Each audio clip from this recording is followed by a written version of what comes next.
forge their soul.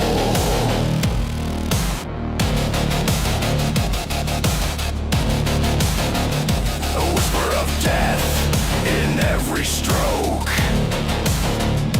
Armies rise in fumes and smoke. This is my war, my sacred dole.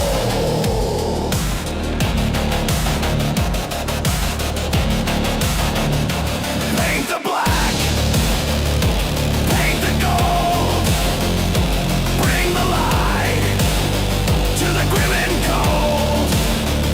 The Emperor watches, don't you fold. Paint the black, paint the gold.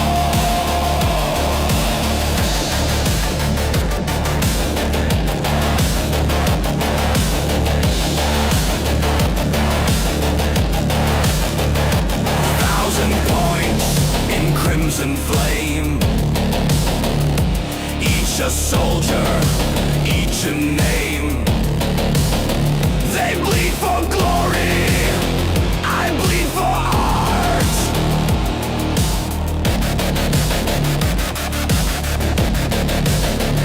The bolters gleam, the chain swords hum. In my head, their war begun. Piece by piece, I tear apart.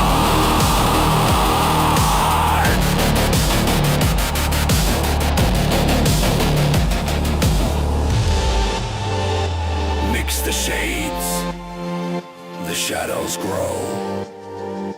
Chaos calls, but I say no. I say no, I say no, I say no, I say no, I say no, I say no, I say no. Paint the black, paint the gold. Bring the light to the grim and cold. The Emperor watches, don't you fold. Paint the black, paint the gold. Yeah, buddy, here we are. We're back. We're doing it. Thank you guys for being here. Thank you for watching.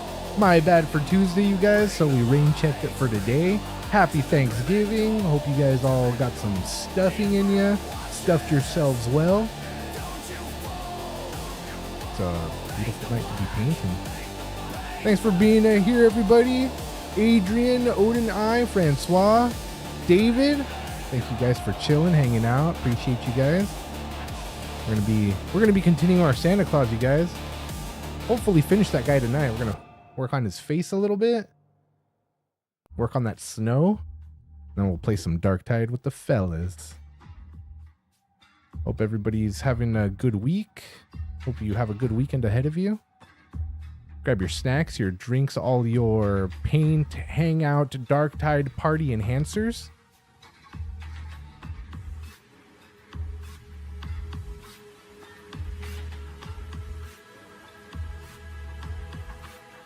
Sling some paint. Yeah, buddy, you know. Yeah, we'll get a couple coats in there, trying to make it look a little more crisp. Yeah, there it is. Here we are.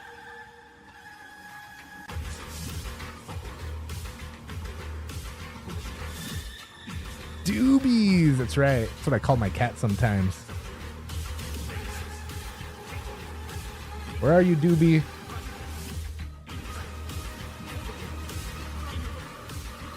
Yeah. Get those trenches. Clear those trenches. Need them. Yeah. Spark it, you guys. Get on it. Okay. And we're going to listen to... So I had somebody else that I was listening to for Warhammer stuff. I haven't listened to him in a bit, but it was on my main channel that I do all my YouTubing on. Not my streaming buddy YouTube that I usually have my Warhammer stuff on. It's a Border Prince? Yeah, so we're gonna listen to him a little bit. And if it gets a little too boring for you guys, or you guys just want to go back to the other guy we were listening to last week, we'll switch it. We'll see what's up though. No, I haven't gotten there yet. I'm still kind of a noob, but we're gonna do our inquisitorial agents hopefully next week if we finish the Santa Claus. So if this guy's all complete, then we'll be starting. And I haven't done Zenithal yet, spray painting. You know, at first highlights, and I've never done speed painting, but eventually, maybe one day we'll get there. One day we'll get there, you guys. All right, I'm gonna cut the music and we'll listen to Buddy over here.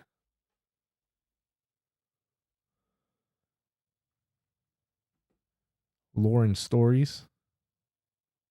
Whoops. Torpedo. Its prow shearing through dozens of decks before buckling under the incredible pressure. Hundreds of orcs died in the impact, some crushed by the cruiser, others blasted out into the void by their own atmosphere before pressure doors clanged shut. No, Wes across the Hammer. ravaged Yeah, no, docking it's square. a border prince. Before the cruiser had fully come to rest, the third company blew its external hatches and began their assault. Minutes later, they were through the first pressure door and into the undamaged sections of the docking spur. Oh, buying too many miniatures. On the Yeah, no, we starboard's keep it high slow on the dome miniatures command over here. deck, Warlord I don't Gormak buy initially too blamed many the collision miniatures on the because carelessness of the I cruiser's haven't captain. played yet. But his Black Moon And since I don't shifted play, to I guess I'm anticipation. not trying to, As you know, reports get of the army intruders together came and trying to into the perfect docking it, spur. buying different It'd been a boxes to long make, time you know, since just get that Gormak's one guy that I last need or whatever. proper fight. We're just He'd led we're raids building against Hume Worlds, we're building but to it'd been paint over for now, 40 I guess. years, long We're before having the fun warp storm painting. We're had having trapped fun. him on Vishan, since he had last Fellow battled Truths, the what's Space up? Here we are. We're doing it. Warlord dimly remembered that particular fight, deep in the minds of some worthless world. Border as Prince being is one good of the stuff. best Yeah, he'd dude. ever had, Yeah, no, I like it. Even if it had cost him one He's got a lot arm of and most the he's ear. got a lot. He's got a lot out Besides, there. Gormak decided it would give his boys the opportunity to test out the weapons looted from his new ally. Bellowing orders, Gormak strode from the command deck and went to seek the intruders. Klaxons blared as the Imperial fists fought their way through the starfort. Lysander, the dreadnoughts, and the Centurions led the way, a vanguard of nigh impenetrable armor and blistering firepower that swept early resistance aside with almost no effort. They advanced at a relentless pace, bolt guns and las cannons blazing, trampling wounded orcs as they came. Behind the Centurions came the tactical and scout squads, senses alert as they slew any greenskin left alive by the Centurions' advance.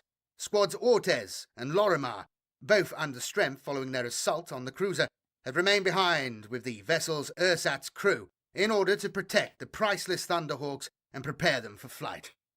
Every battle brother knew that the advantage of surprise would carry them only so far, that sporadic attempts at defense would soon coalesce into something much more dangerous. Nevertheless, they took heart from the fact that, though they were outnumbered several hundred times over, the confines of the starfort prevented the orcs from bringing their numerical advantage to bear.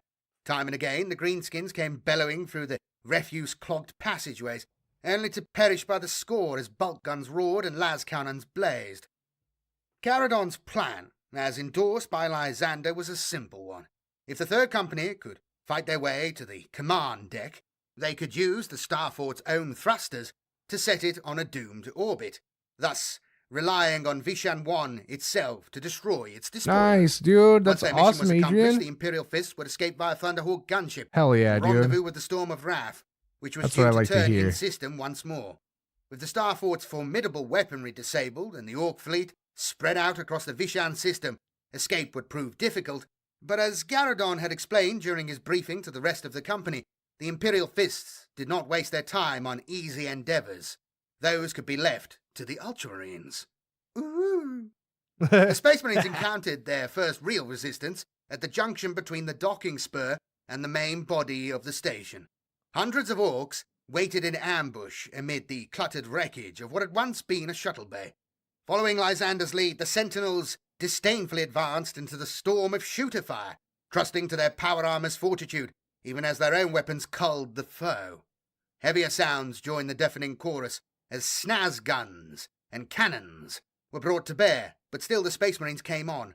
Yet the Imperial Fists were suffering casualties too. What's up, Max? Happy Flashes of yellow Thanksgiving, armor dude. could be seen amongst the jagged scraps of metal. Hope you got your and stuffing green-skinned on. Dead. Brilliant light flared, and white-hot energy lanced across the chamber. Warned by some instinct, Garadon dove clear. Brother Coron's reactions were slower, and the beam punched clear through his breastplate, killing him instantly. The orc who had fired the shot perished a heartbeat later as one of Squad Quad's snipers put a bullet through his forehead. However, other greenskins brought up similar weapons, and for the first time, the third company's advance slowed as they were forced to seek cover. Even as Garradon directed his squad's return fire, a part of his brain noted that the energy weapons were like no orc technology he had encountered before. The designs were more efficient than was typical for greenskin manufacture, and although each had undergone a degree of customization by its owner, there was a common design visible beneath the extra sights, grips, and barrel extensions. Garradon abandoned his analysis, sighting along the Spartan barrel. My Cuban The Santa. bolt pistol flared, and an orc fell stone dead before its fingers could tighten on the trigger. The gunners were retreating now, driven back by the murderous volleys of David, your Vulcan older fire, brother, G. but the attack was far from over. With an echoing cry of "Wah!", a new wave of attackers came barreling down one of the access corridors, sluggers firing wildly as they closed. Without a word of command being uttered, the third company's fire shifted and dozens of orcs were thrown backwards into their onrushing fellows. A death dread lurched out of the horde, buzzsaw swinging to decapitate Best part, stuffing, Brother hell Minos. yeah. With a My metallic favorite's mashed bellow, potatoes, the but mechanical stuffing, monster bro, came stuffing's on, bomb. crushing its fellows as But I it don't sought like the other stuffing that intruders has to like kill. all the stuffings of Unfortunately the for its actual pilot, turkey in there. Lysander Like I was like the the next fake space marine stuffing to that's cross just its bread path. bits and a little There bit was of a like screeching noise celery and as whatever the buzzsaw spices. scraped across the captain's But like when you storm got shield. giblets A in trio there of and like booming livers and clangs hearts, quickly nah, I'm followed okay. As the fist of dawn struck two of the walker's arms I know, from Max, its I'm body, just messing, bro. then stove in its torso. Then, as quickly as the attack had begun, it was over. The surviving orcs retreating deeper Max into the is young and he starfall. likes to ask a lot of Lysander drove questions. his company hard after that, not wanting to give the orcs time to mass another attack. Gormak was growing increasingly concerned. He had expected the intruders to fall back before his fearsome new weapons, but they had kept coming. Gormak himself had felled two of the attackers and winged a third, but he had retreated with his boys when the Space Marines had refused to fall back. Finally, Gormak made his last stand on the command deck itself. Built on a grand scale, entirely typical of its imperial origins, the chamber could have accommodated a warlord titan had one been assembled within. Gormak had taken full advantage of the space and had mustered every orc he could within, so that every platform and walkway was crowded with greenskins. As the tactical squads and dreadnoughts laid down suppressing fire, Lysander and the Centurions formed up around their tech marine, Brother Karazhan. Without breaking step, they formed a marching wall of ceramite that escorted him to an instrument panel almost unrecognizable under its orky improvements. The escort held firm as Karazhan worked, ignoring the shells crashing against their armor. Again and again, Gormak roused his lads into a roaring charge across the command deck, only for the assault to disintegrate as Garradon poured fire into their flank. Here and there, more of the strange energy weapons Yeah, flashed, dude, mashed potatoes but no are technology fire, bro. could compensate for orcish inaccuracy. No crapping. Many of the shots went astray, and no orc managed a second. Sergeant Cord's snipers reserved their fire only for such targets. Battle raged, and still Brother Karazhan was at his work. Bolt guns ran dry, and spare magazines were taken from the dead, so that the living could fight on. Gormak drove floods of grots into the fight, in the hope of making the Space Marines waste their remaining ammunition, but the maddened wretches were hammered down with fists and gun butts. Death dreads and killer cans were unleashed, but the Devastators and Centurions calmly targeted each in turn, until it was reduced to smouldering and blackened metal. Nevertheless, the Space Marines were badly outnumbered. If Karazhan didn't complete his work... The website you love with Wix. For your words... Damn commercials.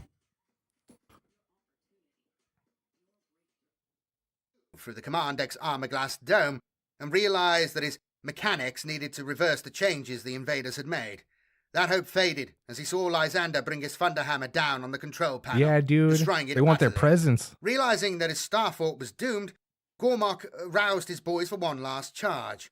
The war boss's fury drove him on through the hail of bolter fire. Roaring with the joy of slaughter, Gormak tore a Centurion apart. But then the fallen Battle Brothers' squad mates drove their siege drills forward, and the war boss was turned to a mangled mess of flesh and bone.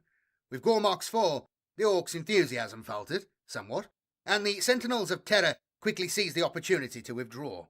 Already the air was filled with the tortured groaning of metal as a star fort never intended to enter atmosphere began to surrender to gravity's remorseless embrace. The docking spur, its integrity already undermined by the cruiser's impact, sheared off entirely and began its own lazy descent into Vishan's exosphere. Garrodon felt a moment of dread.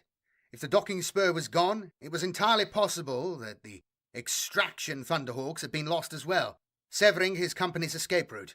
Fortunately, comms traffic quickly confirmed that the attack craft had left the cruiser's hold the moment the Star Fort began to shift. Minutes later, carefully matching their approach to the Star Fort's lazy yaw, the pilots had set down in a hangar bay beneath the command deck, and the surviving Space Marines at last made their escape. A few defense batteries gave half-hearted volleys at the retreating Thunderhawk gunships, but only a few. The vast majority of the Orcs had abandoned their station in search of escape pods or functional ships. Most would fail. As previously arranged, the Storm of Wrath's fleet was once more headed in system.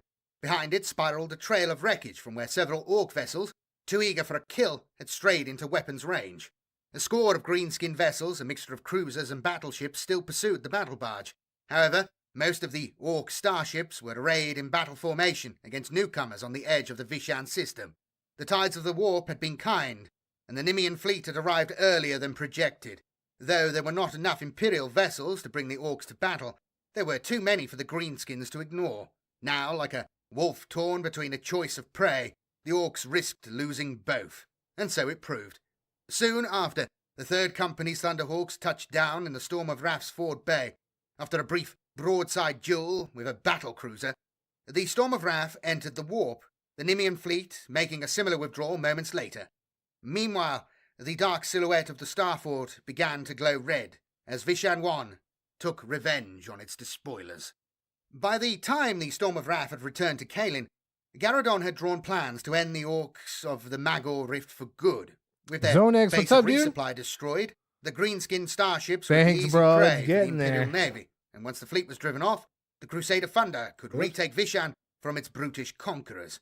Lysander concurred with the sergeant's appraisal of the situation and ordered the Storm of Wrath to break orbit. As it did so, however, Epistolary Dawsway received an urgent message from Phalanx. A Tyranid infestation had taken root in the Drashin system. At less than 100 light-years from Terra, this placed the rapacious Xenos a mere stone's throw from the Imperium's heart. Accordingly, and at Vladimir Pugh's orders, all Imperial Fist strike forces, including the Crusader Thunder, were summarily recalled to confront this threat. The war against the Orcs would have to wait. Infestation on Drashin. When the Storm of Wrath arrived at Drashin, it found a world heaving beneath the mass of Tyranid swarms. The roots of the infestation could be seen even from orbit, millions of dark carapaces blending together to form roving lakes that left nothing but bare rock and wasteland in their wake. At least there were no hive ships in orbit. In fact, no Tyranid bioships of any kind appeared on the battle barge's Auspex arrays. Only the blocky shape of an Arx Mechanicus, several Imperial Navy transport craft, and other Imperial Fist fleet elements. The Storm of Wrath's sister ship, Spear of Vengeance, amongst them.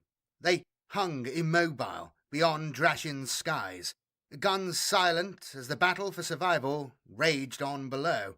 It was not long before Lysander discovered why. Crackling heat storms boiled through Drashin's atmosphere, making comms contact with the planet-side defenders broken and garbled to the point of incomprehensibility. However, ship-to-ship comms were another matter, and the Spear of Vengeance's captain gave Lysander a succinct account of the tactical situation at hand. The crisis of Drashin had begun some weeks earlier, when an unnamed space hulk had materialized out of the warp on a direct heading for the planet. Judging by its crude hull adornments, the vessel had lately been under Orc command. But other than a marked deceleration in its approach, there had been no sign of life aboard as it crashed through the Adeptus Mechanicus picket fleet and collided with Drashin itself. Much of the get space those hulk had been drinks. destroyed by the Mechanicus Cheers. ships, or else had burned up in the planet's thick atmosphere, but enough of it had survived to wreak calamity on the planet below, causing the world to shift slightly on its orbit and throwing up a cloud of particulate matter that had choked away the sun.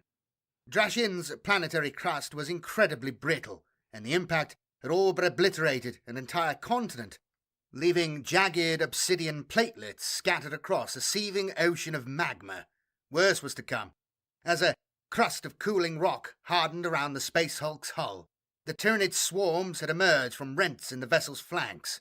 The magma oceans around the impact site had provided little in the way of biomass, but the jungles further to the west had provided a more tempting target.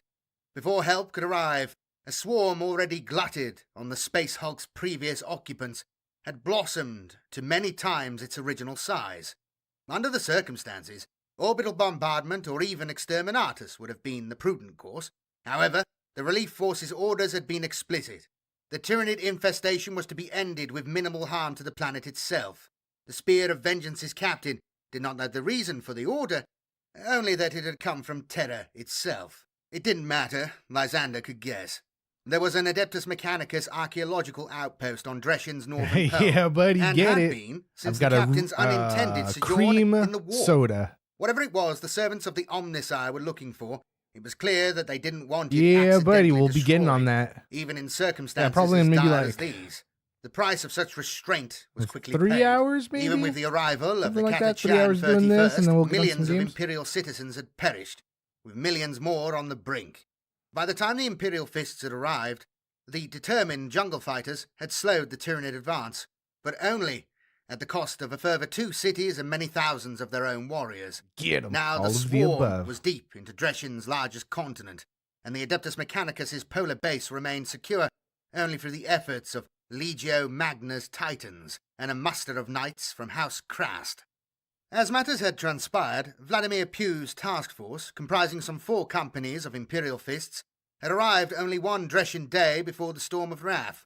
Pugh knew that there had been instances of gene-stealer infestations aboard Space Hulk since the Sin of Damnation incident nearly 400 years previously, but seldom before had there been any record of a full-fledged Tyranid swarm aboard such a vessel. Pugh had taken this to mean that the Space Hulk's mangled skin concealed at least one Norn queen, though how one of the brood mothers of the Tyranid swarms had come to be aboard the vessel he could not fathom, and had elected to lead a strike straight at the infestation's heart. Unwilling to risk a drop pod descent onto the Space Hulk's magma-strewn surrounds, Pugh had led an assault via Thunderhawk gunship. Nearly half a day had passed, but no communication had been heard from him since. Brooking no further delay, Lysander vowed to follow in Pugh's path, to bring aid to his chapter master if he still lived, and to avenge him if he did not. Yielding command of the tactical squads to Garradon once more, Lysander led the Centurions and his 2 dreadnoughts to a Thunderhawk and departed into the atmosphere. The Crusade's Thunderhawks met resistance as soon as they entered Dreshin's upper atmosphere. Winged bio-constructs flew shrieking through the skies, acidic venom spurting from their chitinous weaponry. The spray hissed and sizzled wherever it struck a Thunderhawk, and the pilots were forced into dizzying evasive maneuvers. Smaller Tyranid beasts swirled around the descending strike craft, their shots barely scratching the hull, but their brittle bones clogged the innards of the turbofan engines. With a shriek of tortured metal, Garradon's Thunderhawk plunged from the sky, avoiding collision with the ground below only through its pilot's deft skill. Undercarriage screaming and buckling, the front half of the craft slewed to a halt on one of the larger platelets. Its stern was not so fortunate, and was already threatening to sink into the magma, taking its precious cargo with it. Once again, the Thunderhawk's pilot proved his worth, coaxing enough life out of the craft's failing thrusters to hold the flyer stable while its passengers disembarked into the spore-choked air. By the time the thrusters finally gave out, the transport bay was empty.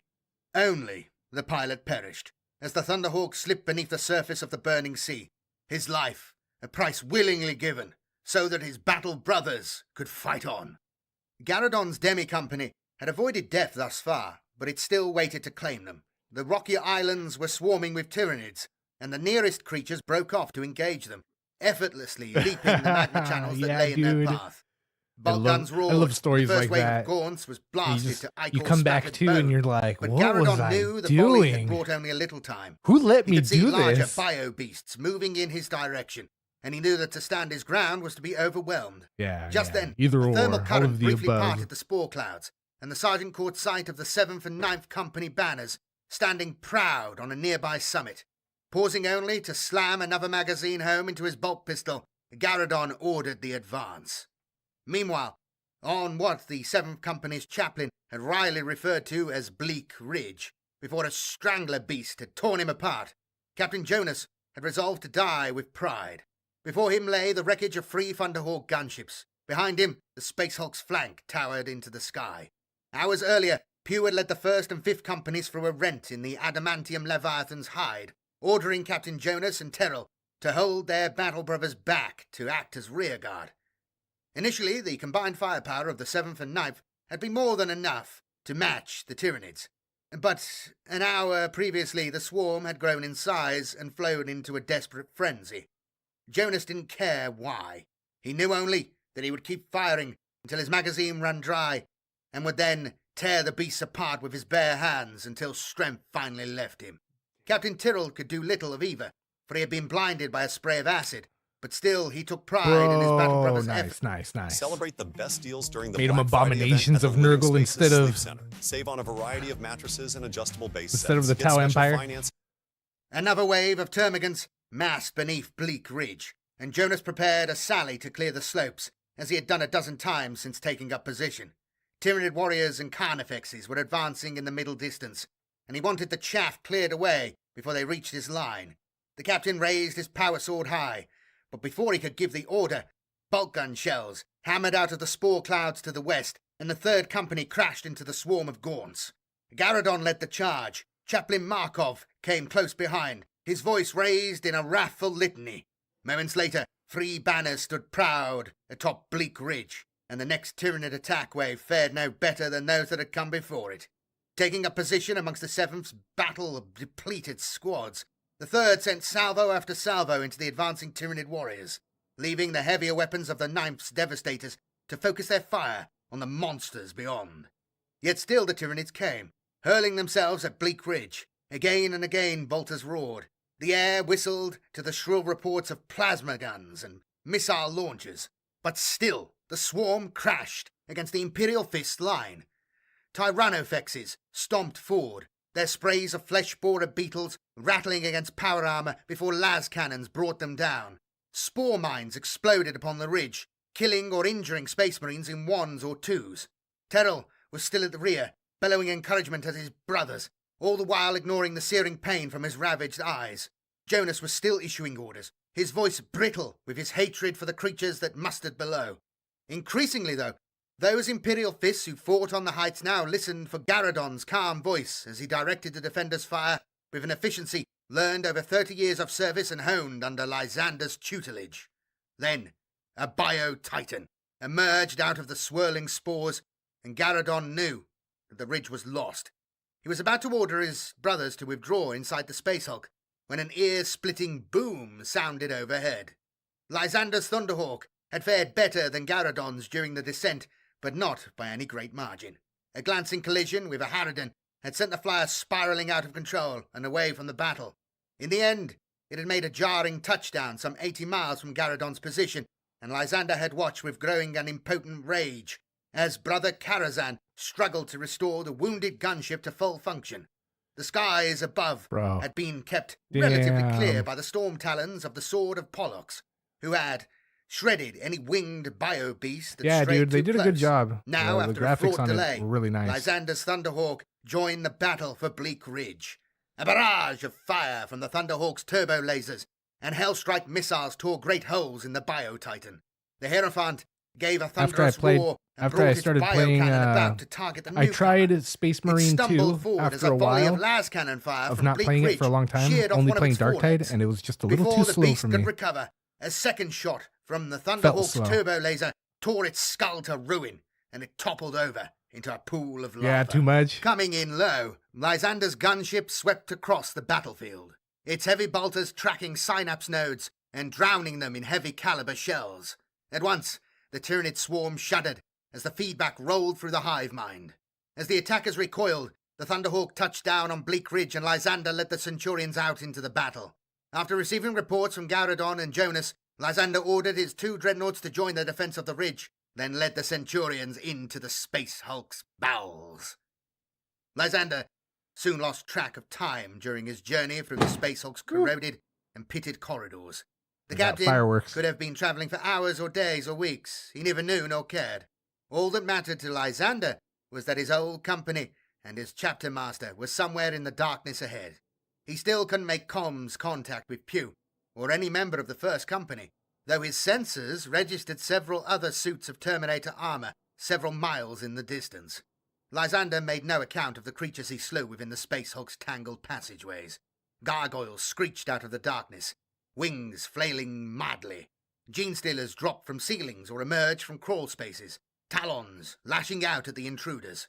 All the attackers perished, pulverized under the crushing impact of the Fist of Dawn, or else blown apart by a Centurion's salvo. After a close-fought battle in which a crackling Trigon claimed 2 Centurions' lives, Lysander's strike force found a working conveyor which carried them deep into the vessel at phenomenal speed. When they stepped off the conveyor, they found the walls subsumed by pulsating organic matter that spat acid and lashed at them with vestigial tendrils. Torn scraps of flesh marred the corridors, the remains of sphincter portholes shredded by First Company chain fists. The carapaces of tiny bioforms crunched underfoot at every step, and seething fluid dribbled down the waxy walls to collect in folds and hollows. Lysander could hear the sounds of battle echoing through the corridors now, and the sensor outlines of his fellow Terminators were solid, where before they had been hazy. At no point did the tide of Tyranids cease, but Lysander was too close to his destination to yield. Smashing through a brood of Hive Guard, Lysander emerged at last into the chamber where his missing brothers fought on. It was a vast space, larger even than the Grand Basilica on Terra, in which the Pillar of Bone stood. It was not a chamber aboard one of the vessels that made up the Space Hulk, but an empty hollow between 2 such ships, sealed tight by some incredible unknown pressure. Rivulets of lava trickled down the walls from high above, reminding Lysander of how deep into the ship they had come. Before him, the 1st and 5th Companies fought amidst a roiling sea of Tyranids. Their determination was sufficient to keep them from drowning beneath the screeching tide, but it was clear they could make no headway. Here and there Lysander could see armoured bodies amidst the carnage. Too many battle brothers had fallen, and the goal was not yet accomplished. Sporadically storm bolters sounded, but most weapons were spent, their wielders reduced to fighting with fists or combat blades, and yet their target was so close. There, in the chamber's very centre, suspended from a web of muscle and chitin, was the grotesque abomination that was the Norn Queen. As Lysander's strike force began carving their own path through the swarm, the captain saw Pew make another attempt to advance. A Hive Tyrant moved to block the chapter master's path, and he was hurled back in a spray of blood. But Pew was not so easily thwarted.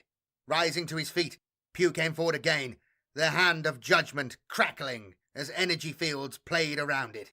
The monster's leg collapsed under Pew's first punch, its torso under the second. High above the battle, a fresh brood of gene-stealers burst forth from the Norn Queen's birthing pouches to scuttle down the walls. 3 Terminators forced their way forward, thunderhammers crackling as they swept the packed waves of gaunts aside.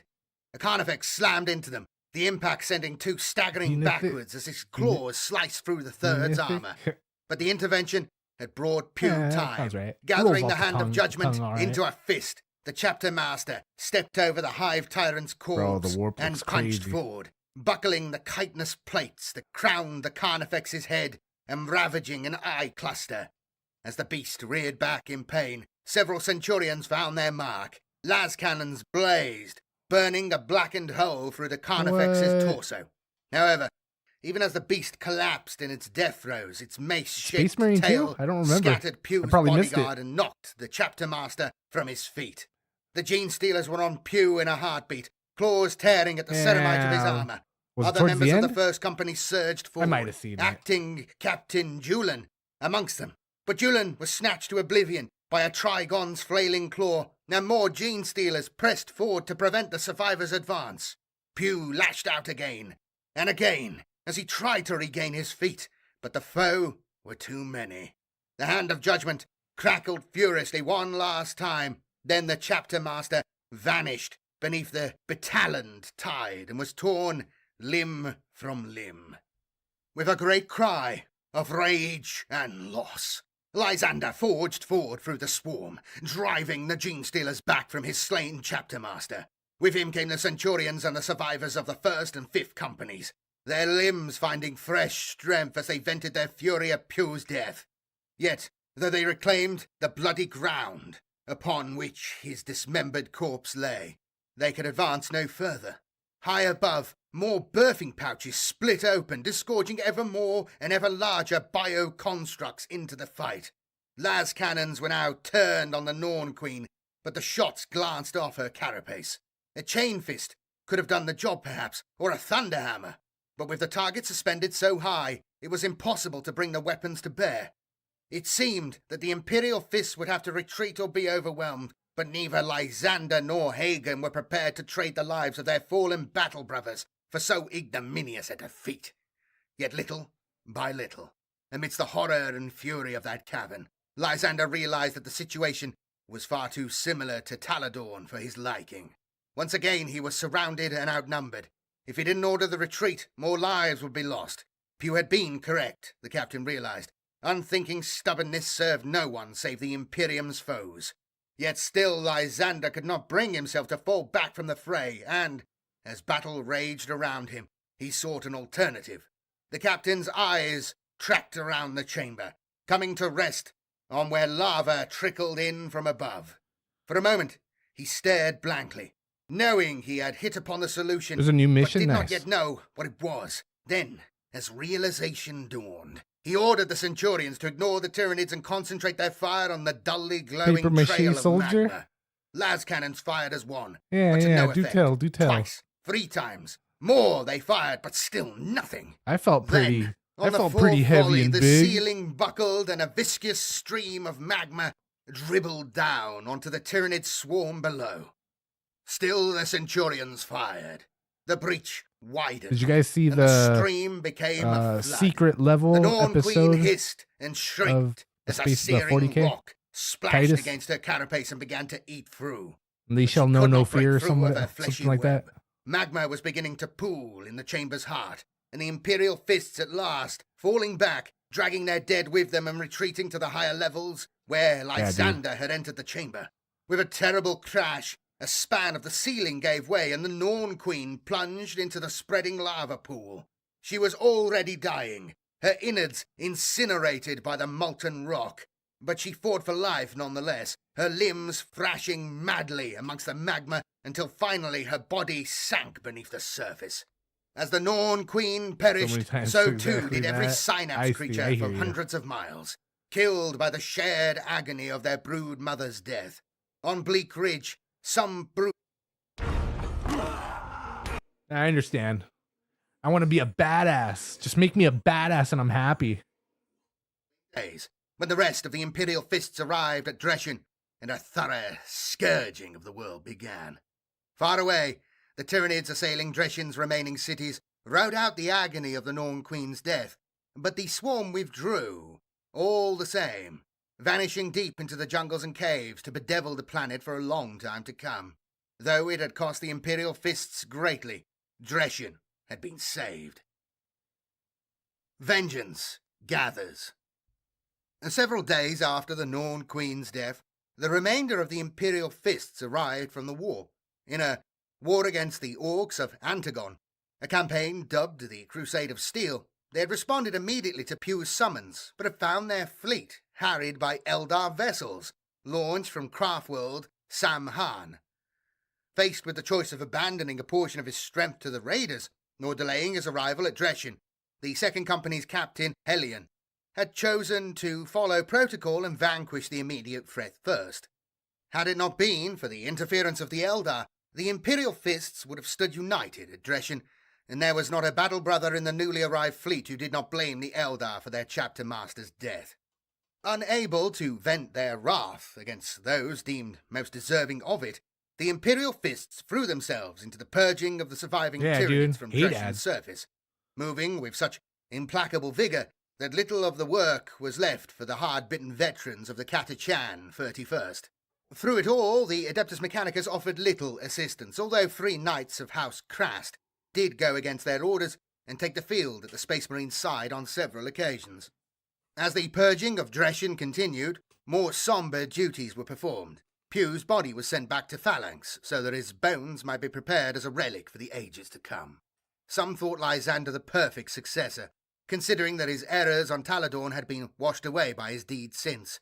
Yet Lysander refused the honour, knowing that he had not yet learned the lessons of his recent past, could not take the chapter master's seat until he had done so.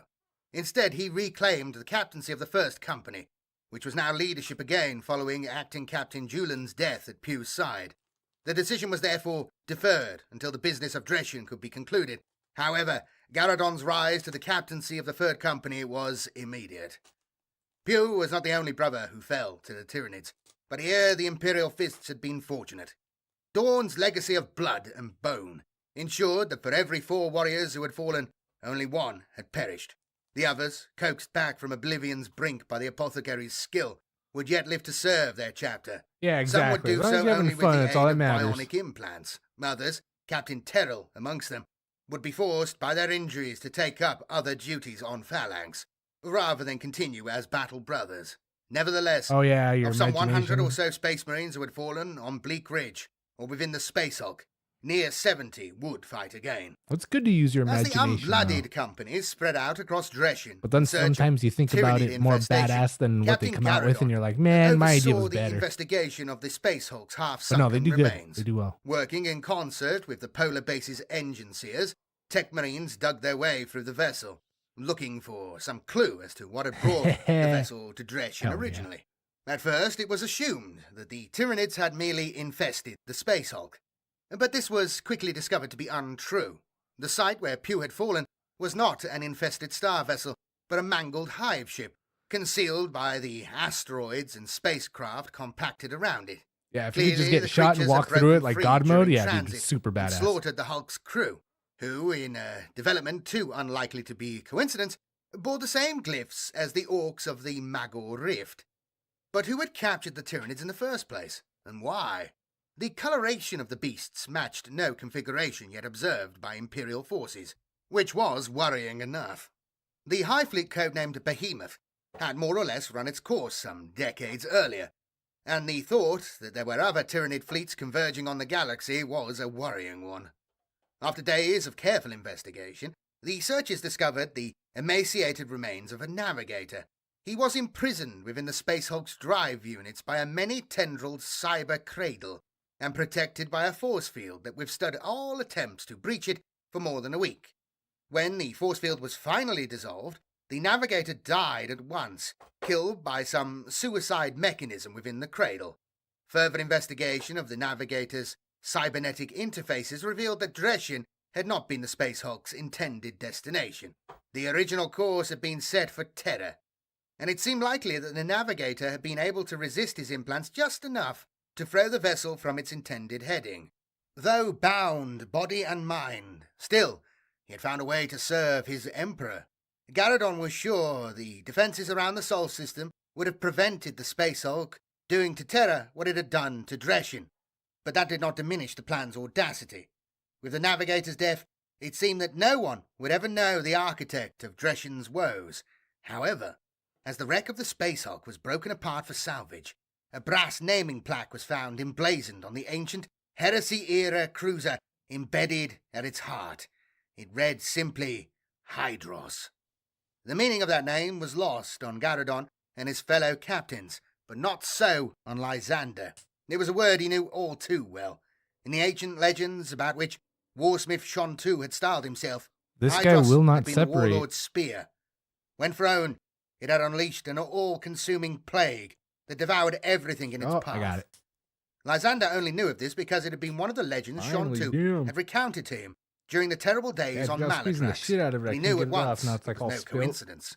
If the Tyranid Bastard. swarm had taken full root on Dreschen, or worse yet, on Terra, a new High Fleet might have ready? one day Yeah. grown in the Imperium's very heart. Upon the chapter's return to Phalanx, Lysander's fellow captains again made the attempt to have him take Pugh's place. This time, Lysander gave the matter more careful consideration. The Imperial Fists needed leadership, that much was true, but some instinct gnawed at the first captain's hearts. Unable to resolve the matter through conscious thought, Lysander spent many days silently meditating in the cloister of remembrance. On the fifth such day, Haldor Marzan, the chapter's chief librarian and Pugh's closest confidant, intruded upon Lysander's gloom-laden solitude. There the mystic explained that Pugh's order for the Crusade of Thunder to strike the orcs of the Magor Rift was not the censure that it had first seemed. During his long years of service, the chapter master had forged many allies throughout the Imperium, and possibly beyond. Since Shon II's escape from the destruction of Maladrax, Pugh had used these connections to uncover any information he could concerning Shon II's plans. Though the chapter master had never succeeded in locating Shon II's base of operations, he had uncovered many of the Warsmith's allies and set his chapter to the business of their destruction. The strike in the Magor Rift, Marzon explained, had been the latest in a long line of similar actions. Lysander was unsure how to react to Marzon's words, to the revelation that, under the guise of reprimand, Pugh had engineered a manner in which vengeance could unknowingly be pursued. The captain didn't doubt for a moment that the librarian had spoken truly. Within the chapter, Marzon was known for his unflagging and often outspoken honesty, but moreover, his words made sense of recent events. Lysander remembered the weaponry his battle brothers had endured during their assault on the Vishan Starfort, weaponry that could, well, have been provided by Shon II's warpsmiths. He recalled that the Space Hulk loosed upon Dreshen had borne the same glyphs as those he had seen on Kalin and Vishan. It had to be true. More than ever, Lysander knew he was not ready to take Pugh's place. He was too selfish, too single-minded in his pursuits. Were he in command of the chapter, he would have set it solely to the purpose of Shon II's destruction, neglecting the Imperial Fist's broader duties. Hell yeah. Thus, when Lysander convened the chapter council, it was to refuse the position of chapter master once again. To the surprise of all there gathered, the captain spared nothing of his pride, and explained what he had learned of Pugh's actions, and of the flaws within his own character. Lysander announced that he would never serve as chapter master so long as Shon II still lived.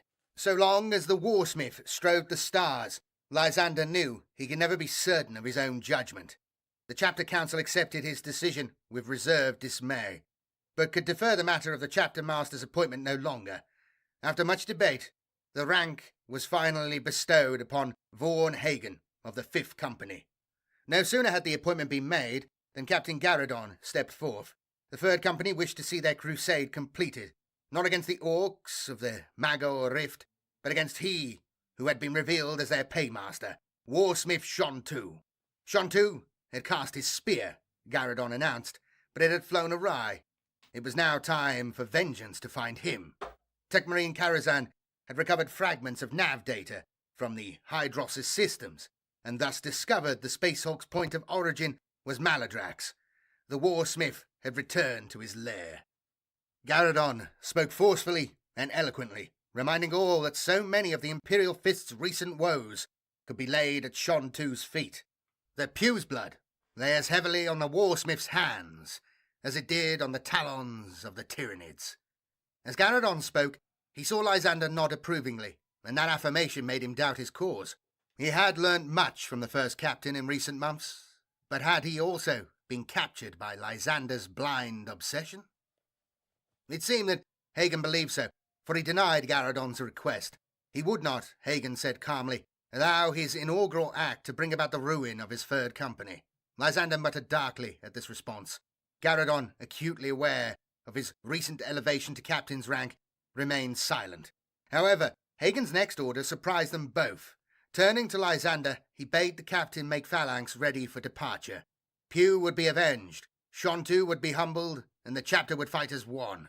The Crusade of Thunder would end as it had begun, in battle against one of the Imperial Fist's greatest foes. Yet as the chapter council dissolved and Lysander went to oversee the rituals that would rouse Phalanx from its decades-long dormancy, he realized that Hagen's manner likely hid a need for vengeance that burned at least as strong as Garradon's. Anything could await them at Maladrax, and even Phalanx was not indestructible. Thus Lysander sought out a pistol-reed doorway. When the 1st Captain had faced Shontu in battle, he had been too proud to request aid. He would not make that mistake again. The fall of Maladrax.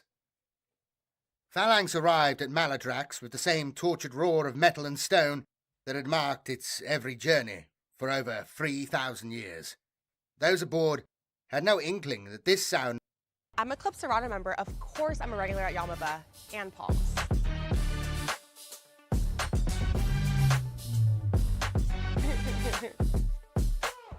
I'm a Club Serrano member. Of course I'm... Bro.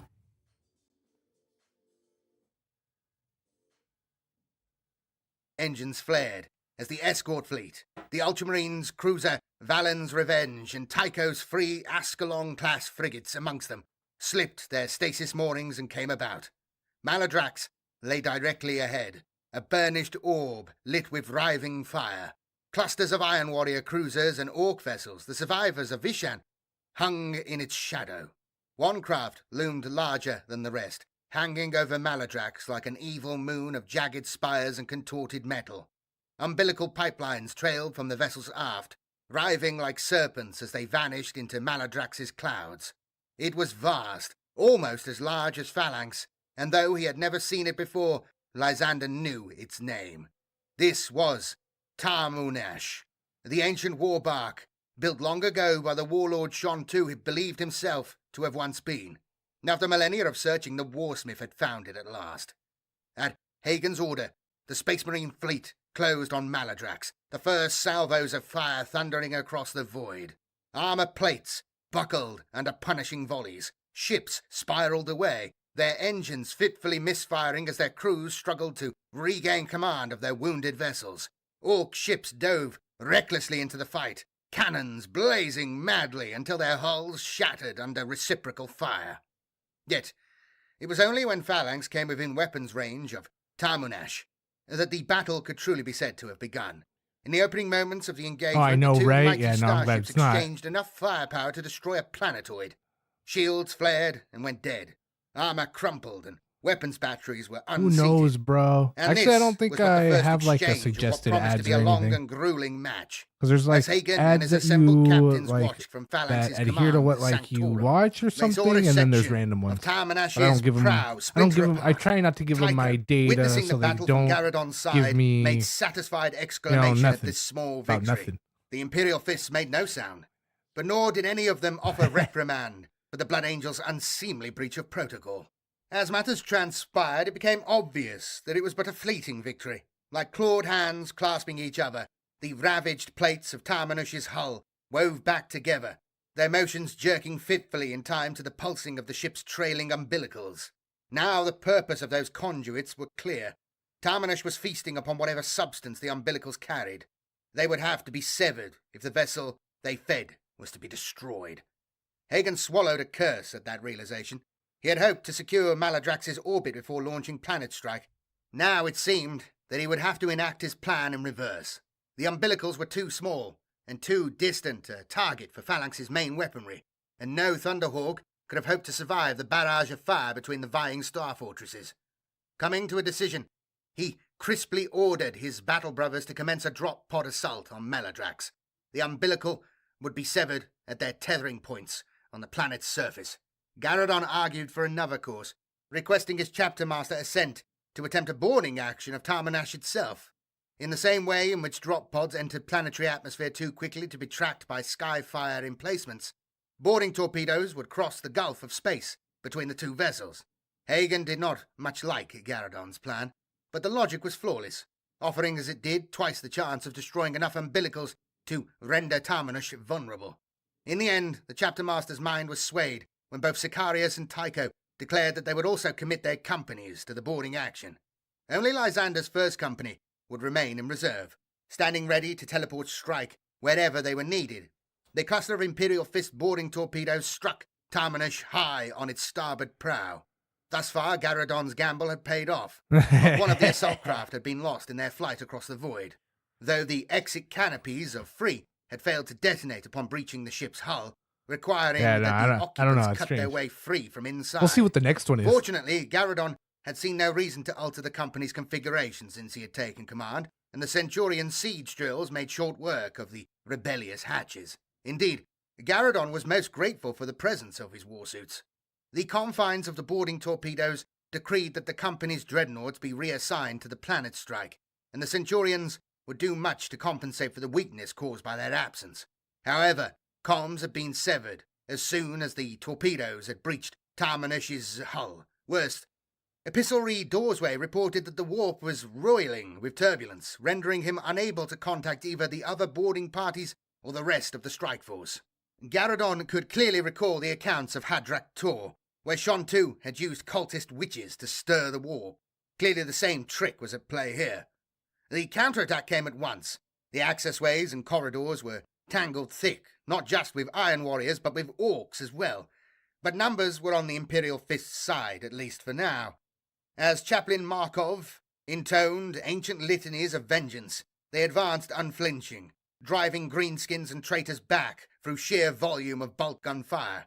However, as they fought deeper into the ship, past the endless banks of bond slaves fused into the walls and through the blasphemous shrines, panels slid back in the chamber walls. In their place, automated weapons jutted forward, their sights glowing red with fire, their barrels mimicking the snarling visages of demons. These larger chambers were a mixed blessing. True, they gave Garradon's battle brothers room to fight in one another's defence and create overlapping channels of fire which drove their enemies into bloody retreat, but they also allowed Shontu to bring the Sons of the Forge more formidable weapons to bear. Deck plates buckled as hell brutes thundered forward, weapons blazing and voices raised in wordless bellows of wrath and agony in equal measure. Yeah, Water here, let me fiends put it on for you prowled so you the can check shrine it halls out. and intersections, the oily exhaust from their metal nostrils fogging the air as they sought the intruder's scent. That it was Shontu who commanded the vessel seemed beyond all doubt, for with every step Garradon took, his mocking voice echoed from Vox units concealed by Tarmanush's baroque design. The warsmith was effusive in his enjoyment of the situation, hopefully it was on betraying no this concern for the channel. vassals he sent to their deaths. Instead, he recounted tales from his supposed earlier incarnation. He spoke of the poison feasts, the maze of Duzandor, and more than anything else, an endless roster of military triumphs, often at such volume that even the bark and bray of battle was drowned beneath the tide of self-aggrandizement. Through it all, Nice, dude. Hell Garradon yeah. relied on Epistolary Dorsway to guide him. The source of the warp tumult was like a black hole in the librarian's senses. His thoughts could not penetrate it, but he could detect its epicenter. For Garradon, restoring communication was of the greatest priority.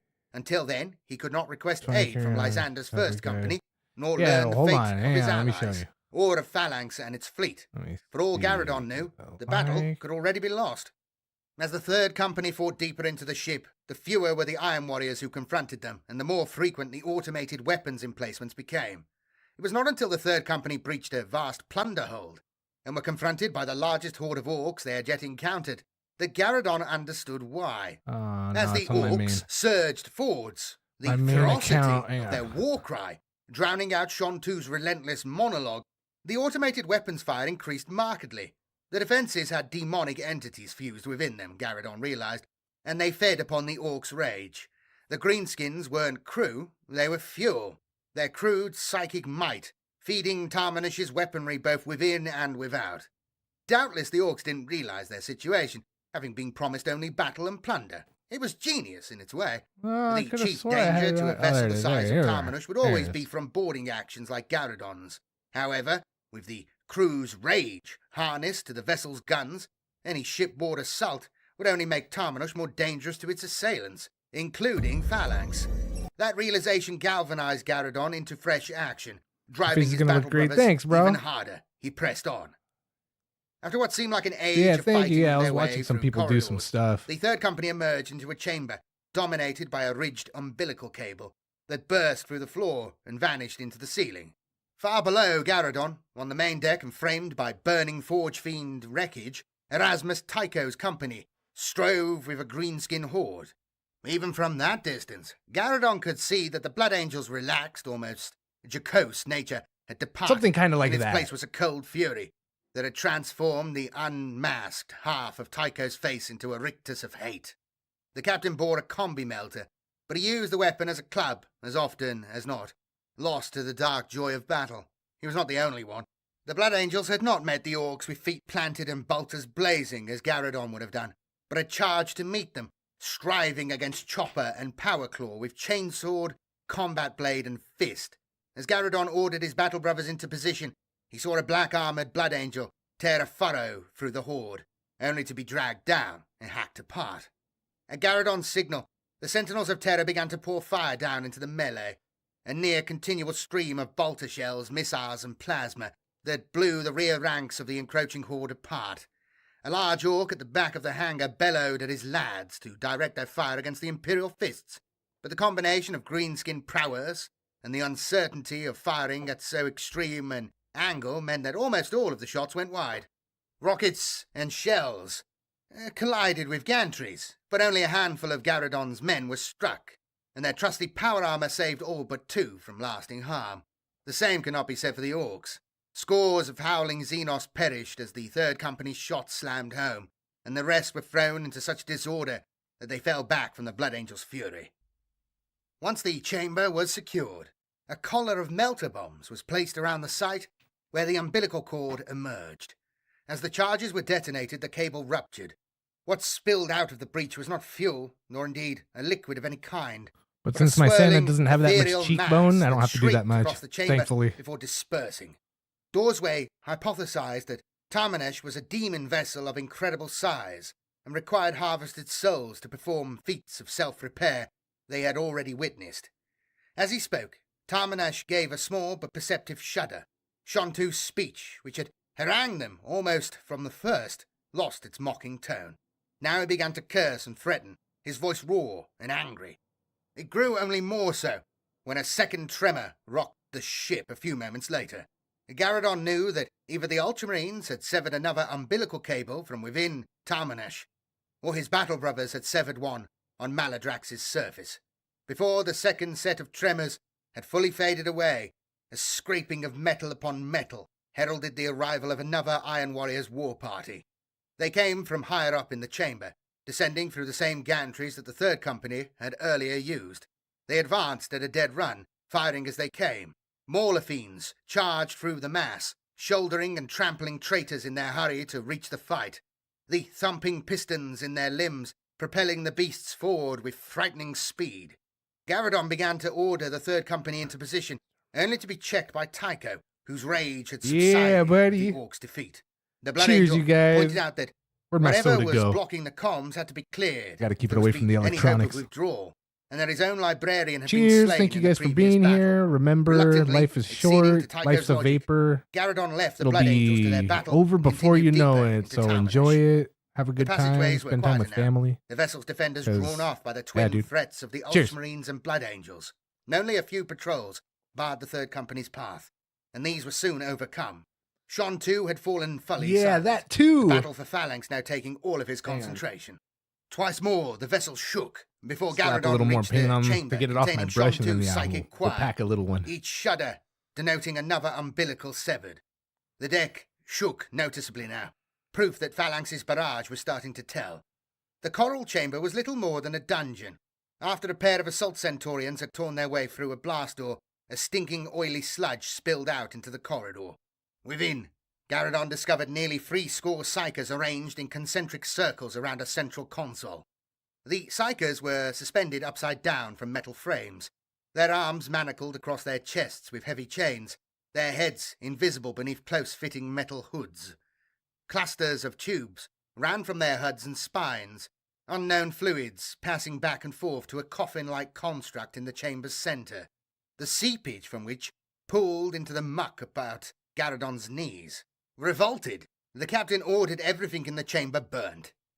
Dorsway reported that the warp tumult was slowly fading, but comms cleared almost immediately, and Garradon at last learned the status of the battle. Tarmanesh now fought all but alone in a field of debris. Phalanx had taken a pounding, but with nearly a dozen umbilicals now severed, either planetside or from within Tarmanesh, the battle between the two vessels was turning in the Imperial Fist's favour. From further starboard, along the flank currently facing away from Phalanx, Sicarius reported that he had captured a docking bay, and his Ultramarines were in the process of disabling or destroying that quadrant's weapon systems in order to allow extraction. Hagen, unwilling to unleash the full might of his star fortress, whilst 3 companies of Space Marines were within its hull, ordered all boarding parties to withdraw. Garradon had every intention of obeying his chapter master's instructions. However, he could not abide the thought that Shontu might yet escape, for the Crusade of Thunder could not truly end without the Warsmith's death. Thus did the captain order Dorsway to divine Shontu's location. Resistance to Garradon's advance was sporadic. He would later learn that Sicarius, having accurately guessed his fellow captain's intent, had sabotaged most of the conveyors in that quadrant of the vessel. I'm doing the faces the hard Isolated way, hundreds but of that's the defenders way in it looks distant the sections of the ship. best. Look at that. Nevertheless, Garradon knew that there was no chance at all that Shontu did not know of the intruder's approach. Every step to the command deck was marked by gunfire, or the wailing smells screeches, like a siege drills skunk. cut through blast doors. Then If it at crackles last, like a the Centurions skunk. tore down the command deck's doors. If it grows and like a Garradon caught the skunk. first sight of his quarry It must be since weed. the Talador and Planet Strike. The command deck Gotta run shared more in those common skunky with trees, the man, you palaces rat. of legend than the austere surrounds of phalanx. Tapestries hung from the bulkheads, You their know. colours dulled with age, the events they retold long forgotten by all save perhaps Shontu himself. In the centre of the room, set high above the rest of the chamber, so that all would know who ruled the vessel, sat a throne of Baroque iron. About the throne, a forest of jagged spear points thrust out of the deck. Atop each was a severed and sightless head, the remnants of those who had displeased their master. As the third company stormed into the chamber, Shontu rose from the throne. His mechadendrites thrashed like branches in a storm as he descended the stairs and led his personal guard into battle. Shontu fought with the fury of a man denied his destiny, and his sons of the Forge showed zealous determination. Yeah, The dude. battle I kind of soon want to get became an a airbrush, brutal but melee, nah, I'm where fine. age-old hatred was vented kinda with every expensive, strike too. of blade and fist. Garradon Even for a struck cheap down one, like Shontu's personal low champion market ones are before leaping still to kind of attack the expensive. Warsmith himself. Ducking beneath Shontu's axe swing, Garradon levelled a punch that would have crushed his foe's head, had not Shontu's mechadendrites Yeah, pick that snaked nose. about his limbs and held him fast. Wrenching his left arm free, Garradon closed his power fist around the mechadendrites, binding his right, but it was too late. Shontu's axe came down, cleaving through the captain's helm and slicing into his skull. Knocked backwards by the impact, Garradon realized with disgust that he couldn't beat the Warsmith. It was then that Dorsway's mind touched Garradon's, bringing a more welcome message than any the captain had yet heard. The warp tumult had at last receded. As his vision began to blur, Garradon thumbed the activation switch on his teleport homer and collapsed to his knees. As Shontu buddy. stepped forward, raising his axe high, he paid no heed to the captain's quiet laughter. The air shimmered as the blade came down to take Garradon's head.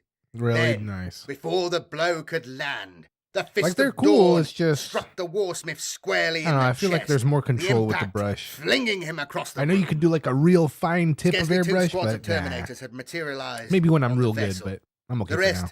had already deployed to Maladrax's surface to support the other companies, but Lysander had sensed that fate would be kind to him, that he would have another chance to slay Shontu, Let's take and a had quick held little some swig force and back in preparation for that moment.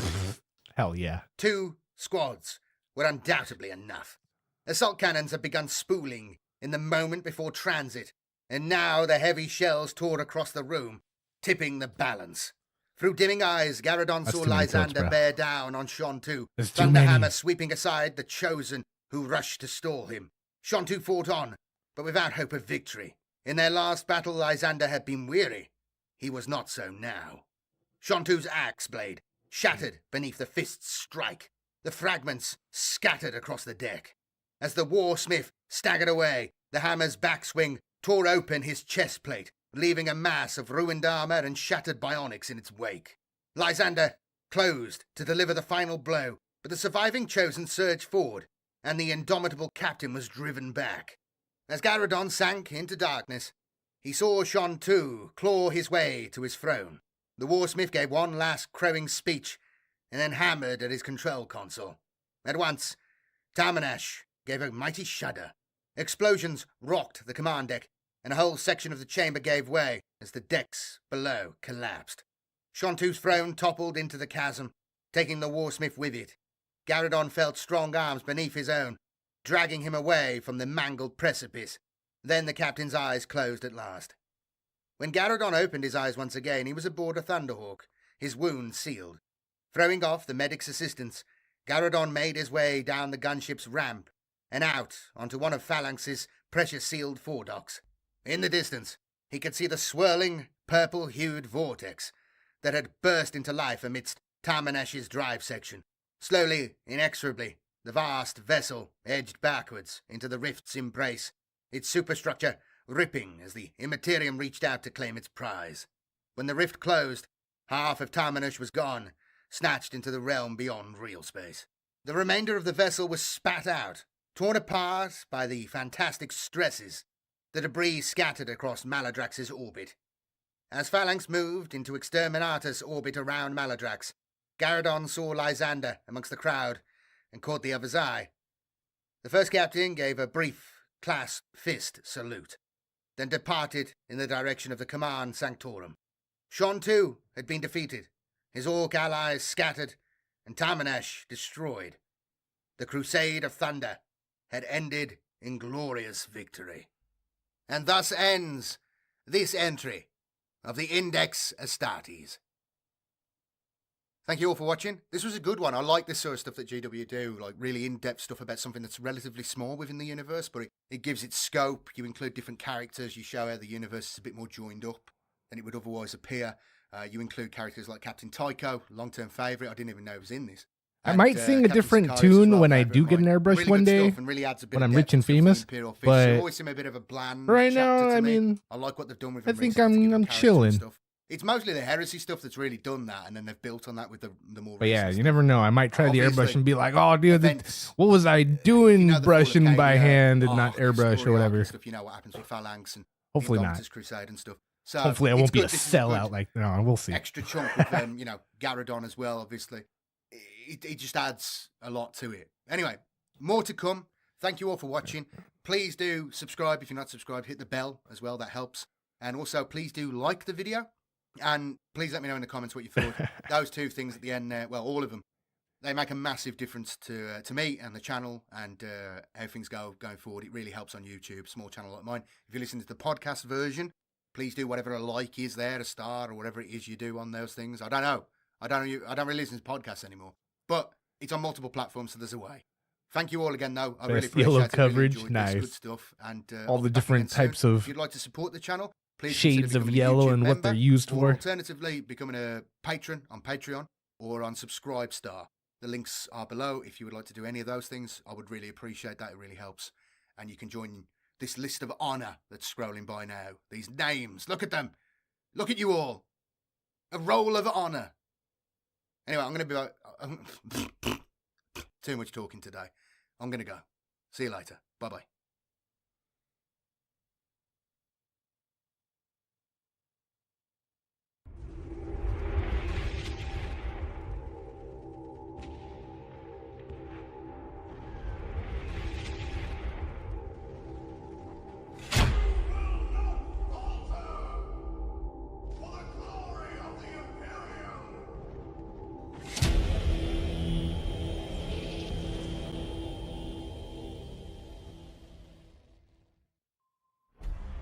Abhumans. Wisdom, strength of character, nobility of spirit. Do not look for these traits among our abhuman kin. The distrust and revulsion with which they are met is justified. However, in the following pages I hope to illustrate the value of these deviations from the genetic norm. Amongst the oldest Terran houses such as my own, there is a collective understanding of the strata and protocols that define us. This understanding breeds confidence and the ability to command. Amongst humanity's lower orders, though, confusion often leads to unnecessary fear and racial tension. The Imperium survives on its ability to adapt, and the many species of abhuman employed by the Astra Militarum and Imperial Navy are an invaluable weapon in its arsenal. Unsanctioned mutation is a dangerous abomination that will spiral out of control and destroy us if allowed to take root. But a human who has simply adapted to survive his environment can be utilized rather than feared. The determining factor is this: where unsanctioned mutation has no logic and no end, sanctioned abhumans are a stable, fixed point of aberration. During my travels through the western reaches, I have encountered several breeds of abhuman, and repulsive though they are, all of them have proved themselves useful in some regard. Through my discourses with the rugged, resourceful denizens of Precipice, I have also learned that there is a far wider range of abhumans than I had previously realized. I have done my best to capture all of them here, for it is only by grasping the full extent of these genetic variations that we can utilize our true military strength. Ogrins, Homo sapien gigantus. Probably the most ubiquitous strain of abhuman, these lumbering simpletons are a familiar sight in almost every Imperial battle line. Their strength is as legendary as their stupidity, and some of them are so large and powerful that they wear pieces of tank tread and armored chassis into battle. Their strength, in fact, can sometimes be their downfall. Ogren weapons, ripper guns, slab shields, and the like, have to be manufactured to the most simple, robust design, so that they can survive being handled by these clumsy Goliaths. Ogren's loyalty to the Emperor is well known, and they will not balk at even the most horrific foe. But one must always be careful to address them in the most unambiguous terms. They obey every order, with infuriating literalism. I once observed a unit of Ogrens standing watch over a group of prisoners. A young, inexperienced militarum officer saw me approaching and ordered the Ogrens to present arms. The scene that followed was bloodier than anything I saw in the rest of the campaign. Suffice it to say, none of the prisoners survived to stand trial. There are other, more sinister risks associated with these brutal abhumans. The small mind is easily filled with faith, they say, and Ogrens are undoubtedly amongst the most loyal of our abhuman warriors. They do not believe in the Emperor in a vague metaphysical sense. They believe he is quite literally with them on the battlefield, and may well appear in their mess tent handing out medals. The childlike simplicity of their faith might make it appear that they are impervious to corruption, but even such loyal, unsophisticated souls can be perverted by heretics. Hell yeah. Their fall is never an ideological one. They are turned from the Emperor's light through the use of mind-altering substances, doctored combat stims, and surgical implants.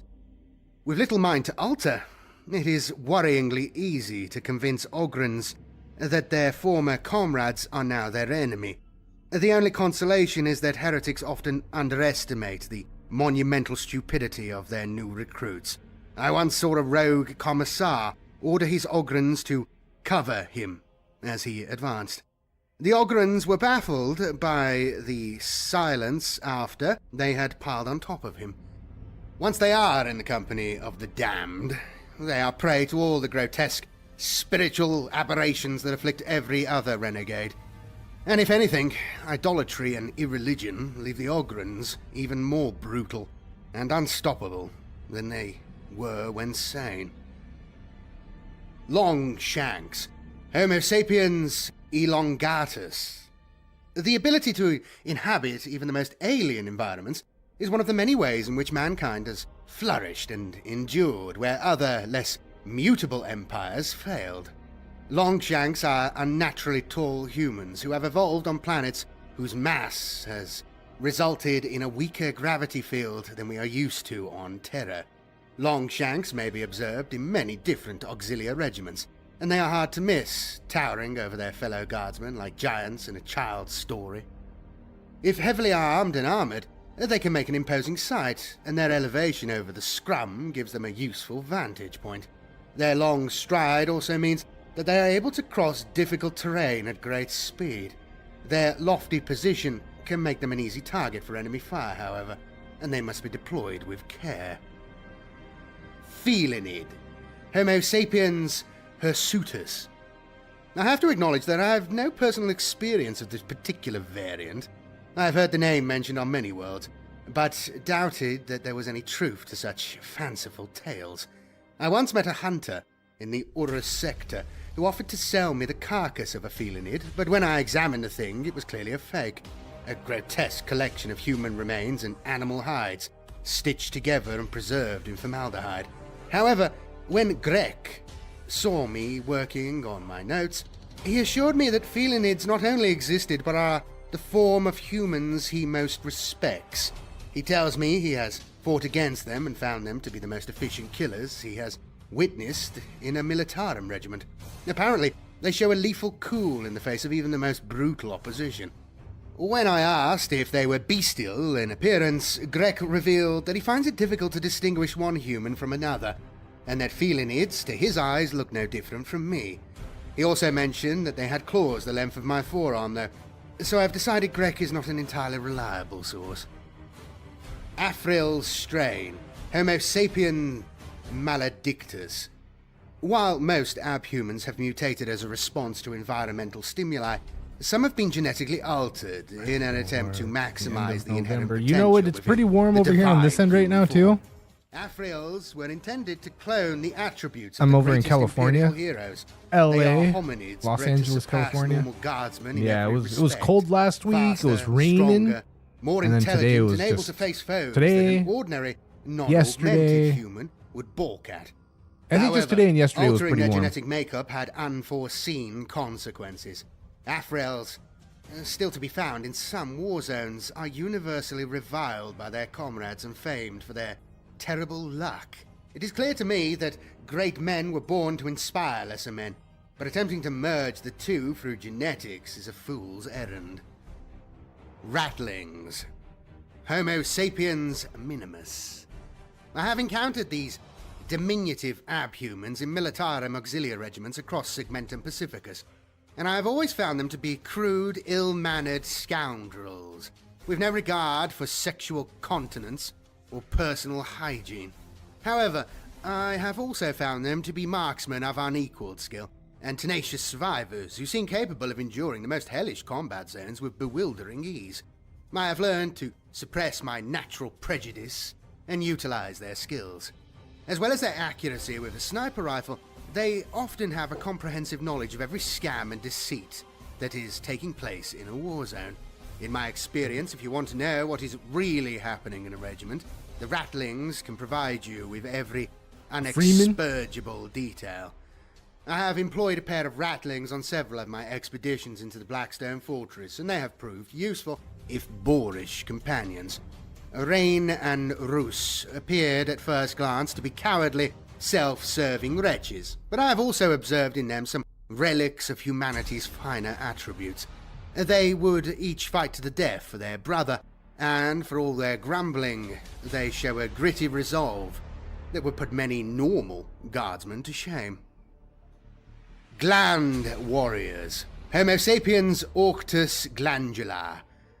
As with the Afrils, gland warriors are humans that have been deliberately altered by genitors of the Magos biologus. They have developed a whole host of organs that enhance their combat abilities, giving them increased muscle mass, aggression, pain tolerance, and an immunity to many lethal toxins. However, their psychological enhancements often have a detrimental effect on their mental stability. I employed a gland war veteran during one of my explorations of the Blackstone Fortress. The fortress has a habit of unearthing and magnifying the flaws in one's psyche, and the gland warrior, who began the expedition as a useful slab of armed muscle, quickly descended into a psychotic mass of paranoia. He attacked me after deciding that I was one of the genitors who had experimented on him, and he made for a damned fierce opponent. If it hadn't been for a timely and brutal intervention from Grek, I might not have bested him. Trot. Homo sapiens verdantus.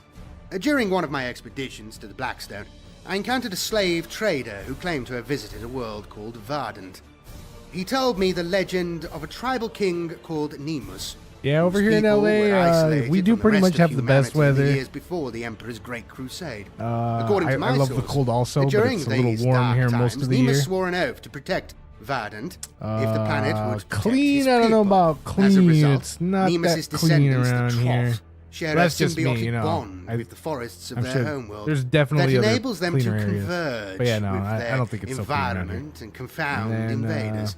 Over many centuries, this You know, has surprisingly, where I allegedly live, there's a lot transformed of the like appearance of the mosquitoes. trough, creating peculiar, I don't know where they come from. arborous humans with flesh as There's tough mosquitoes as all the oak, time outside. and digestive systems that can extract nutrients from the earth. I will be honest. Bears I are cannot asleep? vouch Yeah, no for the bears. veracity of the Concrete slave jungle trader's around story, me. but I include it as an interesting side note. Neandor, Homo sapiens Hyannothus. Just as a Safe. muscle wastes if not exercised properly, so may the finer attributes of Nice, hell mankind yeah. wither, if not properly nurtured by the Nice, influence dude. of the nobler classes. Disneyland's On worlds where the dope, lower Knott's Berry orders are Farm's left to fend for dope, all that's themselves dope. without the improving presence of high-born masters, a tragic regression takes place, both spiritual and physical, until all that remains is a primitive form of humanity, known I as the suspected Neandor. the sewers. These low-browed But- savages would serve no purpose at all were it not for their yeah, impressive that makes physical more sense. strength. Neandors have limited language and intellect, but some commanders have found that by harnessing the muscle of these hunched brutes, they are able to free up their more quick-witted troops for combat duties. Night Cider. Homo sapiens tenebris. Strange as it may seem to those of us born in the Sol system, there are celestial bodies known as nomad planets or night worlds that wander the galaxy alone, not bound to any stars and swaddled in darkness. These worlds are, by their very nature, hard to locate, but they are more numerous than we have previously surmised. A sunless environment would seem to be inimical to life, but humanity is nothing if not dogged, and even in these abyssal realms, men have survived and even flourished. There are other worlds on which one half of the planet remains almost constantly in darkness, the dark side. And here too, man has found a way to live. Hidden from the view of void-faring invaders, some of the Emperor's earliest colonists have adapted to life without light, developing peculiar attributes. Here are a few examples. Echolocation, a form of biological sonar that enables Nightsiders to navigate and hunt Hell yeah. despite being utterly sightless. It's Tapetal cold for about reflex, 8 months. reflective matter barren for behind the about surface 6 of their months. eyes Bro. that enables them to see in almost That's total probably annoying. darkness. Chemoluminescence. Chemoluminescence. I don't know what. Blood. Blood or other bodily fluids that contain light-emitting molecules, enabling the Nightsider to glow. Heightened olfactory and auditory senses. These can be so powerful, the Nightsiders can locate an enemy in absolute darkness. As a result of these mutations, Nightsider guardsmen in an auxiliary regiment are incredibly useful during underground military campaigns or nighttime maneuvers. Despite these rare skills, their peculiar appearance, oversized eyes, featureless eyes or no eyes at all, colorless or transparent skin, luminous appendages, etc., means they are often reviled and mistrusted by the very people they endeavor to save. Sub. Homo sapiens And deformed. there's sirens all the time. There's sirens going Some off right now. strains of humanity are so mutated The Kappas. that they become repellent to the eyes of normal men. Skin that resembles rusting metal, head sunk so low the face peers from the chest, limbs that writhe like serpents, eyes that radiate dazzling light, and so on.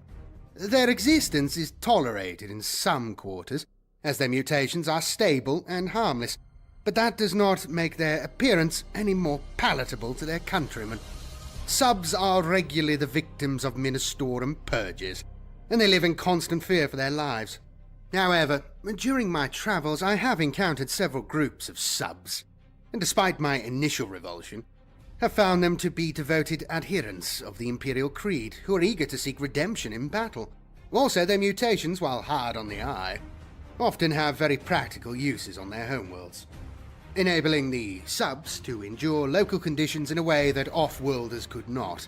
Subs have nothing to lose but their souls, and as a result they have the potential to be zealous warriors. But where they are hunted and purged, we steer that zeal in the wrong direction, creating an underclass of enemies that are spread across supposedly stable systems. Subs are more widespread and numerous than the High Lords realize, and I believe our priests and witch hunters are in danger of stoking a fire that may catch us all unawares when it finally takes hold. Squats. Homo sapiens rotundus. In contrast to the long shanks mentioned earlier, these particular abhumans evolved on high-gravity worlds, and as a result are thicker set, broader and shorter than a normal man. There was a time when they were a common sight in Imperial war zones, but during my lifetime they've become rare. I've heard rumours that many of their homeworlds were devoured by Xenos fleets, and they are now nomads, either drafted into auxiliary regiments or offering their services as mercenaries. They are doughty, determined individuals famed for their intractable disposition, hardy constitutions, and impressive engineering skills. Their ancestors were miners, and squats are particularly useful during military campaigns that are fought underground. Pelagar. Homo sapiens oceanus. In the innermost reaches of the Blackstone Fortress, there is a lake of tar called the Gonsalvo Trench. Most explorers avoid it, unable to traverse the inky depths, but on one of my earliest expeditions I encountered an inquisitor by the name of Callisto at the very edge of the lake, surrounded by various relics that had clearly been dredged from the liquid. She was reticent to explain her success until we realized that our fathers are both members of the same fencing academy. It is wonderful how people of class and breeding can stumble across each other, even in these most uncultured regions. After this revelation, Callisto was happy to demonstrate her method and summoned a Pelagar from the lake. Belot is a youth of around, I would guess, 20 years old, and hails from a world that is submerged almost entirely underwater. His ancestors evolved the ability to breathe almost any liquid. The most striking thing about him, however, is not his gills or scaled skin, but his musculature. His people live deep beneath the surface of the sea, where the pressure would crush a normal man. As a result, Belot is a hulking mass of iron-hard muscle, more akin to an Ogren than a normal human. When, at Callisto's suggestion, I struck him with my sword, it was like attacking an armored car. Belot clearly has other forms of mutation, but before I could investigate further, the fortress underwent one of its violent transformations and we were separated. I'm keen to learn more about this fascinating form of abhuman, but this event occurred several weeks ago, and if the rumors are true, Inquisitor Callisto has failed to return to Precipice. Beastman. Homo sapiens varietas. As I mentioned earlier, the distinction between heretical transmutation and acceptable strains of abhuman rests on the stability of the genetic deviance. Standard abhuman is no more likely to deviate from its genetic norm than a standard human. And despite that, genetically stable abhumans may fall out of favor. While in the Western Reaches, I have heard that the abhumans known as beastmen are on the register of proscribed citizens, Class A to G worlds. Perhaps that was always the case, but I previously understood beastmen to be a tolerated if mistrusted part of our auxiliary regiments. Being placed on a proscribed citizens register is a sure sign that Homo sapiens varietas will soon be removed from the abhumans category altogether and reclassified as Xenos horrificus. I have to admit, the idea does not vex me. My encounters with these goat-headed, cloven-hoofed creatures have always left me troubled. I endeavour to see the use in all of the Emperor's subjects, but beastmen have no sense of propriety or decorum, to the extent that many of them refuse to use cutlery in the mess hall and converse with each other in what I can only describe as a modulated belch. I have on several occasions been forced to call out these wretches for their appalling manners and demean myself by confronting them in single combat. Dueling with such creatures is clearly inappropriate for a gentleman of my position, but these boars are so ill-mannered I have repeatedly found myself facing one down with the blade of my saber. It is perhaps symptomatic of this coarse nature that so many of these abhumans are to be found fighting for heretical cults, worshipping false gods and indulging in depraved rituals in the company of sorcerers, rogues, and inhuman warp entities. I've observed many of these vile creatures during my explorations of the Blackstone Fortress. Some, perhaps, are simply seeking to escape persecution, but others are clearly doing more than roaming the shadowy vaults. Many are gathering in large numbers and are openly hostile to right-minded servants of the Emperor. I have locked horns with them myself several times, but I'm yet to ascertain why they are here in such droves. As beastmen have not yet been declared excommunicate traitoris, it may be useful for me to identify the differences between beastmen who purport to serve the Emperor and those who are outright heretics. Beastmen of any allegiance are shockingly mutated, having merged with animal strains at some point in their ancestry. In general, they have cloven hooves, digitigrade legs that appear to be backwards jointed, like the hind legs of a goat, and faces that resemble animals. Despite their coarse demeanor, I have yet to say that I think they are cannier than they are often given credit for. I have seen beastmen act with a deviousness that belies the moronic savage label they have been given. In the presence of minister and priests, they claim to be contrite and eager to atone for their grotesque mutations. But in some of the specimens I have encountered, I sense an obdurate pride and even arrogance, as though they consider themselves somehow superior to the men they are fighting alongside. I believe they have a culture and faith that they keep hidden from their superiors. I am only beginning to scratch at this theory, but I wonder if it is this hidden arrogance that leads some beastmen to idolatry and heresy. And so ends this entry from the memoirs of Captain Janus Drake of House Drake. Rogue trader, 12th Duke of Vexus Prime, Strategos Major of House Drake, bearer of the Senatorum Imperialis seal of exoneration, and uncontestable holder of the Imperial Warrant of Trade. Alright, everybody.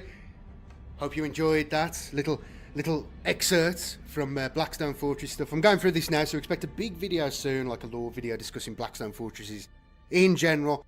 It'll concentrate on... It'll have a lot more concentration on the newer stuff with the Blackstone Fortress, but I'll cover all the old stuff as well. And yeah, I've always loved the abhuman things. They brought out a book, basically combines the old xenobiology book, I forget what it was called, like a lore book from years ago, like 20 years ago. And this new stuff from Blackstone Fortress combines it together. And it's a good read, it's fun, and yeah, the author is great. But, and I recommend you pick it up if you can find it, right? But I always love the abhuman things. I always like the idea that I always thought it was pretty cool. And I think the thing is, obviously what it is they created this... They took a fantasy game and turned it into a science fiction game, but then they had to justify why you've got things that are alien, fantasy creatures, that sort of thing, and then they've run with that and developed all these other weird things like the Nightsiders and the Longshanks and all that. But yeah, how do you get ogres into this when you make them ogrins? Well, why would they be like that? Well, actually, if you think about it, it's probably a way they would be like that. I mean, obviously it's junk science, right? But it's just fun science fiction. Cool. And adds a sort of richness to the universe. That, like, if you didn't have humans, it would be pretty stale, boring. Yeah, I got my hand in my 9. I like the fact that humanity's got all this thing going on. I like the fact that they're and it's probably a legitimate thing if you think about it. Never know. The stability. Out here in the They used to run Wild with this a bit West. more in 40k back in the day. The stability of the holy human form. Genetic deviances are unacceptable, and the church gets in on that, like mutations and all that sort of stuff.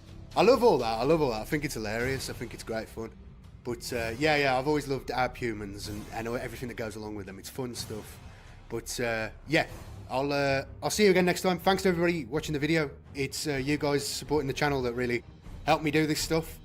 Expect more stuff very, very soon. I hope you did enjoy this. It's something I meant to do for a while, and this seemed the best way of doing it.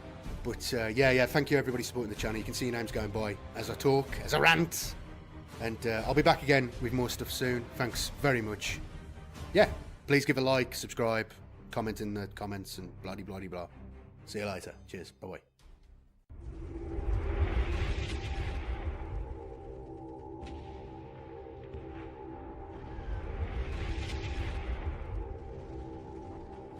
Oh shit.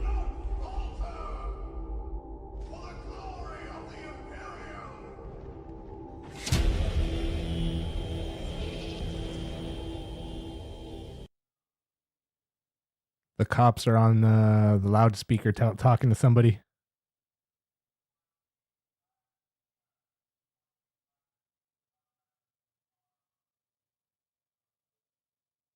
I can't understand what they're saying though. Oh well.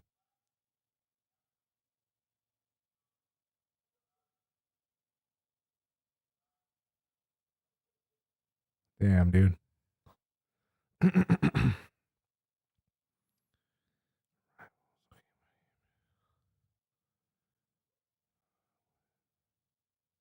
What? No, it's not.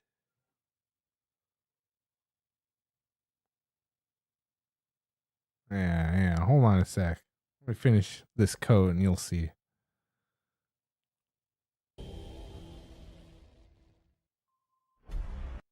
Weapon in its arsenal. Unsanctioned mutation is a dangerous abomination that will spiral out of control and destroy us if allowed to take root. But a human who has simply adapted to survive his environment can be utilized rather than feared. The determining factor is this: where unsanctioned mutation has no logic and no end, sanctioned abhumans are a stable, fixed point of aberration. During my travels through the western reaches, I have encountered several breeds of abhuman, and repulsive though they are, all of them have proved themselves useful in some regard.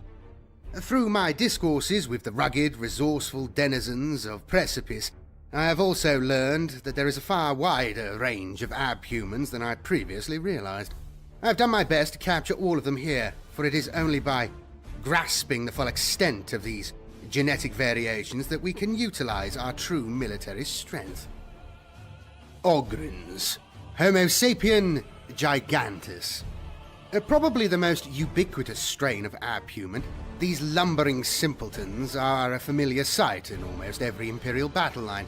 Their strength is as legendary as their stupidity, and some of them are so large and powerful they wear pieces of tank tread and armored chassis into battle. Their strength, in fact, can sometimes be their downfall.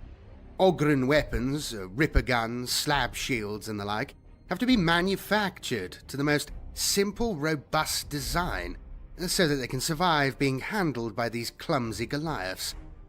Ogren's loyalty to the Emperor is well known, and they will not balk at even the most horrific foe. But one must always be careful to address them in the most unambiguous terms. They obey every order, with infuriating literalism. I once observed a unit of Ogrens standing watch over a group of prisoners. A young, inexperienced militarum officer saw me approaching and ordered the Ogrens to present arms. The scene that followed was bloodier than anything I saw in the rest of the campaign. Suffice it to say, none of the prisoners survived to stand trial. There are other, more sinister risks associated with these brutal abhumans. The small mind is easily filled with faith, they say, and Ogrens are undoubtedly amongst the most loyal of our abhuman warriors. They do not believe in the Emperor in a vague metaphysical sense. They believe he is quite literally with them on the battlefield, and may well appear in their mess tent handing out medals. The childlike simplicity of their faith might make it appear that they are impervious to corruption, but even such loyal, unsophisticated souls can be perverted by heretics. Their fall is never an ideological one. They are turned from the Emperor's light through the use of mind-altering substances, doctored combat stims, and surgical implants. With little mind to alter, it is worryingly easy to convince Ogrens that their former comrades are now their enemy. The only consolation is that heretics often underestimate the monumental stupidity of their new recruits. I once saw a rogue commissar order his Ogrens to cover him as he advanced.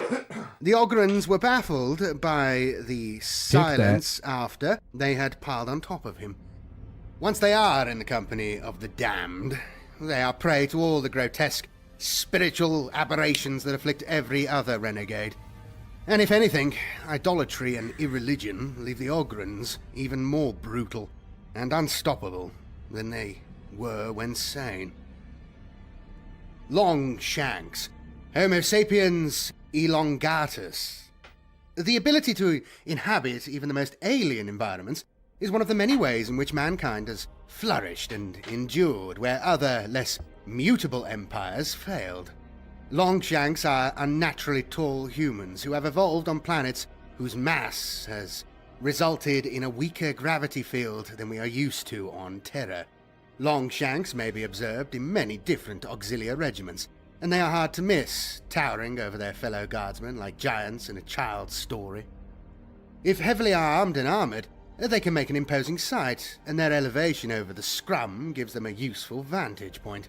Their long stride also means that they are able to cross difficult terrain at great speed.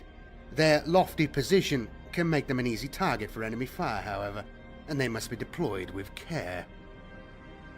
Felinid, Homo sapiens hirsutus. I have to acknowledge that I have no personal experience of this particular variant. I have heard the name mentioned on many worlds, but doubted that there was any truth to such fanciful tales. I once met a hunter in the Urus sector who offered to sell me the carcass of a felinid, but when I examined the thing, it was clearly a fake. A grotesque collection of human remains and animal hides, stitched together and preserved in formaldehyde. However, when Grek saw me working on my notes, he assured me that felinids not only existed, but are the form of humans he most respects. He tells me he has fought against them and found them to be the most efficient killers he has witnessed in a militarum regiment. Apparently, they show a lethal cool in the face of even the most brutal opposition. When I asked if they were bestial in appearance, Grek revealed that he finds it difficult to distinguish one human from another, and that felinids, to his eyes, look no different from me.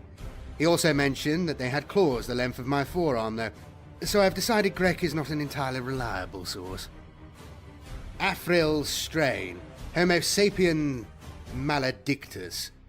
While most abhumans have mutated as a response to environmental stimuli, some have been genetically altered in an attempt to maximize the inherent potential within the divine human form. Afrils were intended to clone the attributes of the greatest imperial heroes. They are hominids bred to surpass normal guardsmen in every respect. Faster, stronger, more intelligent, and able to face foes that an ordinary, non-augmented human would balk at.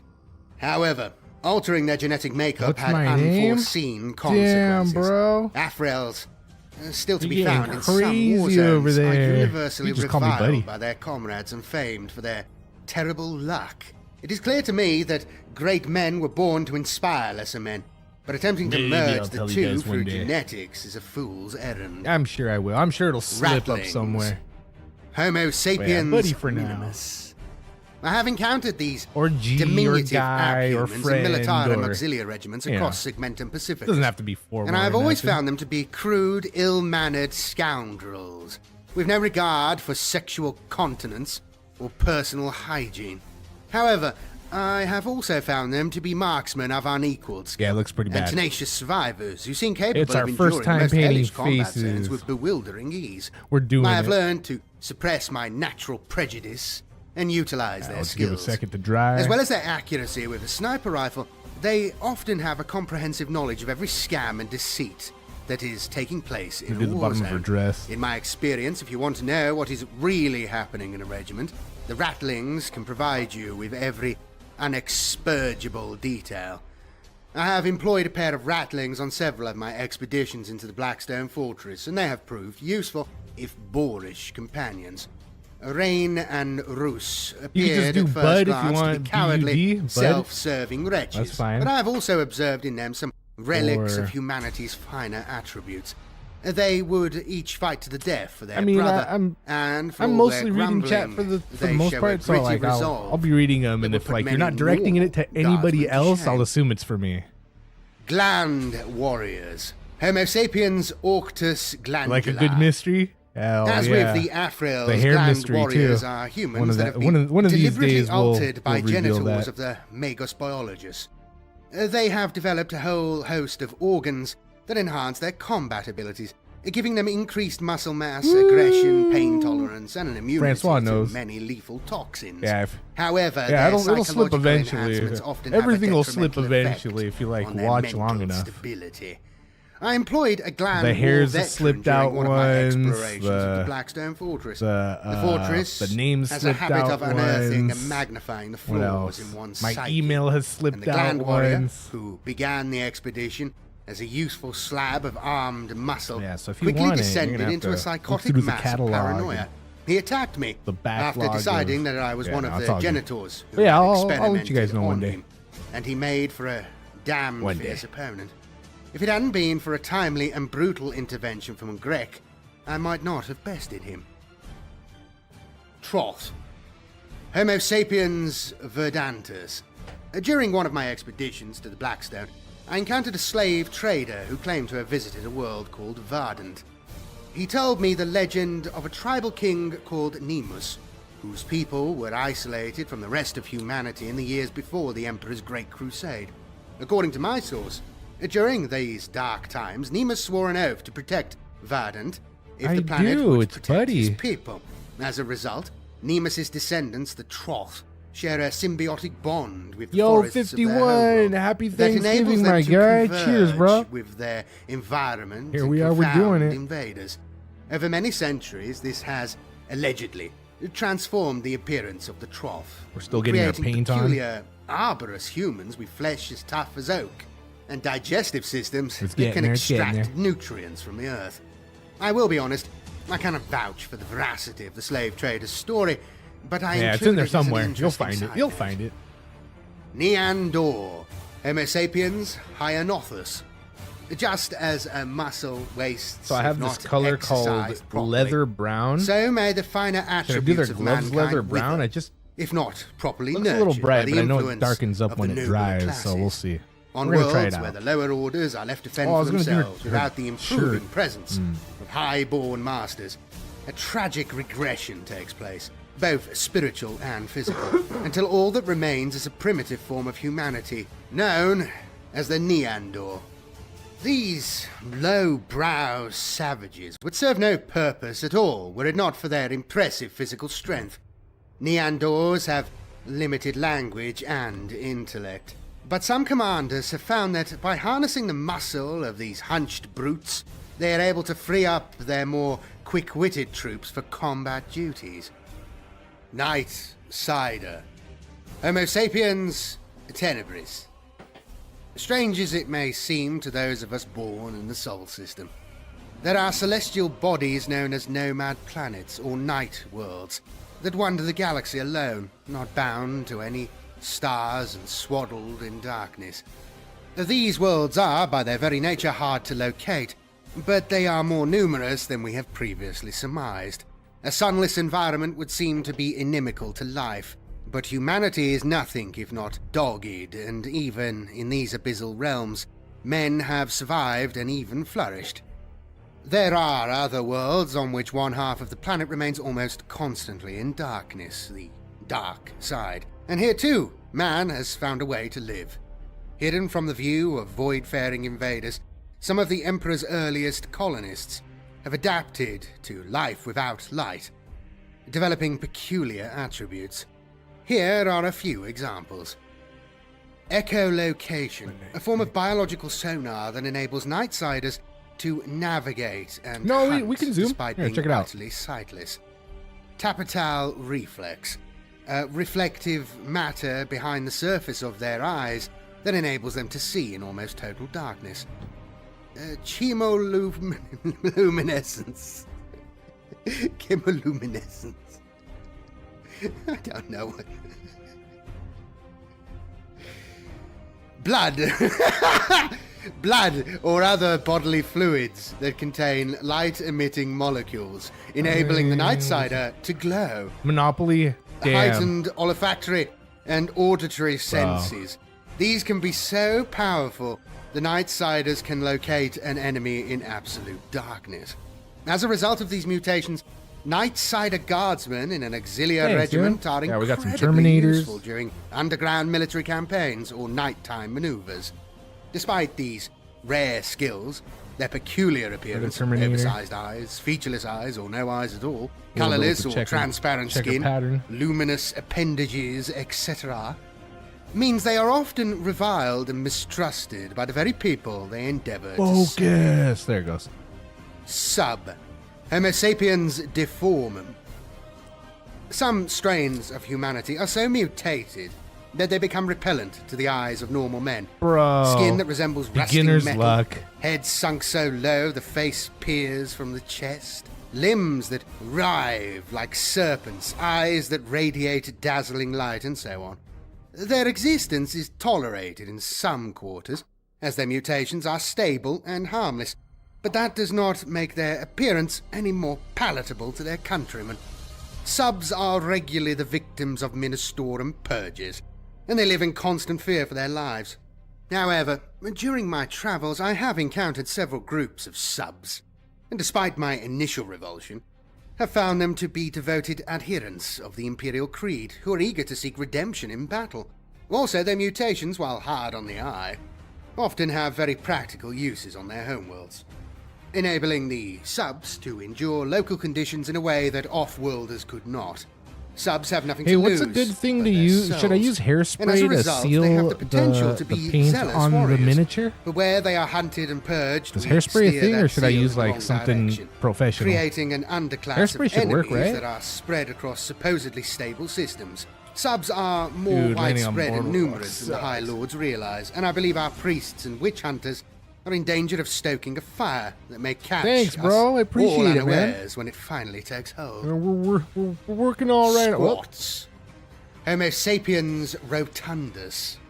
In contrast to the long working shanks all mentioned right on earlier, it. these particular abhumans evolved on high gravity No worlds, and as a hairspray. result are thicker Spray set, varnish. broader All right. and shorter than a normal man. Feel the paint, There was yeah. a time when they were a common Doing from there, I sight. don't in know. Yeah, Imperial so my war fingers zones. don't rub off But during my some of the paint lifetime, after they've become touching them so rare. much. I've heard when I rumors that decide many of their to homeworlds play were with them. devoured by Xenos fleets. Tabletop and they are it. now nomads, either drafted into auxiliary regiments or offering their services as mercenaries. They are doughty, determined individuals famed for their intractable disposition, hardy constitutions, and impressive engineering skills. Spray varnish. Their ancestors were miners, and squats are particularly useful during military campaigns that are fought underground. Pelagar. Homo sapiens oceanus. In the innermost reaches of the Blackstone Fortress, there is a lake of tar called the Gonsalvo Trench.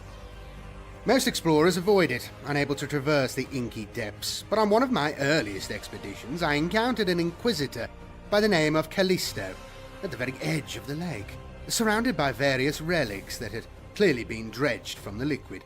She was reticent to explain her success until we realized that our fathers are both members of the same fencing academy. It is Oh, okay. wonderful how people of class and breeding can stumble across each other. Show. Even in these most uncultured regions. After this revelation, Callisto Damn. was happy to demonstrate her method and summoned a Pelagar from the lake. Never thought of that. Belot is a youth of around, I would guess, 20 years old, and hails from a world that is submerged almost entirely underwater. His ancestors evolved the ability to breathe almost any liquid. The most striking thing about him, however, is not his gills or scaled skin, but his musculature. His people live deep beneath the surface of the sea, where the pressure would crush a normal man. As a result, Belot is a hulking mass of iron-hard muscle, more akin to an Ogren than a normal human. When, at Callisto's suggestion, I struck him with my sword, it was like attacking an armored car. Belot clearly has other forms of mutation, but before I could investigate further, the fortress underwent one of its violent transformations and we were separated. I'm keen to learn more about this fascinating form of abhuman, but this event occurred several weeks ago, and if the rumors are true, Inquisitor Callisto has failed to return to Precipice. Beastman. Homo sapiens varietas. As I mentioned earlier, I know. the distinction between But heretical if I decide transmutation to, and I want them to be acceptable ready strains of to. abhuman rests on the stability of the genetic deviance. A standard abhuman is no more likely to deviate from its genetic norm than a standard human. Damn, alright, I definitely Despite won't that, use hairspray then. genetically stable abhumans may fall out of favor. While in the Western reaches, I have heard that the abhumans known as beastmen are on the register. Because I keep them in a of drawer right now, prescribed so like no citizens, dust gets on them. Class A to G But I do pull them worlds. out from time to Perhaps time to that was show you always the case, guys, but I or previously understood you know, beastmen to be a look at the tolerated, color if scheme so I mistrusted can do part some of other our auxiliary work on the other regiments. ones. Being placed on a And, prescribed Yeah, citizens just if I'm register touching is a them sure too much, sign because that I Homo can sapiens see on some of varietas the will soon be edges, removed the from paint's the already scraped abhumans off where I've category touched it or where altogether my nails and nicked it. reclassified as Xenos So I've horrificus. been thinking of I have to admit, the putting some idea does protection not on them, vex but me. I just My don't know what encounters yet. with these goat-headed, But yeah, cloven-hoofed we've said over there, creatures varnish, have always spray left me varnish, troubled. Francois. I endeavour to see the use in all of the Emperor's subjects, but beastmen have no sense of propriety or decorum, to the extent that many of them refuse to use cutlery in the mess hall and converse with An arm each falls other in off? what I Alright, can for only sure. describe as a modulated belch. I have on several occasions been forced to call out these wretches for their Yeah, appalling I manners mean, and demean they don't myself chip, but by like confronting them in single combat. there's a couple Dueling spots with such where the- creatures the- is the clearly paint's inappropriate for a gentleman of my rubbing position. off. But these boars are so ill-mannered, I have repeatedly found myself facing one down with the blade of my saber. It is perhaps symptomatic of this coarse nature that so many of these abhumans are to be found fighting for heretical cults, worshipping false gods and indulging in depraved rituals in the company of sorcerers, rogues, and inhuman warp entities.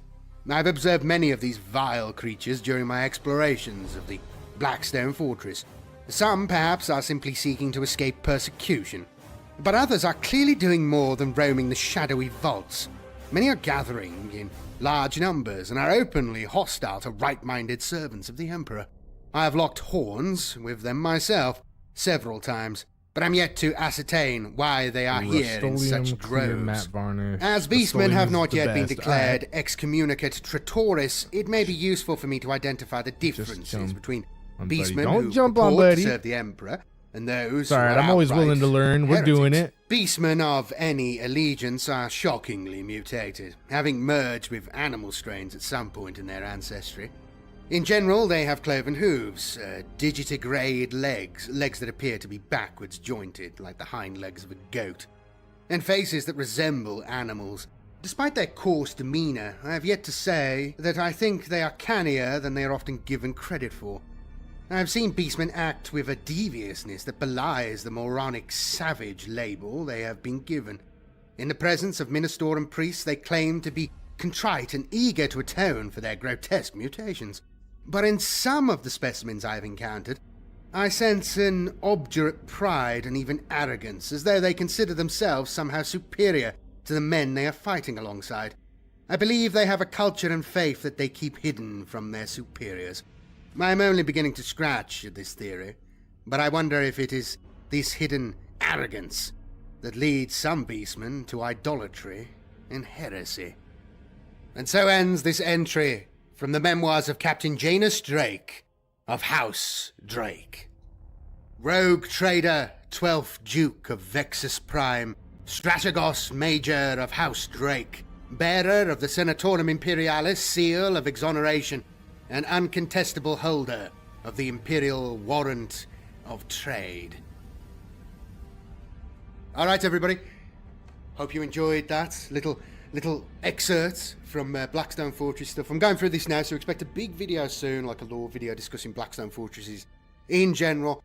It'll concentrate on... It'll have a lot more concentration on the newer stuff with the Blackstone Fortress, but I'll cover all the old stuff as well.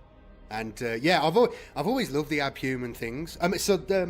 They brought out a book, basically combines the old xenobiology book, I forget what it was called, like a lore book from years ago, like 20 years ago. And this new stuff from Blackstone Fortress combines it together. And it's a good read, it's fun, and yeah, the author is great. But, and I recommend you pick it up if you can find it, right? But I always love the abhuman things. I always like the idea that I always thought it was pretty cool. And I think the thing is, obviously what it is they created this, they took a fantasy game and turned it into a science fiction game. But then they had to justify why you've got things that are alien, fantasy creatures, that sort of thing. And then they've run with that and developed all these other weird things like the Nightsiders and the Longshanks and all that. But yeah, how do you get ogres into this? Where you make them ogrins? Well, why would they be like that? Well, actually, if you think about it, it's probably a way they would be like that.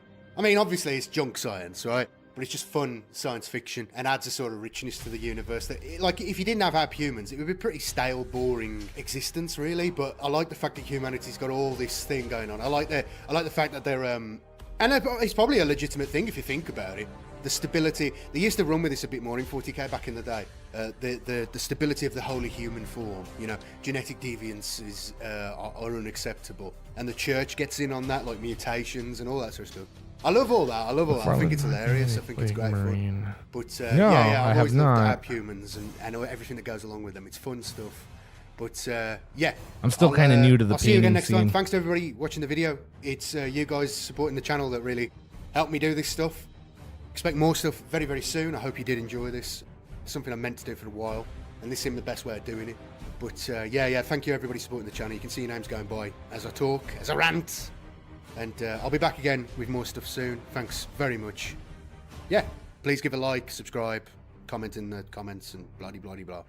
See you later. Cheers. Bye-bye.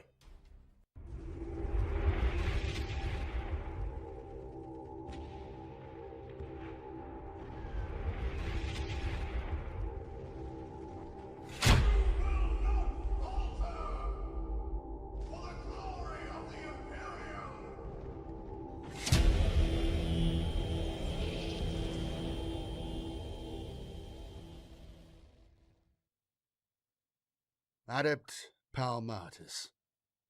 I have no idea who wrote this. It's from the First Tau Codex. Adept Raphael Palmatus stepped off the crew ramp of his shuttle and squinted in the harsh glare of evening sunlight. The air was hot and stagnant. Not a breath of wind stirred, and he could feel sweat prickling on his brow. A shadow fell across him as the giant figure of Captain Telos of the Imperial Fists joined him on the landing platform. The Space Marine seemed untroubled by the heat, despite the heavy armor and ceremonial fur cape he wore. Their shuttle sat atop an immensely tall structure, and Palmatus could see for miles in all directions across the Tau city. Unlike most Imperial cities, this was elegant and very open. Gleaming towers of marble, white steel and glass, soared majestically, interconnected by airy walkways and translucent bridges that seemed to defy the natural laws of gravity. He could see dozens of long, rail-bound grav trains snaking their way soundlessly through the city, crossing and intersecting in a graceful ballet, stopping briefly every now and then at various structures before moving off again. A section of wall across the platform, irised open. A robed figure emerged from the sunlight to meet them. Palmatus kept his face expressionless as he saw that the figure was not Tau, but human. The man was powerfully built, though nowhere near as formidable as Telos. His skin was deeply tanned and lined, the texture of old leather, and his eyes sparkled with wry amusement. He raised a hand in greeting, and Palmatus could see the outline of a faded imperial eagle tattooed on his forearm. "Greetings! My name is Harmon Delphi, and I welcome you to Taolku," said the man. Palmatus bowed in response, concealing his displeasure at this calculated insult. The tattoo on Delphi's arm marked him as a soldier of the Emperor's army, and, in Imperial eyes, a deserter and traitor. He was sure that Telos had seen it too, but thankfully the captain said nothing. "I thank you for your greeting," he replied. "It is pleasing for us to be here, and I look forward to conducting my discussion with Aonor Taoku Kayana. I am sure that between us, he and I can resolve the Nimbosa colony dispute amicably." "Yes," began Delphi, spreading his hands in a gesture of apology. "Regrettably, Oh, Kayana has asked me to convey his most sincere apologies to you, as he is extremely busy at this time and is unable to receive you at present. He hopes you'll bear with him in this, and meanwhile offers you the hospitality of the city. Palmertus nodded politely, a measure of his earlier optimism returning. Eono Taulku Kiana was a fool to play these petty games. Every day they spent here in negotiations brought the retribution of the Imperial Navy closer to Nimbosa. He said graciously, Aeon Taulku Kiana is most considerate. Please convey to him thanks for his hospitality, as I am sure we shall enjoy our stay here. Now, if you would be so kind, please convey us to our quarters. Delphi smiled, then led them through the opening he had emerged from, and along a series of featureless white corridors.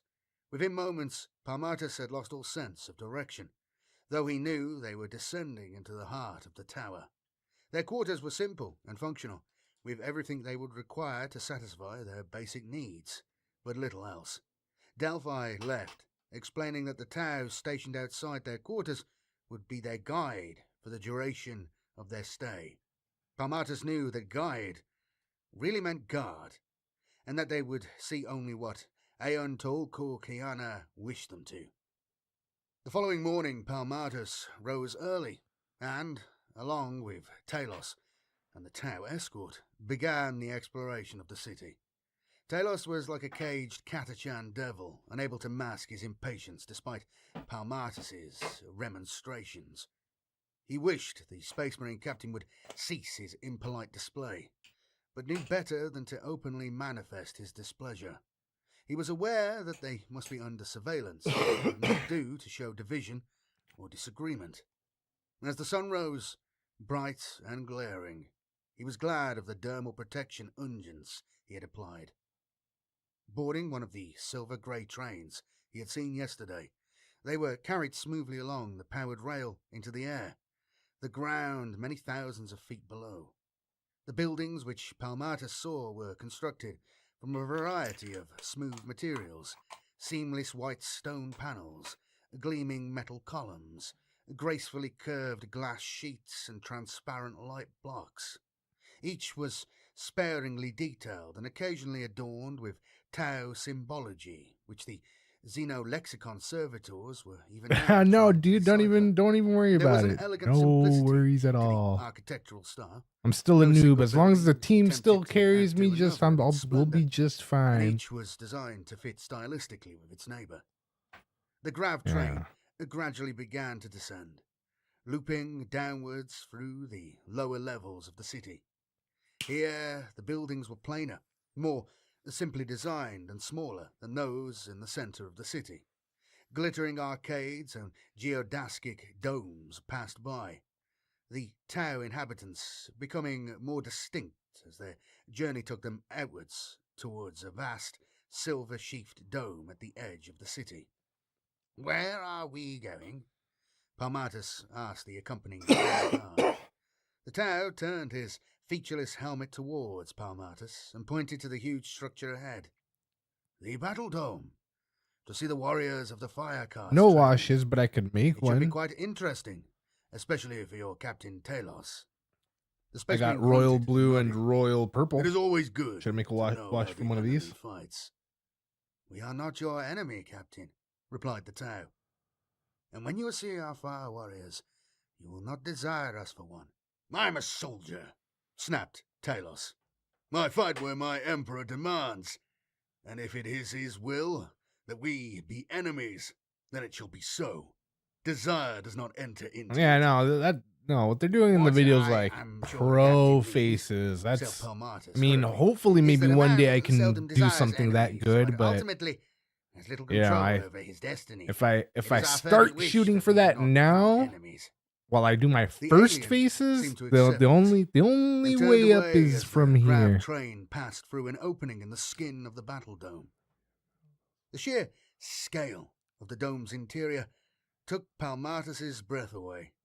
The ceiling swept high above them, Do it. held aloft by unknown Do it. means, as there were no What do you guys supporting columns recommend? visible. What little he understood do I like? regarding Should I? construction told Palmatis Should that my such a next huge goal structure should not be able to get some stand. washes, The or dome was split can I into make one arenas from of various something? sizes, each modeled to What do you guys represent a different recommend? theater of war. There were jungle Is that not loud arenas, enough, bro? Can you guys not urban hear this guy anymore? arenas, desert arenas, water-filled arenas, and all manner of others spread Alright, hopefully throughout that's a little the bit better. dome's floor. The grav train slid to a halt over a large arena filled with Yeah, buy a wash. Okay. prefabricated buildings, mining Sepia equipment, and wash several armored or vehicles. Reekland The analogy flesh was not shade. lost on Flesh shade? Palmatis. Oh, you're asking me? This was a small-scale recreation of the Nimbosa No, I got like colony. an earth. And while the earth. mocked-up vehicles were crude, the resemblance to imperial patterns was unmistakable. Agrax earth shade, I think. Advancing through the colony were several bulky figures, fire warriors armored in heavy battle suits. Each warrior carried a fearsome looking Agrax. weapon and was also armed with a second shoulder-mounted gun. Before them, 2 squads of lighter armored fire warriors darted through the colony, firing from cover in support of one another. One of the mock-ups of an Imperial tank rumbled You can make a forwards, wash if you watered weapons down the firing paint and enough. forcing the troops in the Yeah, vanguard that's what I into cover. said. But As one, the weapons of the heavy battle somebody suits said, locked yeah, onto Francois the said, tank and no, those fired, won't make a wash, blowing it just a apart in a glaze. spectacular explosion and blasting the turret I don't know high the into difference, air. but The mock I colony don't want to was mess swiftly it up, taken, so and the grav I'll train listen to you moved off guys. again. For the next 2 hours, Hikari Violet, if you buy one. and Talos Okay. were shown Tau fire warriors training in a variety of different war zones and employing all manner of exotic weaponry, vehicles, and war gear. By the time they emerged once more into the Cold? daylight, Palmatis could see that Talos had a newfound respect. No, it's probably a warmer for color. I'll Tau probably at use war. red. With Santa As the and grav his, train began his coat's climbing high red, into and the center of the city he's once been drinking again, booze, so the his town nose and guide cheeks are removed his helmet rosy. and And laid it beside him. His face bore the same typically flat features of the Tau, but in the center of his forehead you can was water a down diamond-shaped Agrax ridge 50-50. of Okay. raised bone. 50-50 Lustrous dark Agrax. hair spilled from the Agrax top of his brown. head in Oh, an that glaze elaborately is jeweled different. scalp lock, I don't know. and his what's the narrow difference eyes between the were glaze. twin slits of black. The alien fixed his gaze on Yeah, me either. Palmatis I'm and said, still figuring it out over here. I've seen what my warriors I know can the do, washes are like real Raphael. thin to like go in Can like you not crevices see and the stuff. foolishness of And I your don't know. I don't know about continued resistance glazes. to our colonists on Nimbosa.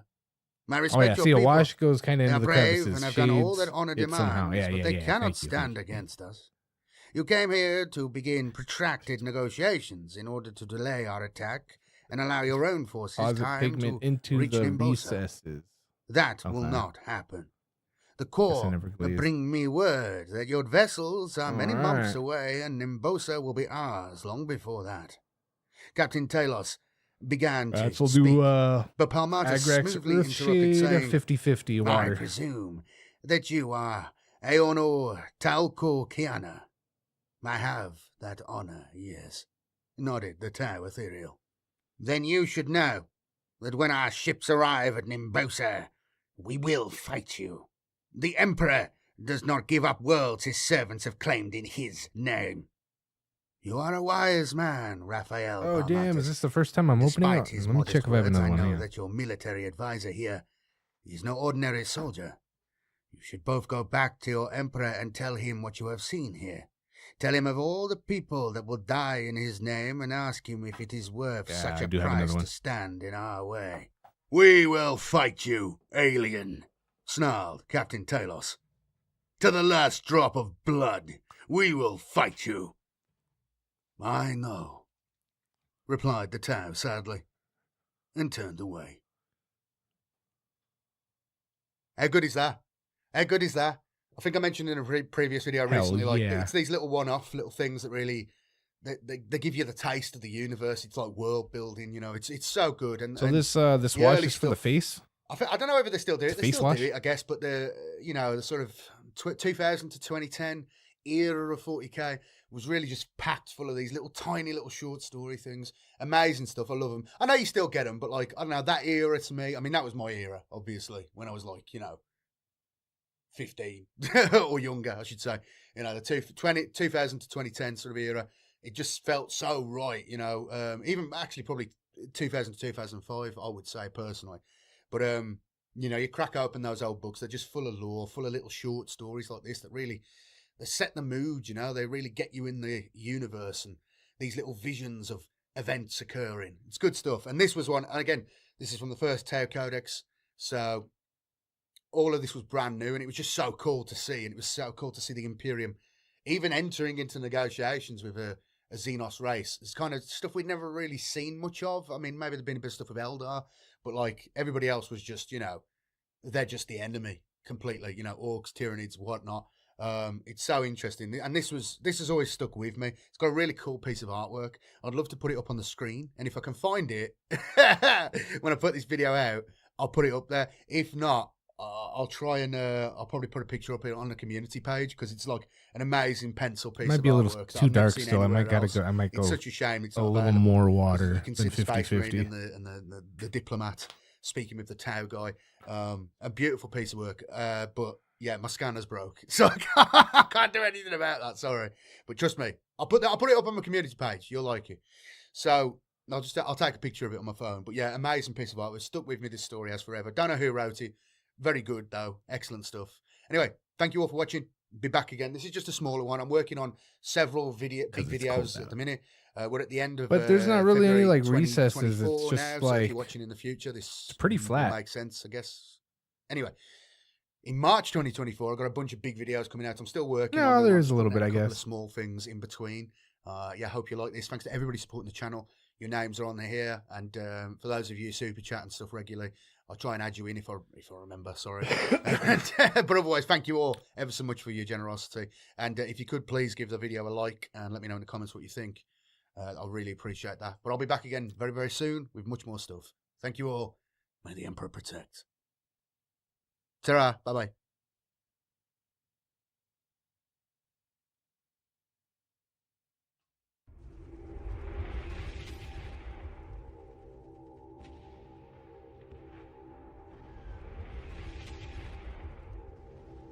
Cold out there, you guys.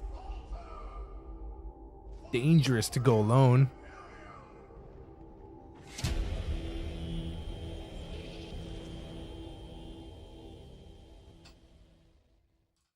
The Adeptus Mechanicus.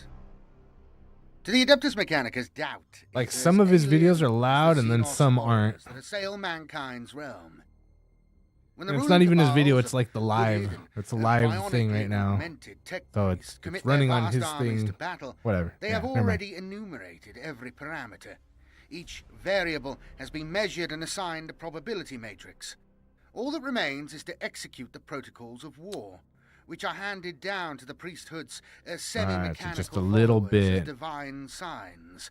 And just in Undeniable case proofs if of the machine god's power. my lag has To caught up face to your the guys' Adeptus screen, don't Mechanicus forget is to to hit that oppose live those who button have so you're already only 4 calculated seconds your behind the demise. actual stream. Sometimes From I industry choked get a little smog behind and wreathed it lags everybody worlds. else out. The Adeptus Mechanicus Only if you're reach lagged to out. scour the If your dim thing still reaches of the says live down galaxy there for next to the forgotten play button, then it's all fragments good. of archaeotech from But sometimes mankind's past. it gets off Their rulers track. are fanatically zealous, rigidly dogmatic, and revere technology as the object of their devotions. Yet, a true understanding of the artifacts they seek ever gives way to a greater principle: worship of their machine god, who invests creation with motive force. Verbal protocols have devolved into murmured chants, rigorous theorems into religious doctrine, and technological revolution into stultifying inertia. They aspire to the purity of the machine, but the Adeptus Mechanicus retain all the fervent faith. Yeah, we got some ambition lag. of their I don't have the humanity. best connection over here. Disciples of the machine god. The Adeptus Mechanicus are the custodians of mankind's technological knowledge. And do I want With to? great Do I want reverence and to elaborate ritual, do the robed whole, priests all the skin oversee the everywhere, or fabrication, just maintenance, the and repair like of the every crevices device of the crafted eyes by and the mankind, lips and? and view the nose? careful protection of every scrap of information as their I mean, I know it's called a religious wash. Am I duty. just supposed to wash over The all Adeptus the whole Mechanicus, thing?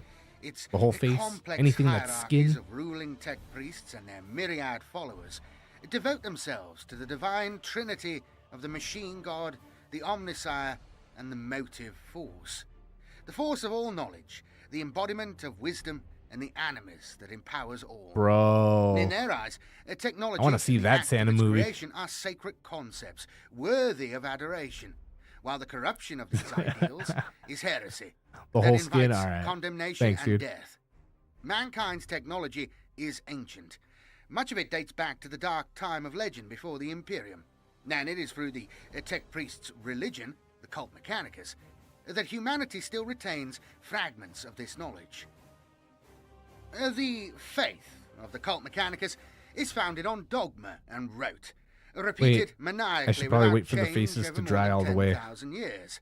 While true understanding of They many look of their practices dry, has but long I since don't vanished know. under a smothering blanket of ritual and half-remembered mummery. Yeah, Priests rescuing. soothe the intractable machine spirits of cogitators, reignite the fiery hearts of recalcitrant Hey, you can't let kids generatoria, starve, right? and forge the materials used by the Imperium's armies, as much with sprays of holy incense and binaric chants as with technical skill. To the Adeptus Mechanicus, Yo, Vietnamese the style, what's production up, and dude? maintenance of the Welcome, machine welcome. is indivisible from their theology, and even the most mundane then eats them. process is performed with That's all how the he lives ceremony forever. of a rite, a millennium. He has to keep its eating practice. children, the naughty kids. The tech That's why he has a priests naughty list, so he reclaim knows the where to hand of get the machine his, god his in every grub on. aspect of human technology, Eats them in the like fundamental Pennywise, like forces it. of the universe, and in their own ability to comprehend All right, such here we divine go. concepts. Such knowledge is precious, and the Adeptus Mechanicus jealously guard their power and influence in a carefully choreographed balance with the Imperium's other great powers. Without the forges and specialist knowledge of the tech priests, however fragmented and ill-used, the Imperium would swiftly fall, and without the incomprehensibly vast resources and military might of the rest of the Imperium, the Adeptus Mechanicus would crumble and vanish. Both benefit hugely from a sometimes strained yet irrevocably connected dependence. Through the sweat of legions of slave labor, the augmented strength of unthinking cyborg thralls, and the power of monolithic forge temples do the Adeptus Mechanicus create everything from pioneer plowshares to Ramillies-class star forts.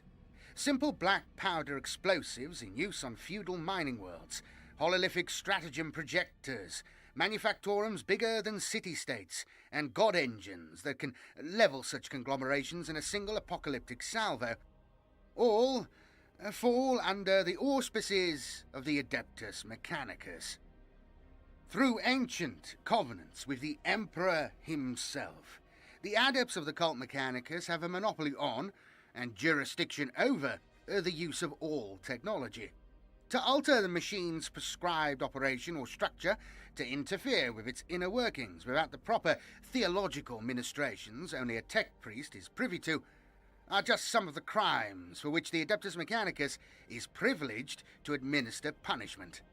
Lobotomized servitors. How many men and women, coats am I ran going to afoul want of to the do tech with that priests are a common Agrax sight Earth throughout the Shade Imperium. 50? These Well, it's more like unthinking creatures, heavily modified 70-30 with bionic water replacements, Agrax. perform menial and repetitive tasks of every kind, and their unhealthy pallor and slack jaws are a potent reminder of the dangers of crossing the Adeptus Mechanicus.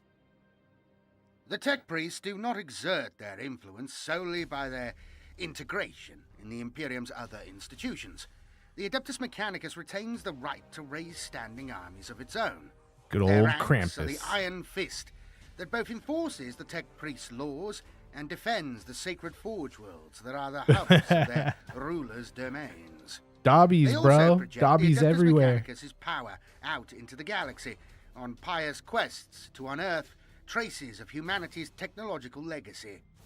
The numberless cohorts of the Skitaria legions are the cybernetic heart of the tech priests' military Snitches and might. nerds. Hell They yeah. are the foot soldiers of the cult Mechanicus, fully devoted to the faith and heavily modified by their masters with bionic enhancements, their neural cortexes inloaded with martial protocols. To witness them marching to war is Just akin one. to seeing a bizarre and grotesque religious procession conducted with scientific precision. Just showing. Yeah, They it's are kind a of brown. macabre It's mix yeah, of it's the pretty living brown. tissue and mechanical augmentation. Yeah, dude. Happy Thanksgiving to Responding everybody that I didn't say Happy immediately Thanksgiving to to. the broadcast imperatives of their superiors. The Skitarii do not crusade alone in the name of the machine god. The hulking automatons of the Legio Cybernetica crush the unweary beneath their Wait, no, tread just if he and saw stitch kids' shoes at the incandescent front trails of door that burning wasn't on his phosphor list, through then the he enemy rewarded those ranks. kids? Bro. The Centurio Ordinatus marshal Gotta get my Leviathan shoes. war machines that each bear unique and irreplaceable munitions of incredible power. The Ordo Reducta If too thick, specialize okay. in siege warfare and worship the machine god in its aspect as the Unmaker. The Auxilia Myrmidon are a cast of Yeah, we'll just go with one coat of destruction of the savants, and the okay. Collegia Titanica set the ground trembling with the strides of their god engines. The ruling caste of the Adeptus Mechanicus are the Tech Priests. They direct the mammoth endeavors of fabrication upon which the Imperium depends, and lead the followers of the machine god in unforgiving crusades of ruthless acquisition. The Tech Priests hoard mankind's legacy of knowledge, seeking an ever closer union with their deity. Within the continuum of the human species, its extremities warped by genetic aberration and psychic renaissance, few appear as divorced from the common stock of mankind as the Tech Priests of the cult Mechanicus. As acts of worship, they routinely replace what they see as fallible flesh. Oh, nice. Bizarre mechanical augmentation. Damn, dude, some Seeing it Santa as a lore. way to move closer to the machine god and toward perfection. Bionic limbs, artificial appendages, and cybernetic organs in great profusion, and variety render the majority as biomechanical horrors. All right, so now that I barely did the wash, recognizable I'm gonna do one more face Some Tech face priests flesh sport color skittering, above it, multi-joined legs or crawling or is the wash the trackies last as thing I want to more do? efficient locomotion, while gilded armatures glistening with blessed dispersal fluids replace or supplement their arms. Their methods of communication can seem as inhuman as their appearance. Tech priests speak a number of strange dialects that blend the machine tongue with those of the wider human race. These include binaric cant, lingua technis, exemethic code, noospheric bleed, and novabite. I would hope for Few no outside the coal, Tech priests' but orders I'd can probably get some comprehend them, coal. and then only with specialist augmentation. To human ears, they are a squeal of mechanical blurts, hisses, and crackles, but they also transmit on frequencies well beyond biological detection. Bro. These languages are replete with internal self-references and fragments of ancient tongues once spoken by the machine gods chosen in mankind's ancient past. Tech priests find little use for ambiguous emotional interactions.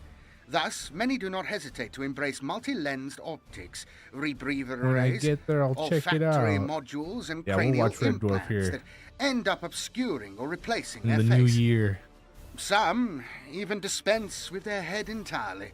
Their organic brain instead supported in crystal jars linked Bro. by complex neural interfaces. That was your warning. Cole was your Just warning. as Tech priests' forms are Yo. complex and varied, That's awesome. so too is their meritocratic organization kids. and hierarchy. Throughout the Imperium, individuals undertaking roles as engine seers, lex mechanics, techno shamans, and noospheric spectrocrats can be seen upon many worlds and ships, accompanying mankind's armies and tending to their engines of war. The Tech priests' ranks become more esoteric and inscrutable, deeper inside the Adeptus Mechanicus' theocratic layers. Each forge world is led by a fabricator general, the most technically adept and knowledgeable among their kind.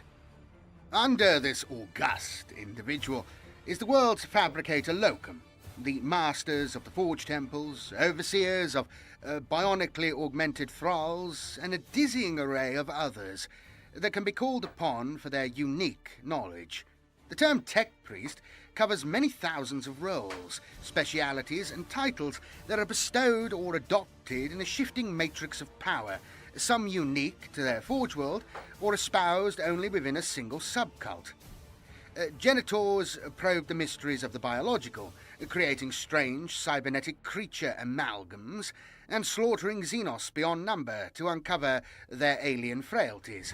Artisans create wondrous devices of archaic beauty and deadly effect. That's funny. Their ornate weapons and filigreed war gear highly coveted throughout the Imperium.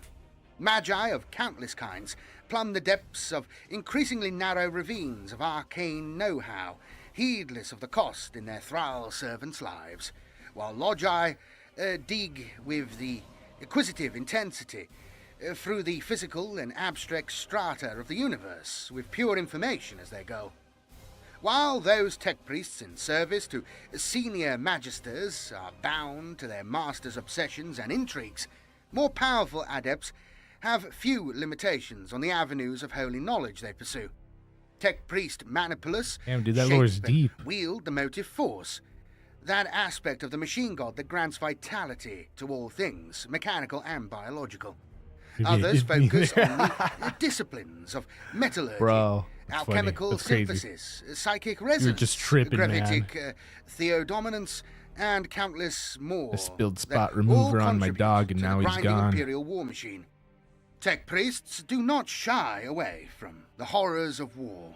The demonstration of the machine god's primacy in the universe and the application of their destructive theological devices are an opportunity to be grasped with fervor. One of Many those replace bitter, more delicate bittersweet mechanical feelings. Like, appendages yes, with finally war gone, forms, but steel-shod bionics get it fitted together, with bro. esoteric Here, weaponry. you know. The most senior adepts in charge of calculating grand And if there isn't, strategies it's you. and That's directing the right. zealous forces under their command That's how it will goes. adopt the title of Dominus.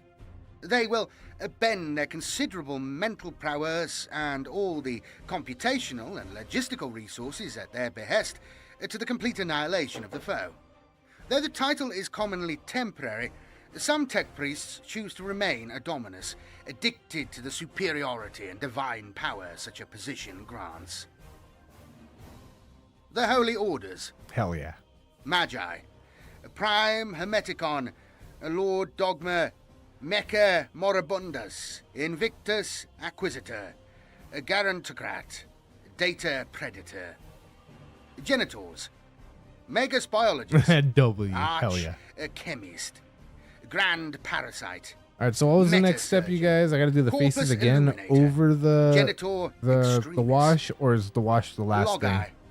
Lexico Somebody might have already Arcanus, answered me, but my bad. Bibliophiliac, Hyper-Rationalist, Monitor Melvolus, Info Executioner, Biocogitatus, Artisans, Forge Lord, Mechasapient, Both, all right. Praetor Electroid, Cybersmith, Techno-Archaeologist, Necromechanic.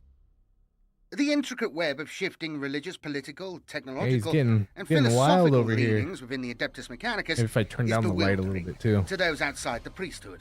Yet even as subcults, movements and schisms are in constant flux.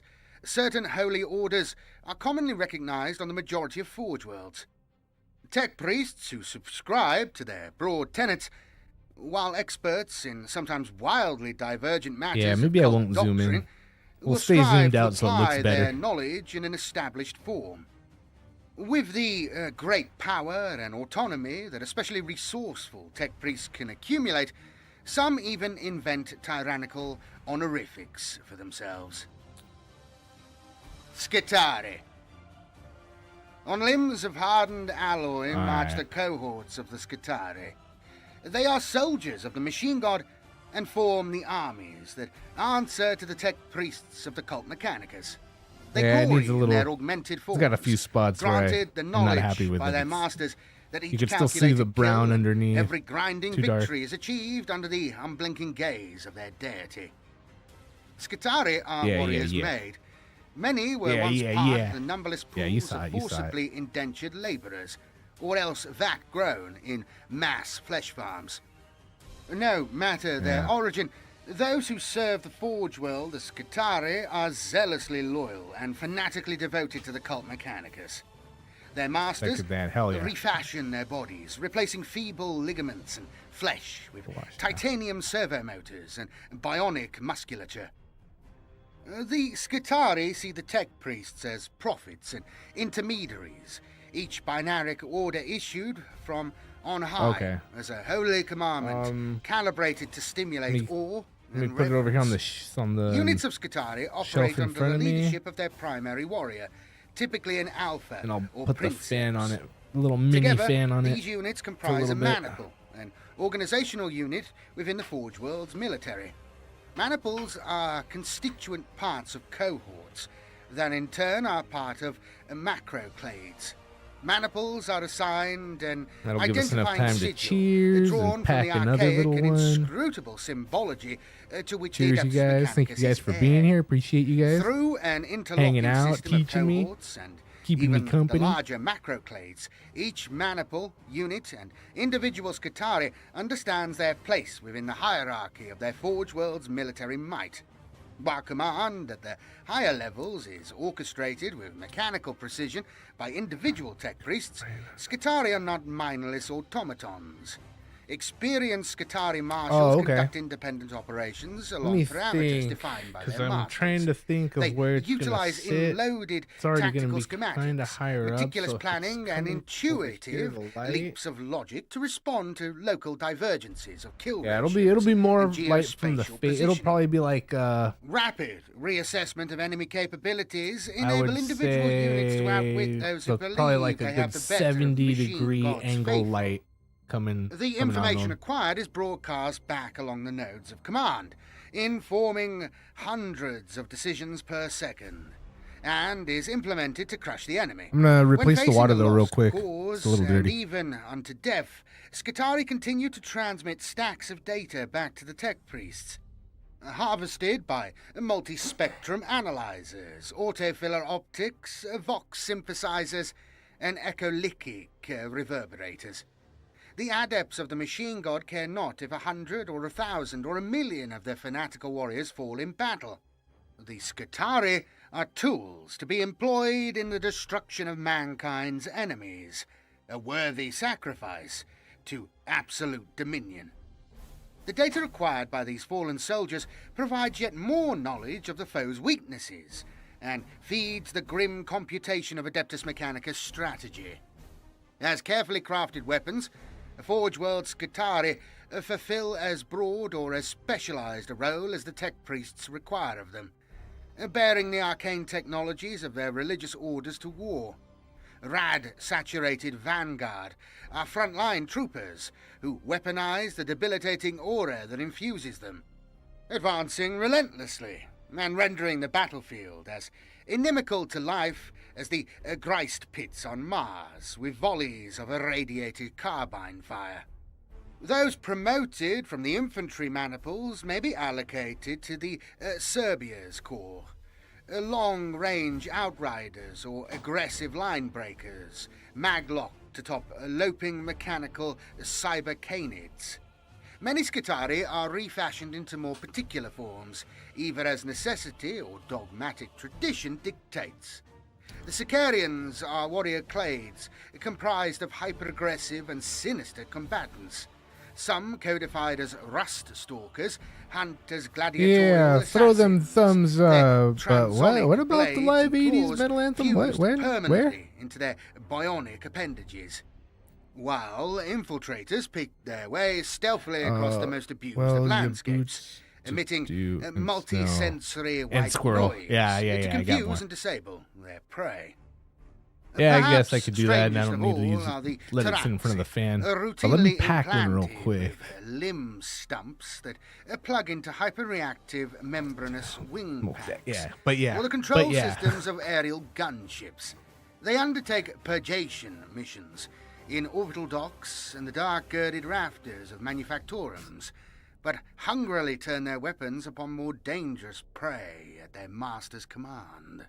Not even required. The weapons Alright. employed by the Skitarii legions are as ancient So many smokers at in form at those as they are concerts. Hell yeah. advanced in technology. The good old days. Yeah, now Galvanic everybody holds up their rifles phones are as said to be lighters. I think modelled that's on the kind of hunting lame. flintlocks of Well, Mars's past.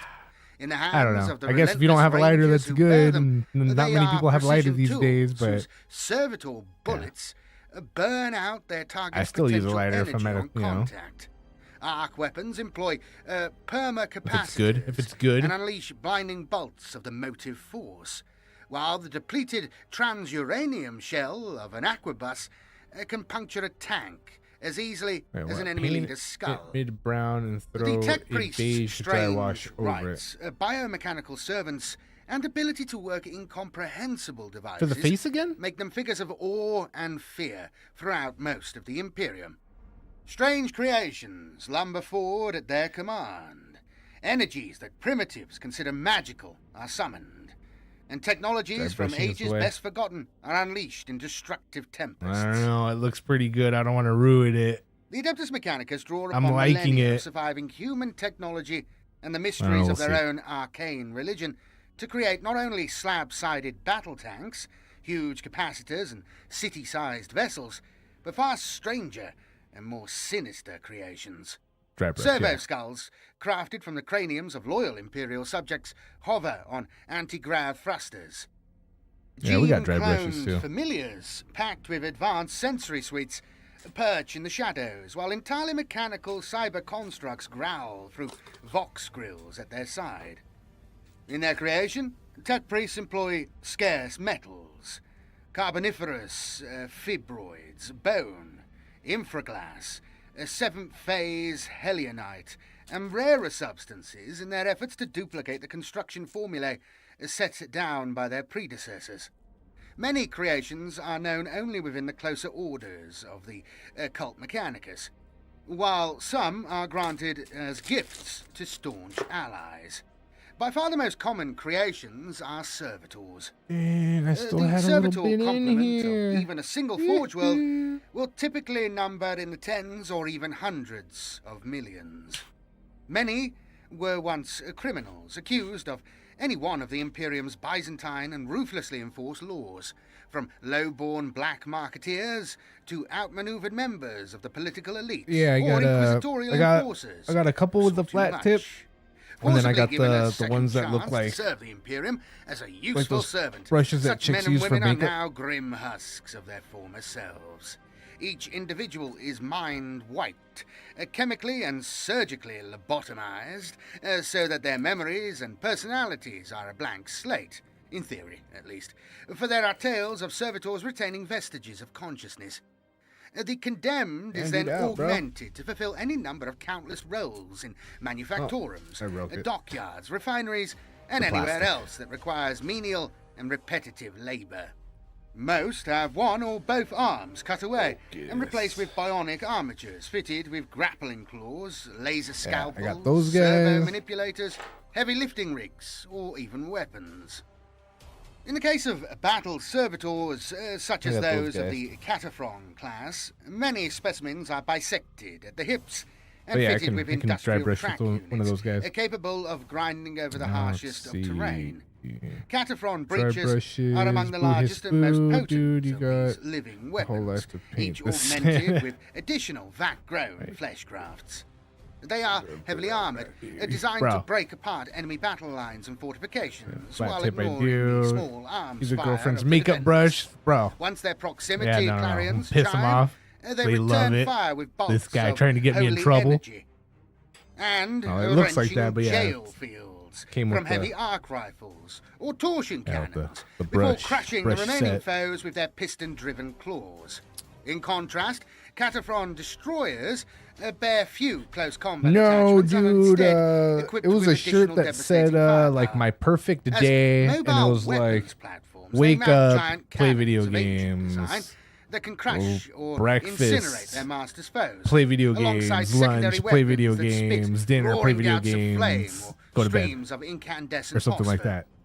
Tech Yeah, it's priests pretty often surround I can't read it themselves now, with but whole yeah, clades of that's what it used to Cataphren say. battle servitors, and endless numbers of them are created day and night on every Forge World. They are Regular all brush with ultimately a flat tools tip? to Alright. be expended by Not the one of Adeptus those makeup Mechanicus brushes. with no more Fine. force than a soldier would empty a gun clip. After battle, smaller flat damaged tip? units are recovered for reuse. Maybe. weapons If not, I and can sturdy cut chassis with some scissors. I can resanctified. cut half of that Any guy off or remnants of the something. human at their core are unceremoniously dumped before being replaced by another hapless auto-volunteer from amongst the tech priest's seemingly endless supply. Servitors are also permanently integrated into many of the Adeptus Mechanicus' more complex devices, The motive engines, ridden to war by the cause of Sidonian Dragoons and Iron Strider Bellastari, are each fitted with a mono-tasked servitor that serves as a steering conduit. The Iron Strider engine they form a part of is a stilt-limbed combat walker, perfected by the tech priest Alberbrak Vine in early M33. The limbless Trying not to knock and stuff over. You see that? sightless servitor Oh, I had my camera off. exists as an My bad. interface between the commands issued by the experienced Qatari warrior mounted on top and the near-perfect perpetual motion dynamo at the engine's core. This one's The kind Sidonian of Dragoons flat. operate as swift-moving shock troops, wreathed in clouds of ochre incense So as they versus the mount other one? deadly charges with their pronged taser lances. Their ranks often comprise the most zealous of a Forge World Skitari, and are viewed This by yellow one others is of like their a little cohort round. as It's like a chivalric tip. hunters, It's a little round at the marking their top. quarry with radiating shot, so they can track them down no matter where they run. The Iron Strider Bellastari are what do you also think? constantly on the move, stalking the fringes of their maniple to find ideal firing positions, and then moving again before the enemy can For retaliate. useful brushes, Their yup. pilots are marksmen. And take their beyond little compare, pencil often sharpener drawn too. from the ranks of veteran ranger units. Steadied by gyroscopic stabilizers, Iron Strider Bellastari form stable firing platforms for their powerful Cognis heavy weapons, with which they hunt enemy vehicles and commanders. All right. The yellow one The looks good. congregations Okay. of electro Or priests orange. Yeah, the orange embody one's many of the small. Also, it's arcane just and like fanatical an aspects of angled the cult flat tip. mechanicus. All are devoted to the motive force, the aspect of the machine god that adepts of the Adeptus Mechanicus preach is the spark that drives all systems, biological and mechanical. It is the fire that leaps from neuron to neuron, and the illumination that reignites cold reactor cores. The motive force runs like a current through the Bro. bodies of electro priests, Hell yeah. channeled Let's give it a by shot. Electus and amplified by their fervor, so that their bodies crackle with power. Rounded Implanted yellow one? under Alright, the we'll do skin that. of electro priests, Electus connect their entire nervous system, sending bioelectronic And what pulses color am I potent enough using to do incinerate this dry incoming brushing? projectiles. An example of the less gonna be like a- obvious, a but no less skin color? bizarre Another skin technologies to color? emerge from the forged temples of the Adeptus Mechanicus, Electus can be made to be nearly invisible. Alternatively, they can be made to radiate vibrantly through the flesh of those who bear them, serving as proud brands bestowed by the machine god. These subcutaneous circuitries range from small metallic wafers to silvery streams of motile nano servitors and even full body networks. Simple versions are worn by every one of the machine Just a god's tip. That's right, worshippers dry brushing. and All right. can be Keep in mind remotely dry brushing, accessed dry to provide a brushing. wealth of identifying and hierarchical data. Few rival the extent and complexity of those born by the electro The priest ancient brotherhoods. painting technique. How this holy resource is employed is at the heart of an antagonistic schism among the electro priests. Those of the Skin color, last Corpuscari use. faction Alright. believe in spreading the light of the machine god's bounty. They advance while chanting Well, I binaric mixed litanies, two colors, building up the energies within their bodies. so and I'll do my best to discharging get gouts those of back to power what it from their was. It was most of electrostatic one, and then gauntness. just a touch of These a darker electrocuting color. bolts grant unbelievers one ecstatic moment of enlightenment before burning them from Wash the again? inside Okay. out. Like Their this, rivals lighter, among the okay, lighter the Fulgurite lightest. Brotherhood see such discharges Actually, of that's electrical Francois. power as wasting the machine god's finite favor. They consider He it knows a good vile bit. He knows sin. a good bit. And it is one they see also in their deity's enemies, whose very existence fritters away the holy motive force. Rather than slaying from afar, Fulgurites smite their enemies face to face with long-hafted electro-leech staves. These draw the energy from those they strike and store it in capacitor cells on the electro-priest's back. In the wake of the Fulgurites, enemy vehicles are left cold and dead, while Wait, what? once living creatures lie motionless, Their You should nervous be able to systems see and it didn't organs dry evenly still because of the further. water tension on the uneven surface of The the Onager sculpt. Dune Crawler is a walker engine akin to a multi-legged battle tank. It easily negotiates dangerous It looks good battlefields though, as it so brings its I'm gonna go for arsenal that to second. bear. I mean, it was in front of Its the fan too, hull so yeah, I'm pretty sure blistering it's with heavy good. weaponry So we're of gonna do that archaic second design. coat right now of wash, Dune crawlers can blast apart squadrons of aircraft, and then we'll do the dry punch brush, I guess, right? holes in Wait, traitor wash and then dry battle brush? engines, Yeah, I or think. atomize enemy commanders in beams of blue light. The engine owes its origins to the Mars Universal Land Engine, fashioned by the famed techno-archaeologist Arkan Land, intended as a workhorse that could escort its masters across the inhospitable wastes of Mars in relative safety. The machine proved so successful it was inevitably repurposed as a weapon of war, though only after many centuries of careful religious discussion and rigorous scriptural interpretation. To its enmeshed crew and the Skitarii formations alongside which it often fights, the Dune Crawler is no mere weapon, but a walking reliquary of sacred technologies protected by the hand of the machine god. Thanks, dude. Overlapping Yeah, dude. It couldn't be emanators done or without viewers shielding like fields you. disperse hostile energies into the atmosphere, and incoming projectiles are transmuted into little more than flashes of light and tangs of ozone. The Legio Cybernetica. When the automatons of the Legio Cybernetica go to war, the ground shakes with the thunderous stamping of their robotic feet. The air is filled with praise blurts, glorifying the Omnisire, emitted from rasping voxes and psalm programs, grind loud over the din of war.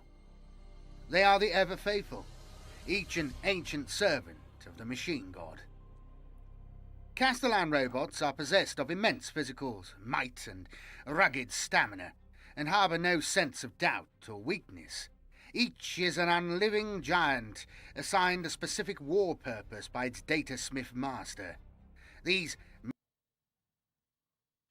Nationwide is so much more than a great insurance Okay, company. I know. They're I one see of what you mean on America's the largest eyelids. Yeah, financial we'll go right services there next companies. after the kid's Like how face. I'm more than Saquon Barkley, the NFL's reigning leading rusher. I'm also the NFL's leading husher. Shh, hush up back there. Wow, I might have just set the hushing record. More agrax? Well, almost. For your insurance and financial needs, Nationwide is on your side. Nationwide Investment Services Corporation, member FINRA, Columbus, Ohio. Castellan robots alone allows them to weather enormous storms of heavy fire with impunity. But they are also equipped with devices that emit invisible, thrumming repulsor grids using technology from a bygone age. The surrounding cages of force cause most incoming fire to fizzle out against the unseen barrier. But should attacks strike the grid at the right angle, they will deflect back at the firer, as if cast back dry by and the wet. vengeful hand of the Omnisire himself. So like right now, since we're doing Castellan the robots Earthshade, fight in watered down Earthshade, self-contained we're units using the that dry are palette, subdivisions of and then the I got the Legion, wet palette for composed like of between my 2 and colors that I 6 did the automata. face with. In battle, they follow carefully programmed battle protocols, though they can only follow one at any given time. Should the protocol need to change, a specialist tech priest, such as a Cybernetica datasmith, can adjust the program even during the fury of intense firefights. Should no one change the protocol a Castellan robot is following, it will follow that protocol ad infinitum, until its power reserves are exhausted, which might take weeks of relentless fighting, or until it is destroyed. It is not unheard of for a maniple of Castellan robots Yeah, buddy. to stride into a lake of highly corrosive industrial runoff, or go about reducing a city to ruins, even when the last foe has been purged from it, or because it is following protocols no longer applicable to the situation. Alright, so we made it a little darker maniples now. of Castellan robots appear to have spent millennia following strange directions and protocols programmed into them by masters thousands of years dead. These ancient machines call no Forge World home. Damn, Are what a instead difference. Itinerant. They often arrive in battle, unheeded, their appearance taken as a sign of the machine god's favour. Constructs such as 13 Tor known as the Auto-Mongrel of the Agranian Stellar Drawbridge and the Dostian Vladimus 12, the Iron Ghost of Farwell Secundus, fight until battle is won, seemingly receptive to directives from tech priests. Afterwards they disappear again, not seen perhaps for centuries. There are a number of battle protocols that a maniple can be programmed to follow, such as that of the Conqueror. When this is activated, the Castellan robots advance toward the foe, their stride turning to a loping run. They close upon the enemy with remarkable speed and become battering rams. Their barrel-sized fists swing like wrecking balls, pulverizing flesh, crushing armor, and punching through ferrocrete with equal ease. When the Protector Protocol is activated, the Castellans become bastions of firepower, turning their heavy weaponry upon the foe, rerouting blessed subroutines from rapid locomotion to precision bombardment. These automata can also be equipped with phosphor blasters in place of powered fists, perfect for those tech priests who require enormous firepower. When armed in this way, and once the applicable ballistic subroutines have been triggered, thank you everybody. the robots Everybody's pour a storm part of of this guy incandescent today. glowing shot into the enemy. The burning white spears cling tenaciously to their targets, Yeah, right? sizzling wildly as they burrow through armor and melt into flesh. Nice. You see that cat hair on my brush? Millennia past, the robots of the Legio Cybernetica numbered enough to lay waste to entire alien empires. But these days are thought to be no more. Many of the hallowed machines have been lost to time, and the secrets to replacing them have been all but forgotten. Because of this, it takes a tech priest of surpassing rank to authorize their use in battle, and Forge Worlds will sanction extreme expense to recover those Castellans that have fallen in battle, from sending in waves of Scutari to cover the extraction of their fragments, to funding an explorator crusade to quest after rumors of an intact specimen. Yet these machines continue to fight on the front lines of the most crucial wars. To the tech priests who consider the flesh to be weak, commanding these constructs is like commanding the angels of the Omnisci himself.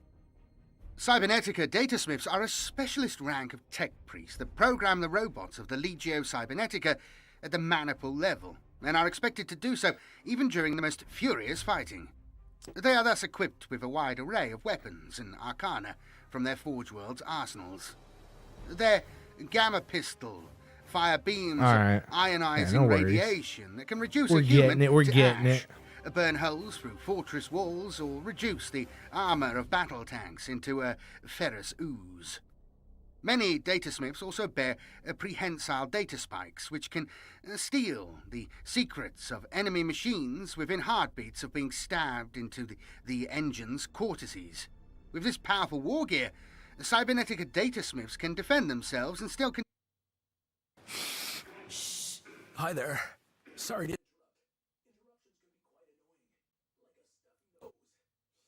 Sure can be annoying.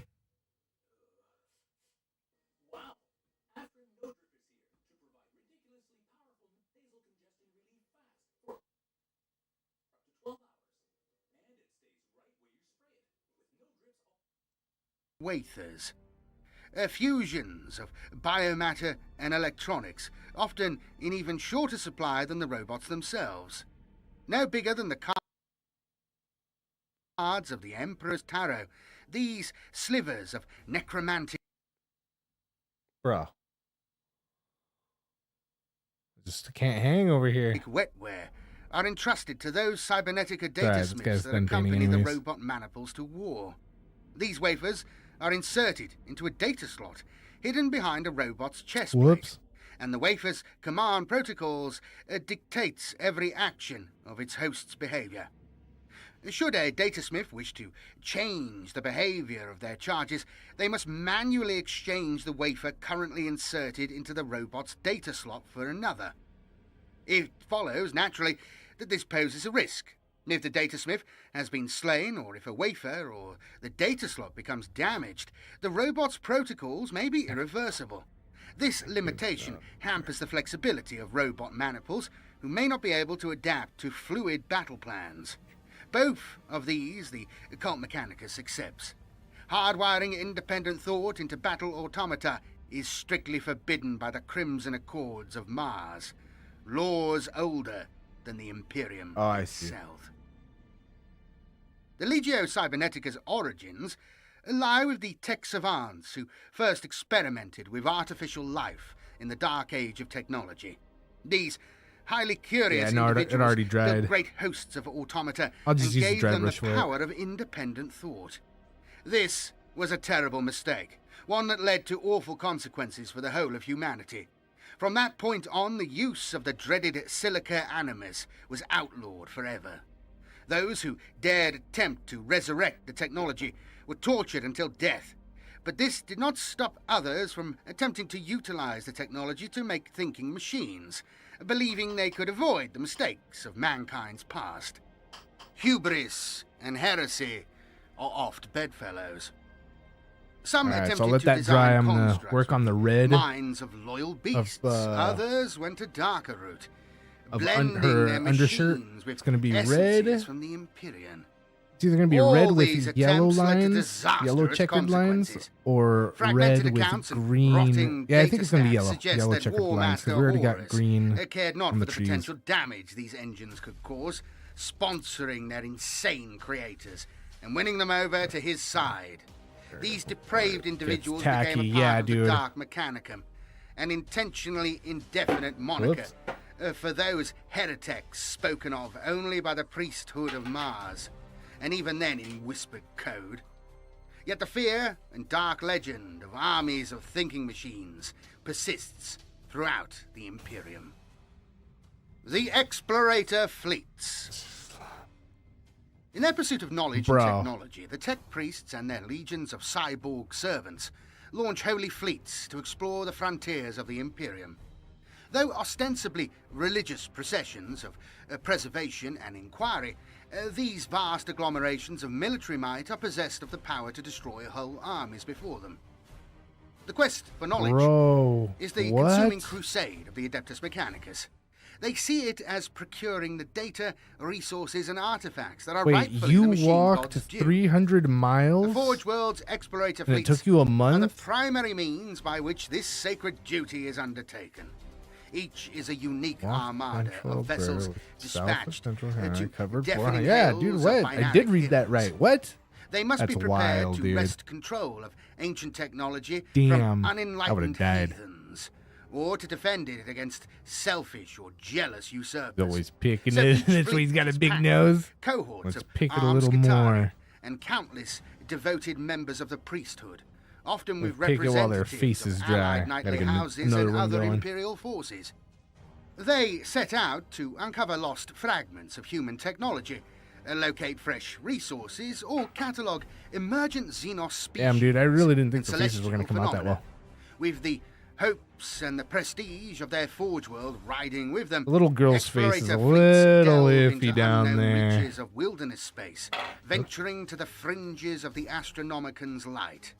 They are viewed as intrepid pioneers, accepting great risks for the greater glory of the machine god. Yeah, her face is iffy. Operating in isolation, face only a decades or mother even would centuries, love. Explorator fleets must be self-sustaining, rapaciously plundering worlds of resources and forcibly requisitioning the contents of mercantile traders' holds. Rumors sometimes surface of them cannibalizing kilometers vulnerable to miles. ships, I'm bad at that. sending in servitor I don't know how at all. details to cut them apart and press I know it's just a their little, crews you know, into a little bit of a indentured difference when servitude. it's 1-to-1, but when it's a Explorator whole fleets bunch, are overseen I by couldn't a tell you. hardy and aggressive cabal. I can do of like tech Fahrenheit to priests with Celsius no and vice doubt versa. about the superiority of their endeavor. Stores These between, bro. explorators You can comprise carry a month of specialists food. in Go figure, wildly bro. divergent fields of expertise, theocratic logic, and sacred interpretation. That's wild, dude. Having different philosophical approaches to the same Yeah, dude, hats off to you for sure. That's crazy talk. It would have been over for me long ago. Like if society goes, dude, I'm done for. writings and hearsay from one As system to society another, goes, it's in search of over for me, arcana dude. mechanics. I don't know how to Though hunt. more than one fleet has works. I can't fish worth a Fleet crap. scalpers and info miners are sunk into the I've caught deepest one strata fish in my of the life, you guys. planet's One. datasphere. And it was only These, like 4 predatory years ago. protocols rooting out any quirk of the world's technological base that hints at a more advanced past. Maybe a little more. Sump dwellers and frontier Maybe like nomads are interrogated 6 for years myths ago. of strange devices or lost settlements. Sometimes even the whiff Alright, of faces are ancient still dry. I'm gonna artifacts get on that red, though. suffices, and the explorator fleet will deploy its strength. Such invasive tactics can lead to uneasy standoffs with the world's native defense forces, though the unrest this incites has sometimes proven beneficial, as Xenos or chaos-tainted subversives Bro, it's more are than stirred twice? into revealing themselves. Oh, I thought it was only like a little bit off. Derelict worlds are scoured with deep Like a little off of penetrating one. Auspex probes Alright. and continent-shaping earth movers. Techno-archaeologists sift through bedrock formations and beneath polar ice caps for telltale energy signatures, or curiously regular density returns. Ancient battle sites are also prime targets for investigation. 5 hours driving at Fragments of highway speed. Damn. STCs are amongst the most highly prized shards of archaeotech, packed with condensed technical know-how from the days when the machine god's chosen worked nigh sorcerous Yeah, dude. miracles. Or, Today so was to the say. first day I've eaten since While Sunday. many explorator That's fleets not are that given long ago, open-ended but, yeah. mandates, some are raised as Here and there, explorator we'll do crusades we'll do like a and tasked 3-day with the fast. rediscovery of a specific legendary Did it a engine, couple times lost already. forge The temple, first day is or always the hardest, dude. resource-rich If you can planet. get through one day of not eating, you can Explorator get fleet through Penta Gamma many, many 66Z more. free. The founding of Lucius's The longest I've gone without extant eating is explorator 11 fleet, days Penta twice. Gamma 66Z freeze dates back to M34. Its original explorator Majoris, Arlen Foss Crom, interpreted his holy commission of Oh, yeah, expanding that was- Lucius's yeah, influence in the most efficient way he could perceive. Nice, well, The fleet yeah. traces a spherical route around the Forge world. Its progress Bro, expanded the resin? year by year, Ew, gradually bringing then it they to more smell distant and they're systems. sticky and yeah, no, ew. Foss Crom implanted unbreakable protocol imperatives into the command throne of the fleet's flagship, compelling every successor to rigidly follow his perfect strategy. Pentagamma 66Z3 re-establishes contact with Lucius every few decades, and such momentous occasions are marked by the raising of honoured cohorts of Scutari to reinforce the fleet. Explorator Fleet Ventris Sigmata 91. The Martian explorator fleet, Ventris Sigmata 91, travels in an arcing parabella towards the unknown Western Rim. In addition to the military might of Mars, Ventris Sigmata Good on 91 you. Thanks, man. bears a lance Appreciate of it, bro. knights from House Krast. Like all explorator fleets, it lost contact with its forge world when the Great Rift yawned wide. Through chance or by the Omnissire's will, the fleet was thrust from the warp into a contested war zone. Ventris Sigmata 91 aided the Iron Hands and Sideric combat engineers they encountered in a hard-fought victory over a piratical flotilla of Eldari. Even with contact re-established to Mars, the survivors of this gruesome conflict No, have I know since it, attached yeah, it themselves to turns the fleet. super rock hard. Explorator Crusade. Yeah. Gantz. If I don't smoke it during hard times Named and I by put it away Greer, somewhere for the later. near mythical Oh, in device, fact, it yeah, I think I was put launched some to away recover. a little while ago. Gantz Monopole has accomplished incredible deeds in its long search. Yet while rumours have led them towards prized assets or corruptions to be smote, all have proved false trails for their true goal. The Explorator Crusade tracked an unusual mission, only to discover unsanctioned heretics tinkering with a planet's astropathic relay. 2 sectors away, upon an icy Trojan planet, the Crusade's techno-archaeologists detected a semi-dormant Necron tomb. Allowing their ships to obliterate the structure, and Xenos inside with orbital lance strikes, 3 rich deposits of Neo-Promethium have been tapped and 2 forge temples newly consecrated. Yet, of the monopole they seek, all they know is its name. Explorator Fleet Omegon Cruciatus 54-9. The cataloguing of intelligent species among the stellar nurseries of the Tribint cluster is the blinkered focus of the Stygius 8 Explorator Fleet Omegan Cruciatus 54-9. Conclaves of tech priests orchestrate these investigations by partitioning their natural hatred for Xenos in favor of data acquisition. Senior magi biologists, genitors, and engineers specializing in biological elucidation patiently take apart specimen after specimen to ensure no secret weakness eludes them. Omegon Cruciatus 54-9 prepares prospective schedules of extermination for each new race they root out. They're taking aggressive action wherever they encounter more than the simplest alien technologies. The Red Planet. Greatest amongst the forge worlds of the Adeptus Mechanicus is Mars, the Red Planet. Situated in the Sol system, it is the birthplace of the cult Mechanicus and the seat of its highest power. Mars is the fulcrum upon which the religion, political, and military might of the tech priests turns. Its importance to the Imperium second only to its sister world, Holy Terra. Mars is the original Forge world. It is a planet given over in ages past to holy industry on an unprecedented scale. Ancient hollow reliquaries paint a picture of an isolated and terrifying era. Long before the Imperium, civil wars and unnamed disasters left Mars an irradiated wasteland, its frigid and toxic atmosphere unbreathable. A surviving culture, underground, relied heavily upon their remaining technology, so much so that its use and maintenance became ritualized. Technology became synonymous with life, their machine god with human survival. On Mars's surface, rust-red deserts of ferrous particulates blow along the fringes of vast accretions of soot and chem-stained metropolises that encompass entire tectonic plates. Crackling capacitor banks the size of cities churn the thick and spoiled atmosphere, creating localized storms so persistent they are named as fixtures on the ancient cartographic scrolls. Pollutants billow from mile-high stacks emblazoned with technoglyphs and crenellated with emitters that blare binaric canticles in praise of the machine god. The ceaseless din of divine creation reverberates through the ground, while plumes of cinders and sparks gush from huge volcano-like vents. This is the perfection wrought by the Adeptus Mechanicus, and Mars's preeminence has seen its likeness remade in praiseworthy imitation time and again across the galaxy. Tech priests throughout the Imperium are referred to collectively as the priesthood of Mars. Such is the planet's central role in their religion and internal politics.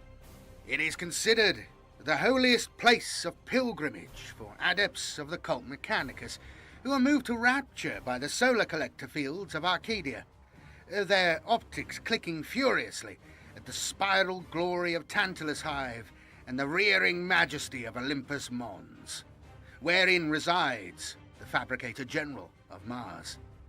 As political and religious ruler of the Red Planet, the Fabricator General is ex officio head of the Adeptus Mechanicus and holds a permanent position as one of the High Lords of Terror. All Forge worlds owe nominal fealty to Mars, and its ruler is vested with a divine right over all others, judging on matters of doctrine and legitimizing contentious articles of trade. Few, however, slavishly submit to the Red Planet's superiority. Discoveries of ancient techno-arcana are often hidden rather than revealed to Martian eyes. Schisms in theology and competition for resources can mar relationships for centuries, and on occasion small wars have broken out. Neither is Mars itself a homogeneous, unitary domain. Subsects conduct treasonous research or plot for power, hacking rival power worlds, annexing territory, or appropriating assets. Most Forge worlds, though, solemnly respect the Red Planet's historical primacy. Many include elements of its ruddy livery in their own attire as a tacit recognition of this power, whether genuinely felt or not, and Mars is viewed as speaking with the authority of the machine god. Thus, Its fabricator general is well versed in complex and aggressive factionalized interests, making their position on the Council of High Lords relatively Yeah, secure friend, so I against asked Buddy. assassination, coercion, and deception. The cult Mechanicus predates the unification of Terra in the 30th millennium, though by how long remains a matter of fierce debate. It is tentatively accepted that the surviving remnants of a technologically adept diaspora solidified their faith and their hold over Mars as the darkness of the Age of Strife receded. The horrors of that era, when so much data was Tell me, destroyed and so many Francois. technologies lost to mankind, haunt the Adeptus Mechanicus to this day. Oblique references to lost works and the most ancient of Mars's data stacks hint at the dispatch of missions to Terra and beyond. From the cradle of humanity, the tech priests took what they needed: shards of archaeotech and slivers of archived data from mankind's lost past, while techno-barbarian tribes warred over its surface. By the time the Emperor quashed his rivals and bound Terra under his leadership, Mars was fully indoctrinated as a theocratic civilization that worshipped the machine god. The Emperor's first step to reclaim the galaxy with his great crusade was to forge an alliance with the tech priests, and with it, the Mechanicum was born. In exchange for their unalloyed aid in providing weapons and war gear for his armies and ships in which to carry them to the stars, the Emperor promised Build a website you love.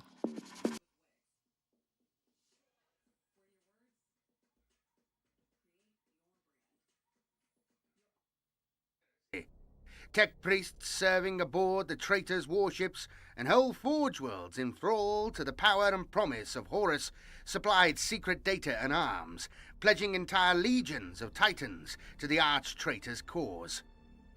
Mars itself was rocked by open warfare as Horus's agents sought to suborn the entire institution from within.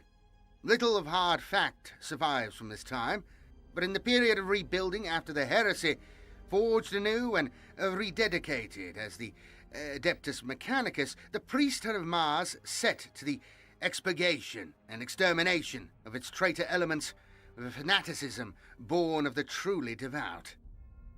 The Ring of Iron, surrounding Mars and incorporating the moon of Phobos, is a circlet of interlinked dockyards, orbital transfer hubs, atmospheric scrubbers, and toxic refineries too dangerous even to allow on the Red Planet's abused surface.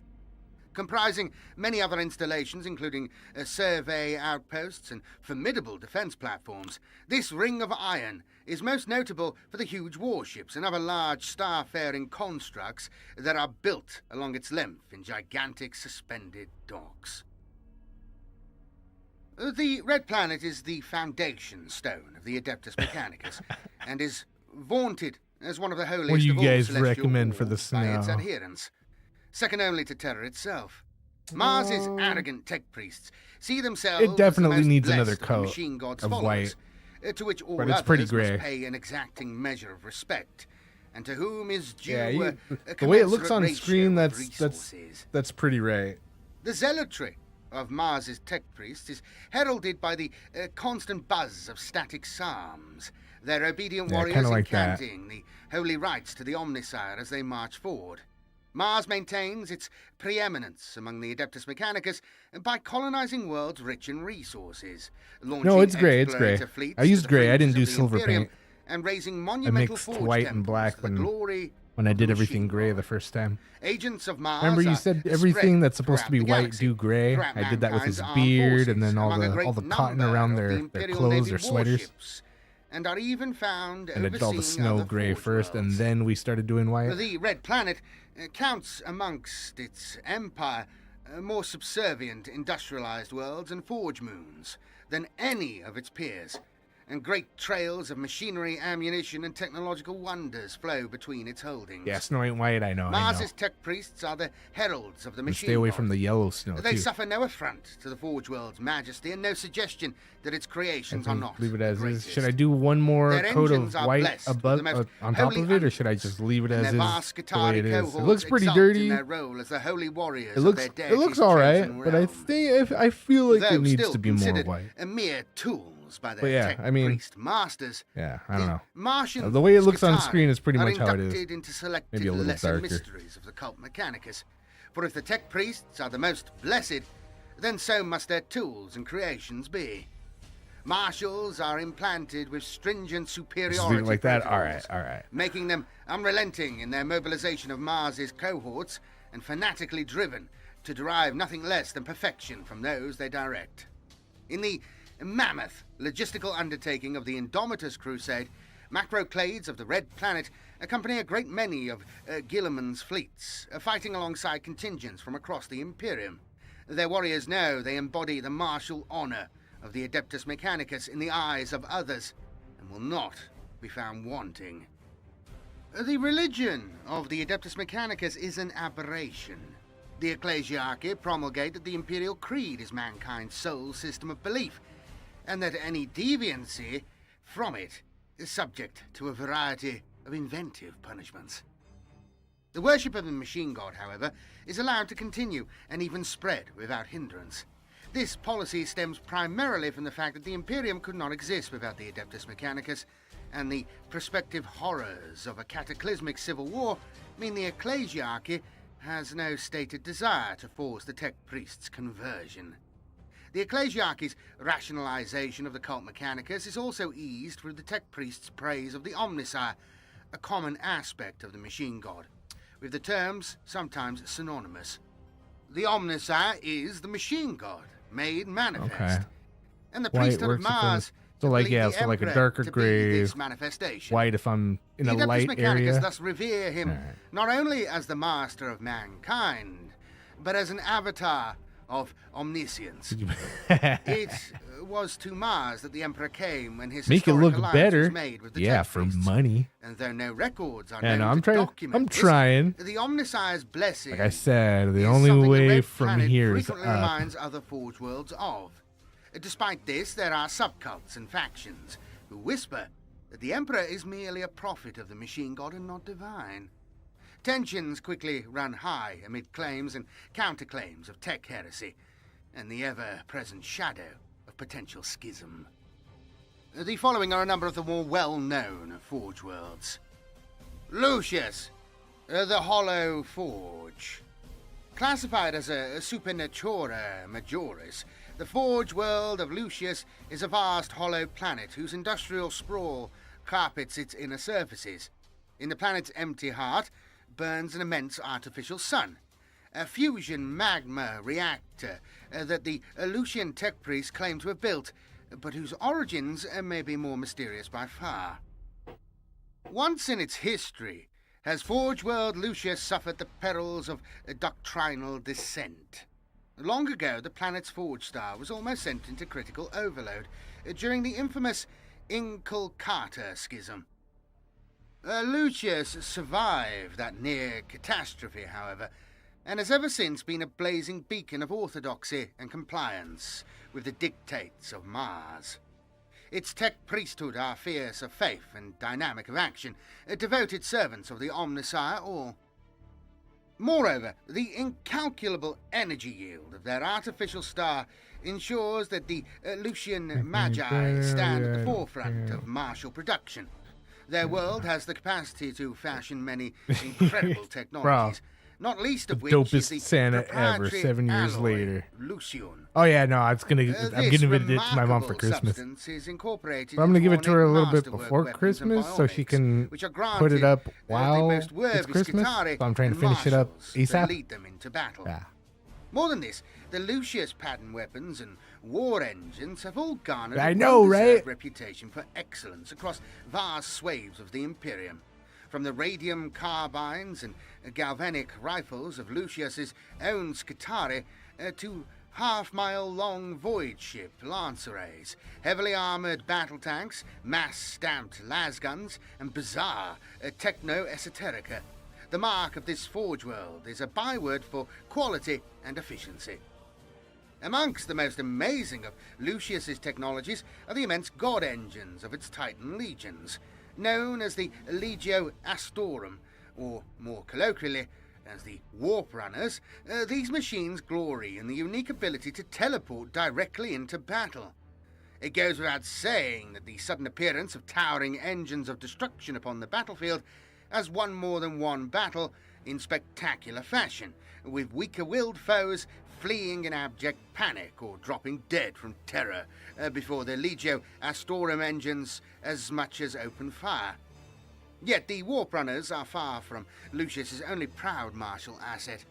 Ever eager to strike out into the galaxy and wrest Trying to keep it on from screen. it the natural resources to feed the blessed forges, Lucius's macroclades are amongst the swiftest and most aggressive fielded by any Forge world. Their Iron Striders, Cerberus core, So how do I make and the blue-green Jewel wash? Crawlers surge toward the enemy with ferocious speed, often overrunning the enemy before they realize their peril. The genius and innovation of the Are you watching the tech new priests of Lucius Expanse? was displayed anew when a splinter fleet of Hive Fleet Leviathan invaded the planet, dispatching their Legio Cybernetica and a great host of battle servitors to the planet's outer surface. Fire tree? The tech priests Dominus largely fought their battles from below the planet's crust. By tracking the motions of their servant clades and controlling activities via data tethers, they waged their war without risking direct harm.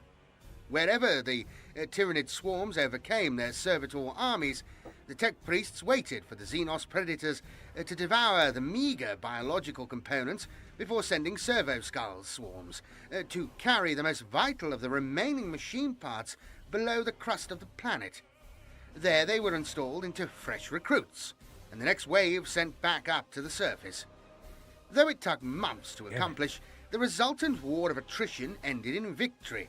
Deprived of biomatter, the Tyrannid splinter fleet was forced to feed upon itself to generate replacement broods, and the Xenos could not keep pace with the recycled machinery parts and refurbished robots. Agrippina, orb of a million scars. Agrippina is a world scarred by war, its legions forged in a conflict's crucible and tempered through the fires of countless hellish battles. Long has this Forge world resisted the hostile attentions of the Dark God's minions, for it stands perilously close to the warp maw known as the Eye of Terror. Once, Agrippina laboured day and night to supply the fortress world of Cadia with the munitions for its endless vigil over the Eye of Terror. So integral to the Forge world was that mission that some tech priests had interpreted the Hermetic symbol in Agrippina's heraldic iconography as representing the Cadian Gate, standing supreme over the forces of chaos. Cadia's fall has forced these and countless other assumptions to be rethought.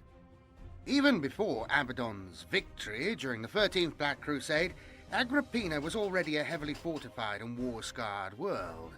Heretic raiding parties struck at the Forge world often, some seeking to plunder its technological secrets, while others hoped to disrupt the planet's crucial supply lines to key worlds throughout the Cadian war zone.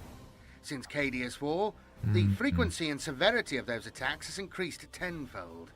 Agrippina exists in a state of near constant conflict, fighting wars of both attack and defense, as its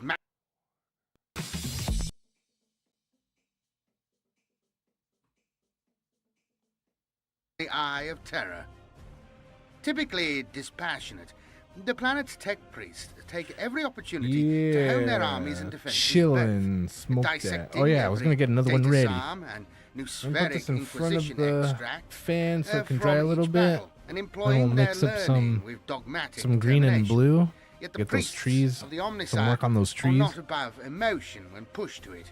They Damn, it's assault already upon been their 3.5 world by hours I've been painting. unclean Bro, time servants flies. of the Dark Mechanica, by We gotta get on that Darktide acquisitive soon here. warpsmiths, and even Here loathsome soon. Titan traitor legions have instilled in the tech priests of Agrippina a cold The Expanse holds up like unbending SG1 and hatred for the Farscape. Hey, worshippers of the dark I might be gods. tripping, but I think I saw like The, an priests announcement have perfected for countless another methods of season of The slaughtering Expanse their coming heretic out. foes, Let's and will check fight that on out. Make against sure I'm them not tripping. unto the collapse It of all was either logic The and reason. Expanse or Foundation, Such but I'm is pretty sure it was The disgust. Expanse. You remember how you While said it ended the way it ended Agrippina's because stoic the defenders last season was going to refine get too their trippy or whatever? protocols of I think they're going for repudiation it. and I'm not too sure, dogged but I think I its heard tech something like that. priests have formulated complex strategies of aggressive counter sieges as well. Huge wedges of Cerberus And just make 'em. sulfur hounds are unleashed into advancing enemy formations in shockingly brutal and seemingly reckless maneuvers. Smaller Alright. units I of like that. Scutari Rangers and Stargate, Cerberus yeah, Raiders dude. harried the enemy. Adrian, while are you here flights on of Wednesday? Have you been here on Archaeopter Wednesdays? We do Fusiliers Stargate watch and, parties on Wednesdays. We're almost done with Stratoraptors season 10 of strike Stargate. simultaneously, sometimes We're in adding season 3 greatly to of the Forge World's own Atlantis. casualties. We're doing it just Any like they came surviving out on Scutari of the Sci-Fi first Side charge by are pulled Side. back into the second wave. But yeah, we're And then the almost done procedure wrapping it up. repeats. But we have By live the time streams the every enemy Wednesday reach the for guns some of the Stargate. stationary defenders, they are fractured, bloodied, and demoralized. Their cohesion ready to fall when Agrippina's precision. Happy volleys Thanksgiving. fall Good upon night. them. Good night, 51. As Get with that many rest. powerful and Catch some well-fortified Z's. worlds throughout the Thank you for hanging wider out and for Akkadian chilling. Gate, Agrippina And I'll has catch become you a here focal soon. point, not only We'll for we'll conflict, have to get on that but Darktide also here for soon. refugees. It is natural that fleeing Since imperial since citizens we'll and probably be done soldiery here alike with the would put Santa aside soon, we'll their do Darktide prejudices earlier. in That such way desperate you can times get on and seek that shelter before you behind end the up crashing out. ironclad bulwarks of the But yeah, Adeptus get those Z's. Mechanicus. We'll catch you soon. Agrippina welcomes all willing to serve the Omnisire. Many have chosen There's 3 more starvation Expanse books. over what Damn, planet's maybe there's 3 magi more see as a seasons coming out. logical I don't know. Maybe I was contribution dreaming. to ultimate victory. But Coulda countless swore, though. others have stepped willingly into the Omnisire's embrace. This influx of raw organic materials has thus far allowed Agrippina to replace losses amongst its labor clades and Scutari cohorts as swiftly as they are inflicted. Whether this will continue to be the case remains to be seen. Styges 8, the ever-staring Cyclops. The Magi of Styges 8 Slay are some not well hairy trusted by ticks. their peers Hell yeah. from other Forge Worlds. Their cohorts have a dark reputation for dubious behaviors relating to the pursuit and acquisition of prescribed Xenos technologies, a practice about which their tech priests remain secretive and singularly unrepentant. The Forge World of Styges 8 lies far to the galactic north of Terra. It is actually a moon, one of several orbiting a ringed gas giant in the binary star system of Vulcanus. Though the knowledge of the event is buried in the Forge World's deepest and most ancient data stacks, this system was almost lost to heretic forces long ago, during the dark days of the Horus Heresy. As malevolent as the touch of the traitor might be, Styges 8 was further tainted, in that it was saved from conquest not by good, honest Imperial reinforcements, but by the pernicious activities of the Eldari. None now live The to Eldari. know the truth of these events, for even Styges 8's fabricator general is unaware of the hidden truth buried in the Forge World's cogitational architecture. Yet though the root cause Bro. of the Xenos intervention might be lost, Yeah, we'll see how it goes. of this Hopefully it's strange good. interdiction, it can be seen in the secretive society known as the Xanarites. Yeah, buddy. Happy who Thanksgiving, exist my within the guy. Forge Yeah, we're World's grinding tech it. priesthood. The Xanarites study and seek to exploit all aspects of Xenos technology. They court accusations of heresy by delving into the secret workings of I don't want to everything grind from it too much. I just Drukhari want it to shadow fit through the fields holes. and tau Giggity. gravitic propulsion technologies to And get a little chimeric Kiefski build up down there. Kennebrack spite forging, styrite barb blades, and countless other alien sciences besides. Ever acquisitive, the armies of Styges 8 have come into conflict many times with Xenos races, whose technologies they wish to appropriate, but also on occasion with Imperial forces, who have either taken a dim view of the Xanarites' research or else stood, knowingly or not, between the clandestine group and their prized knowledge. The more orthodox forces of the Forge World are talented obfuscators as well, and their use of shrouding grinder's technologies, like 20 years old, activities, dude. and secretive binaric subcode. Maybe not 20, to it's conceal 18 their years labours, old. has given the tech priests of Stygius 8 a suspicious reputation indeed. In recent centuries, these Anorites have taken an interest in Noctilith, known as Blackstone, throughout much of the Imperium. Noctilith is found upon many quarry worlds, Yeah, scattered buddy. in strangely uniform deposits, incredibly durable and remarkably ancient.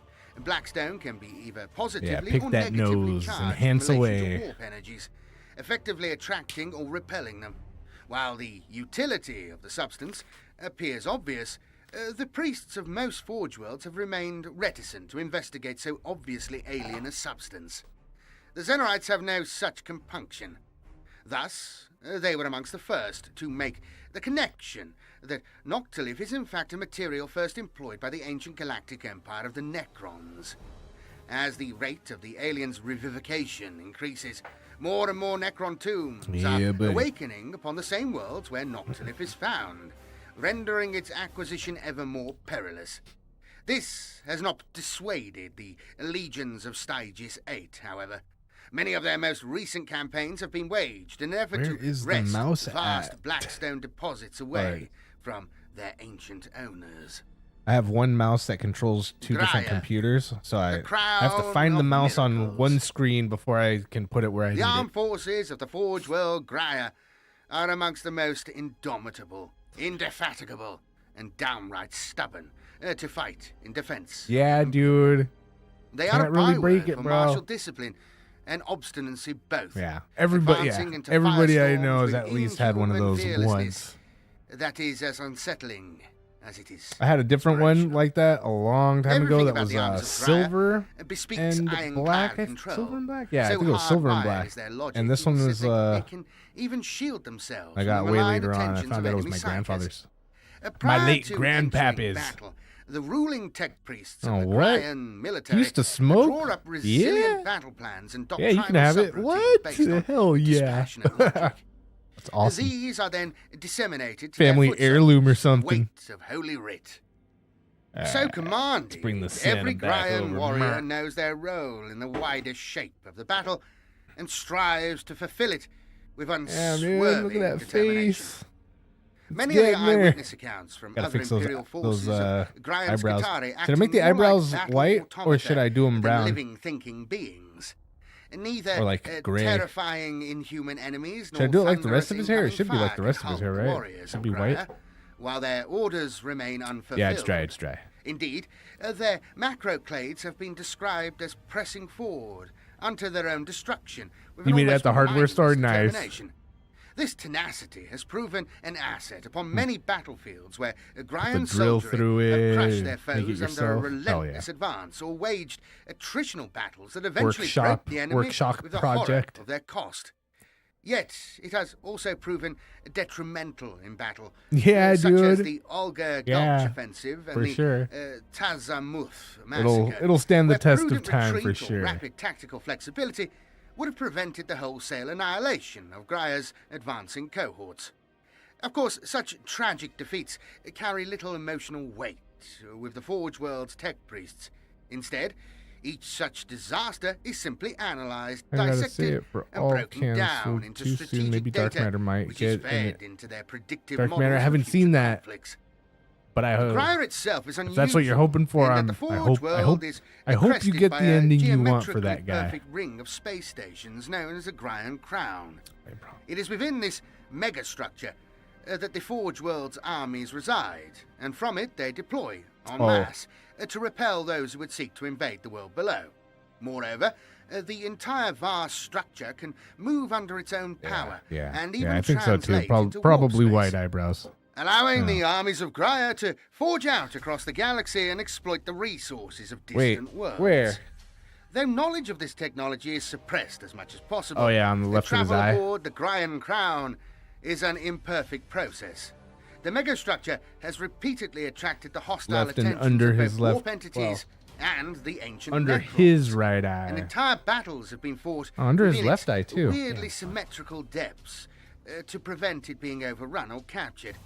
Yet so great an advantage is this immense battle fortress that the logical value of its use to Gaia So how do- far outweigh the Anyway. potential risks of its loss. How do to a I hostile touch enemy up force. what When the didn't Gryan did I crown evenly? leaves its forge world, its fabrication temples are stocked with munitions, Firefly, and its yeah. holding decks provisioned with thousands of That's one of the shows volunteers. 51 also Once a thinks we suitably should catch here on resource-rich the world has been on the channel discovered, for one of the watch parties crown's, sometime. Chorazin shunt thrusters. We're gonna do that one lock and Red into a Dwarf. stationary We're gonna do orbit Red Dwarf like a first, I tick. think. That's what we decided Fleets on. of industrial harvesters descend, leeching the world of its assets. Should an enemy be foolish enough to attempt to board the crown, its production subroutines adapt. Hundreds of freshly built Scutarian servitors pour It off the doesn't look like production he line needs a every dry minute. brush. All right. Servo carts deliver vast Bonus. quantities of ammunition to the immovable defenders. While the foe are being bled, the plunder of their world below continues unabated. Oh yeah, Serenity. Wow. Riser. Furnace Yeah, my of parents saw shackled Firefly.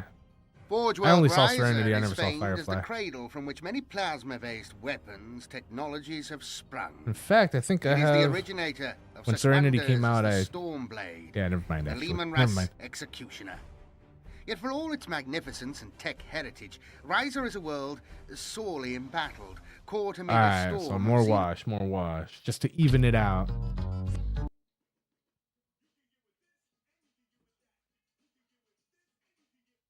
dense clouds of low orbital industrial platforms. Riser stands besieged. The greenskins of two vast orc wars have converged upon the Forge World in their billions. War Grak and War Raguts, either of which by themselves possess the sheer strength and weight of numbers in brutish warriors and war machines to overwhelm entire imperial systems, pour down upon Riser in endless waves. Savage greenskin techno-barbarians blast ancient and irreplaceable machinery to scrap, then add insult to injury by scavenging the wreckage in order to fashion ramshackle weapons of their own. Roaring with glee, hordes of orcs surge over the planet's surface in breakneck races and beat against the defenses of each forge complex like the crashing waves of a bestial storm. For all this, Riser remains unbowed. If anything, the world's tech priests could be accused of taking an unseemly delight in some aspects of their world's predicament. With the express permission of their world's fabricator general, the priests of Riser unleash the most potent weapons in their arsenals upon the defenders, treating each new engagement as a testing ground and gathering reams of combat data from victory and defeat alike. From macro Gatling lasers and plasma disintegration cannons to building-sized trans-dimensional beamers, anti-gravitic minefields, electro-voltaic blunderbusses, and countless other martial esoterica. The priests of Riser unleash endless terrifying weaponries against the Orc invaders. Of course, this has transformed the planet's surface into a hellish vision of total war. Yet neither the Risens themselves nor their green-skinned foes appear perturbed by the nightmare they have created. Nor does Riser fight alone. Colossal titans wade through the wreckage of blasted Manufactura with guns thundering. Regiments of hard-bitten Catachan Imperial Guardsmen battle their alien foes through the toxic swamps of the Risen hinterlands. Through amassed martial might and ever-developing weaponry, the Forge World continues to resist the overwhelming greenskin invasion, though the battle still shows no end in sight. Riser's commitments to other war zones remain undiminished, and they seek ever more diverse testing grounds for their protocols and material. Oh. The orcs are too belligerent a threat, ever to keep at It's too arm's length small to forever. make a drop. Thus, Ryzen Scutari regularly find themselves facing their ferocious foes in close quarters combat. This experience swiftly winnows those all warriors who can hold their own in battle against the hulking alien berserkers from those who cannot. The Forge World's priests view such battles yeah, as a chance Dark to Matter sharpen was? the collective blade of their Scutari Ooh. cohorts. That Their means it was soldiery probably have sewn up developed a pretty well-earned well. reputation for brutality Might have to in check their that own out. right. Triplex File, Forge of the Eastern Frontier. A Triplex File is an isolationist Forge World Far from the cradle of humanity, its tech priests have developed secretive practices that have seen them withhold blessed blueprints even from holy Mars. This is made all the more noteworthy by the fact that the I might be overloading my brush a little bit, but if I do, I'll wipe it off on a dry paper towel and then scoop up where it puddled. Streams of human galactic settlement. They unearth long-lost worlds settled during mankind's early expansion into the stars, and uncover secrets that predate even the dark age of technology. Such remote delving has also brought the legions of Triplex File into contact with a number of lost night worlds, such as the Grimm and Roland worlds. These they have been swift to bring back into the Imperial fold, but also to bring first and foremost within their Forge World sphere of influence. Despite its remoteness, Triplex File's wealth of ancient tech lore, which even includes several STC fragments unknown to outsiders, has made them a known name across the wider Imperium. The Astra Militarum in particular has benefited from many Triplex File pattern arms and armor over the millennia. For all this, the remote Forge World's reticence to share their secrets has drawn the displeasure of Mars. In recent centuries, Martian legions have accompanied the explorator fleets of Triplex File wherever they venture, and flagged new discoveries to the Red Planet, lest they too vanish. Where is the rest? Despite their invasive nature, I want more. These Martian reinforcements I'm sad that have there's proven only 3 episodes fortuitous, left of that along Spawn with cartoon. lances of Triplex File's nightly vassals and the titans of the Legia Victorum, they have helped to defend the remote Forge World from repeated invasions and demonic incursions. Demos, the gift of the Sigillite. Upon the inception of the Grey Knights, the secret chapter of Space Marines tasked with directly combating the demonic threat, it was recognized that they would need their own Forge World. Demos is that Forge World, and a more secretive or powerful subsect of the Adeptus Mechanicus it would be hard to find. Demos was once a moon of Mars. When the decision was made to provide the Grey Knights chapter with their own dedicated Forge World, potent technologies were used to spirit the moon away and relocate it in orbit above Titan. The Grey Knights white on the adopted eyebrows. I homeworld. need to make the green blue for Since the this time, tree. the weapons required by the Emperor's demon hunters have been produced within the manufactorums of Demos. Gold This buckle, white includes eyes. standard Adeptus Astartes pupils. armaments, as well as all the specialist gear required to On combat everybody. warp-based foes, from And the kids' hair. cannon ammunition to deadly psych-out grenades. Each item receives psychic wards atop the blessings of the Omnissiah to ensure protection against demonic taint.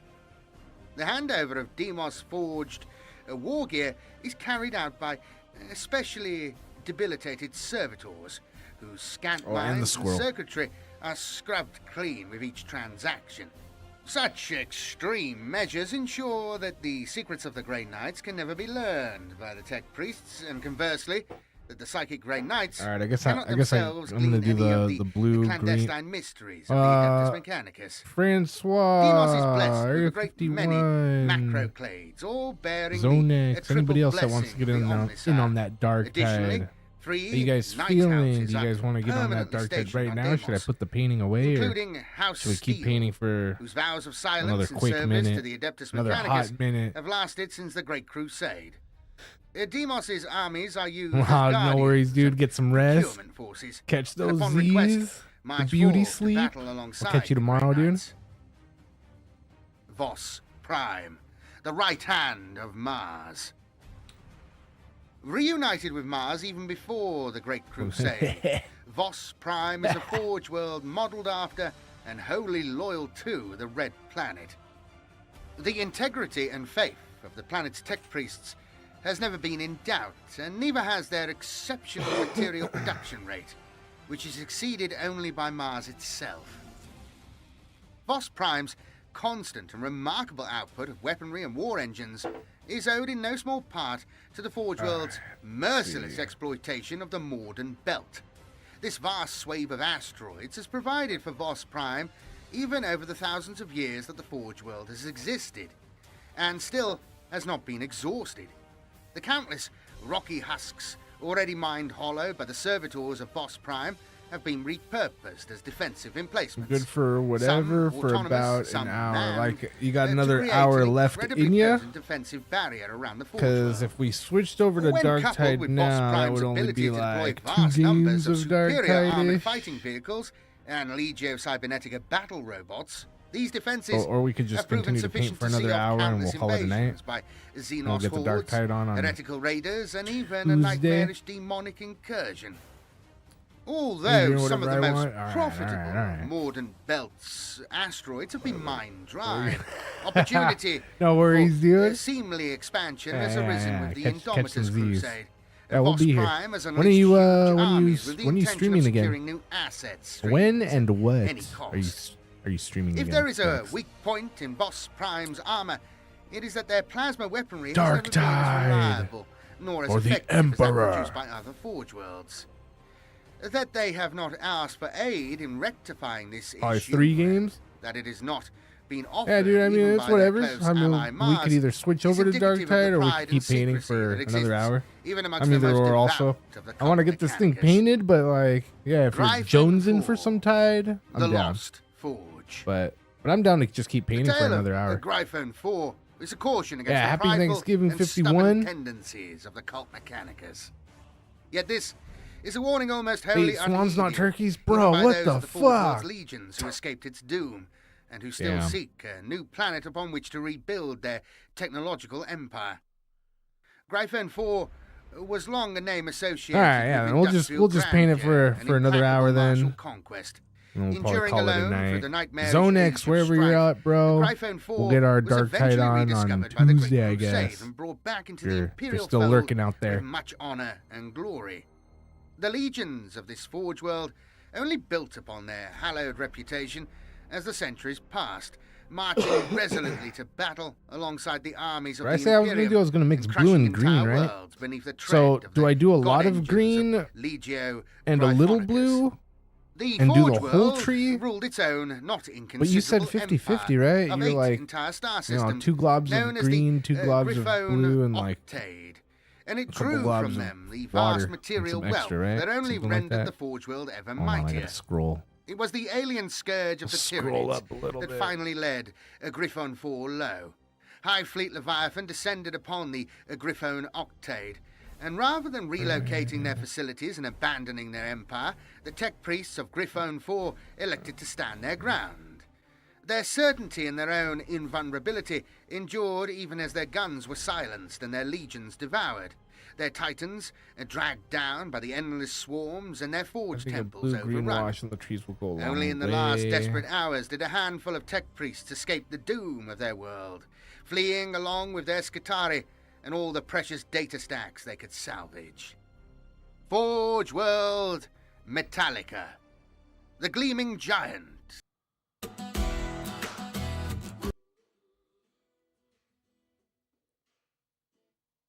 Sheathed entirely in adamantine, iron, and steel. Its surface is covered with immense interconnected industrial clusters and forge shrines, interspersed with landscapes of industrial waste. It is an unending crucible of war production, whose polluted skies ring to the endless maybe not. clangor of manufacture.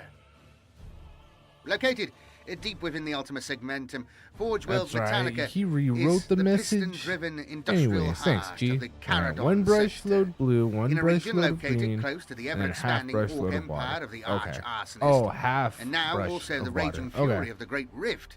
The role of this world could not be more pivotal.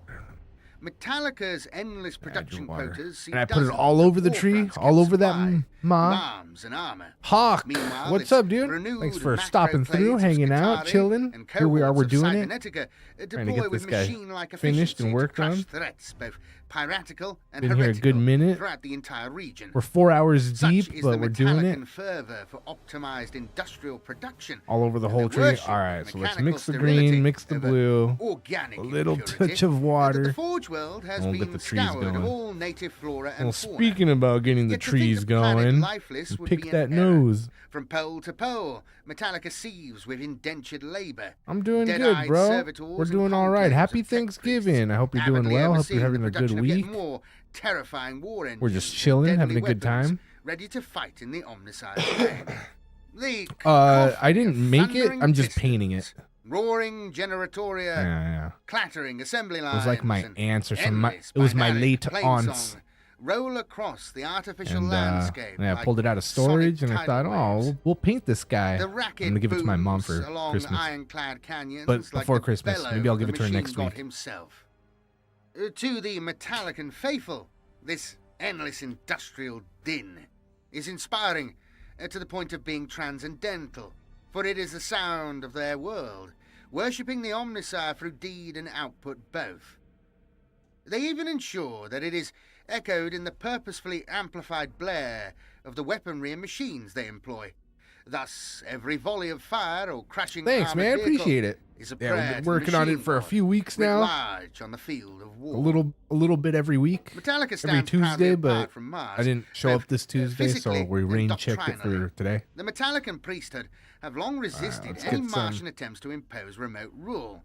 Thus, their Scutari Green display only the and barest amount blue. of crimson within their heraldry, a grudging nod to the red planet that is all but drowned out I've amidst got a the white dark of green Metallica. and royal blue. You This think color that's is gonna symbolic be all to right, the or should Metallicans I? as Because the green that I representative of the used for purity the of the trees machine and of its is inevitable that victory cheap, over that cheap weak paint that organics. we didn't like. I mean, I can This use that again striven and for use. purity has been good tested as paint never blue? before in recent times. Or As should I use the Metallica same has brands been of paint? impelled Does it matter? by the Does chaos mixing invasion different brands led of by the paint Death colors Guard mess traitor things up? Legion. Does the pigment? Because Forge World some Metallica paints have like maintains its own higher Titan pigment Legion, or whatever. formerly known as the Legio Yo, Metallica, it's like- and more recently as the Iron Skull. It's almost 1 in the morning. I'm This gonna close my august windows body because the was neighbors, you know. ravaged Hang during on the a sec. fighting on Armageddon, under the careful leadership of Princeps Weinstein von Carson. They have gradually recovered their strength. Yet in the bloody era of the Great Rift, it seems all too likely that the Legion has worse yet to endure.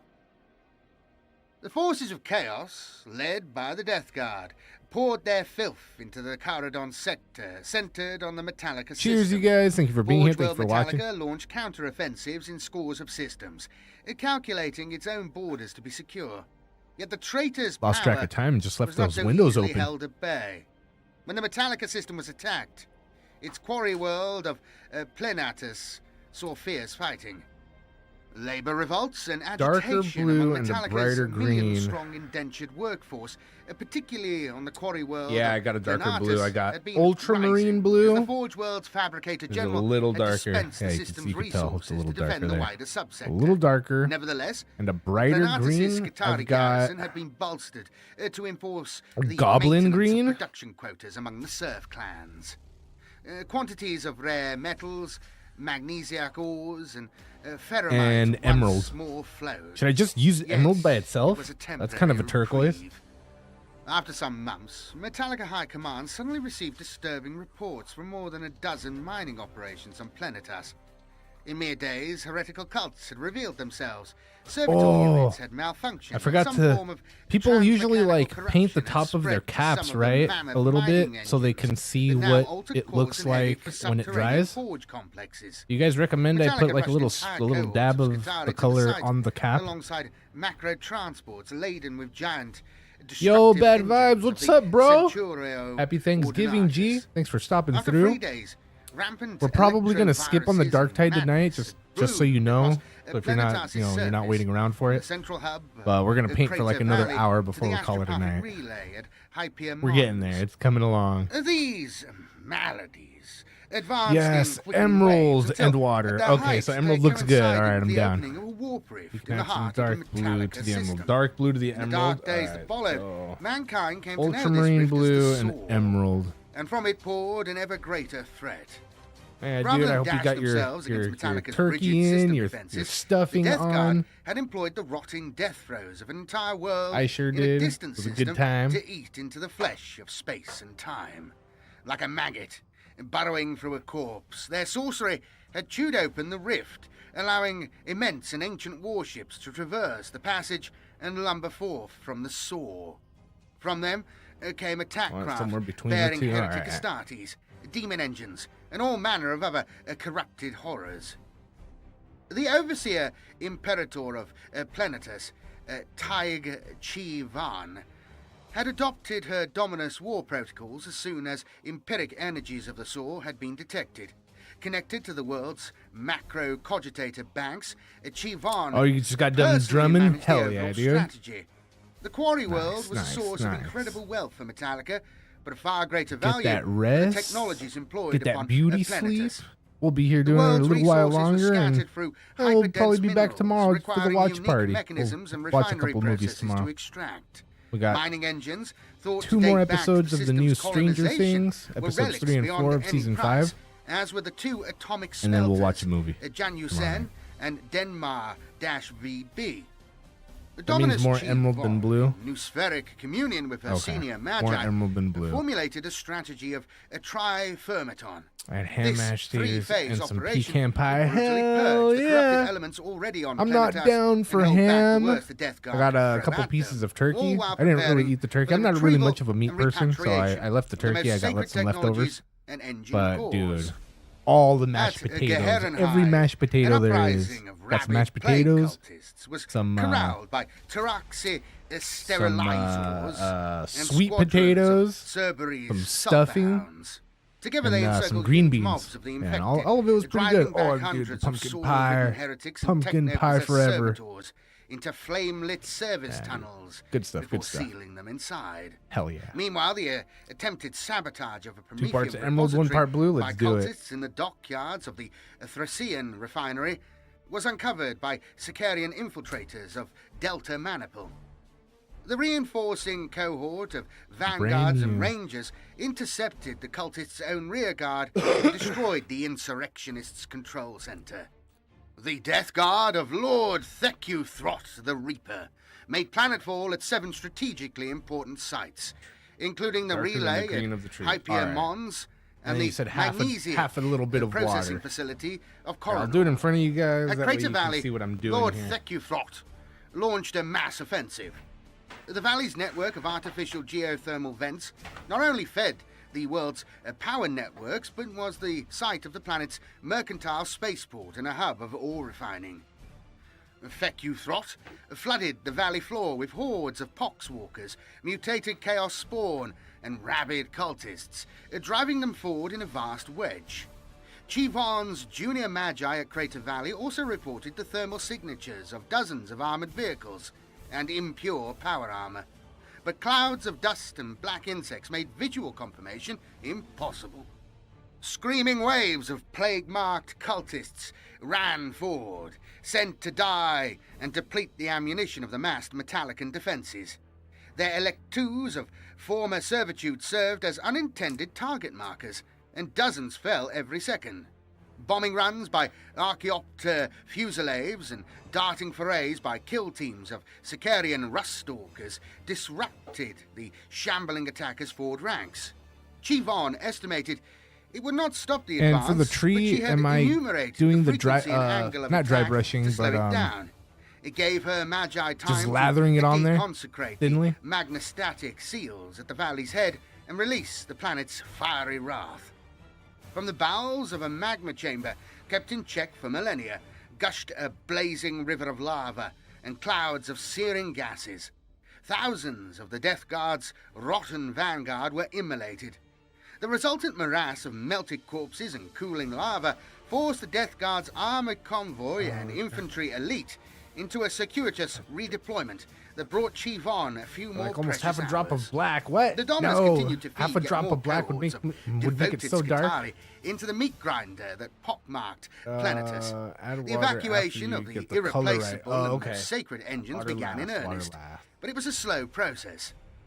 The vaunted artifact engines of the Ordinatus release their final incandescent Yeah, I was payloads, using these or kept ones firing before. their unique energy weapons until the last possible moment, before these singular Leviathans too were marked for retrieval. Hastily requested lifter barges, fortified against atmospheric descent, had arrived from Metallica, and into their cavernous holds were The cheap raised kind. devices of exquisite and ancient design. The careful procedures of supplication and decontamination were carried out as swiftly as was Like, dared. I had these- The I had tech these, priests, fearful Francois. of angering the machine spirits of those being evacuated. Super heavy capacitor ships graze the atmosphere above the holy sites, ionizing the air for miles around and sanctifying the ground with coruscating sparks of power. Chi Von like a wash. surprised Alright, her make sure junior that- tech let's priest see the by color. Alright. delegating oversight of these operations to them. Alright. She Sorry to redoubled keep her you guys efforts to waiting. curtail the Death Guard's victories, absorbing ever more sources of data as she orchestrated the global defense. She monitored teleportation flares, redirecting reinforcements to their location within nanoseconds, and abandoned Dying Light, The Beast, 20% off. Buy now. Shopping for tires used to really rub me the wrong way. That was before I went to TireRack.com. TireRack's I tire don't decision know. guide. Should I go made it darker? Easy to We find should the go right darker, tires. huh? Talk about secret sauce. You might ask, well, you bought them. Now, how are you going to put them on? No problem. TireRack has thousands of I should put it on the recommended dry installs. pallet I instead chose of the one wet, does since I mobile was going to installation. add water. The technician brought the tires right to my house. He's installing them now. Almost finished, Herb. Should I go back to Take the your dry time. pallet? Should I just do it on there I'm just instead? marinating. TireRack.com. The way tire buying should I feel like it just soaks to through for the Metallica most part. itself. The war for Metallica continues, as do so many during this era Indomitus. And finally, we must discuss Blue, Belisarius yeah, Core. extra blue also. All right.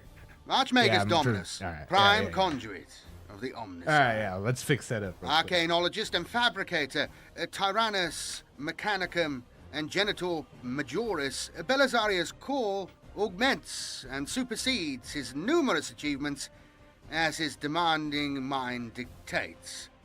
The shadow of Cole's signature genius can be seen in many of the Imperium's greatest technologies of today, though their genesis dates back millennia. Archmagus Dominus Belisarius Core was already old at the birth of the Imperium, over 10,000 years ago. During that span of ages, the tech priest has served Mars and Machine God as a Forge Lord. I should do and more, a though. Lexico Arcanus, among other positions both known and unknown to his contemporaries. But it is in his role as Magos Biologist that Cole's greatest mastery lies. It is rightfully said that the aged Archmagos Dominus has forgotten more knowledge, particularly about genetics, than all but the most studious adepts could ever hope to learn. Despite portions of his own memories having been stolen, and despite having twice Oh yeah, suffered nice, mind nice, wiping, nice. Cole remains a tech savant, a genius at the forefront baby over of there? whatever field he trains his brilliant mind upon.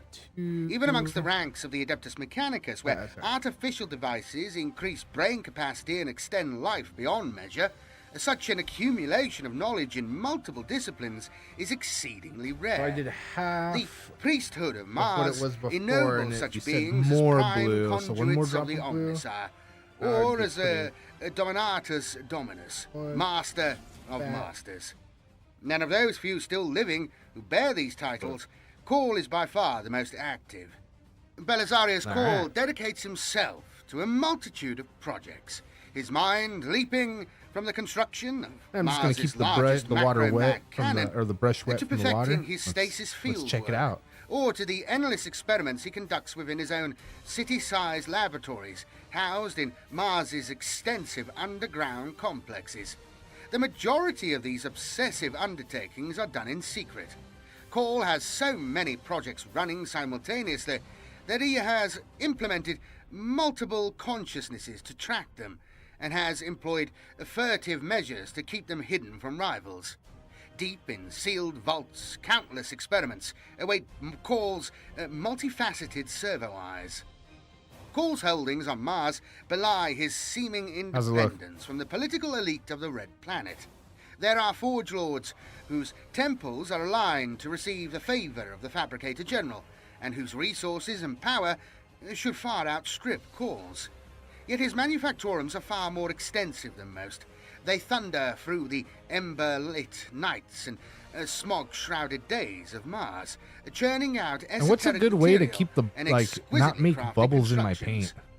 As Call's accelerated cogitation It gets a little sprints bubbly from and it's like, design to I don't design, like those so bubbles. does he reconfigure his plasma forges, Probably doesn't matter, magnecoil but weavers, I don't crystal know. alloy aligners, and other immense sigil-carved engines, so that their production keeps pace Needs more with water, his though, I think. energetic deliberations.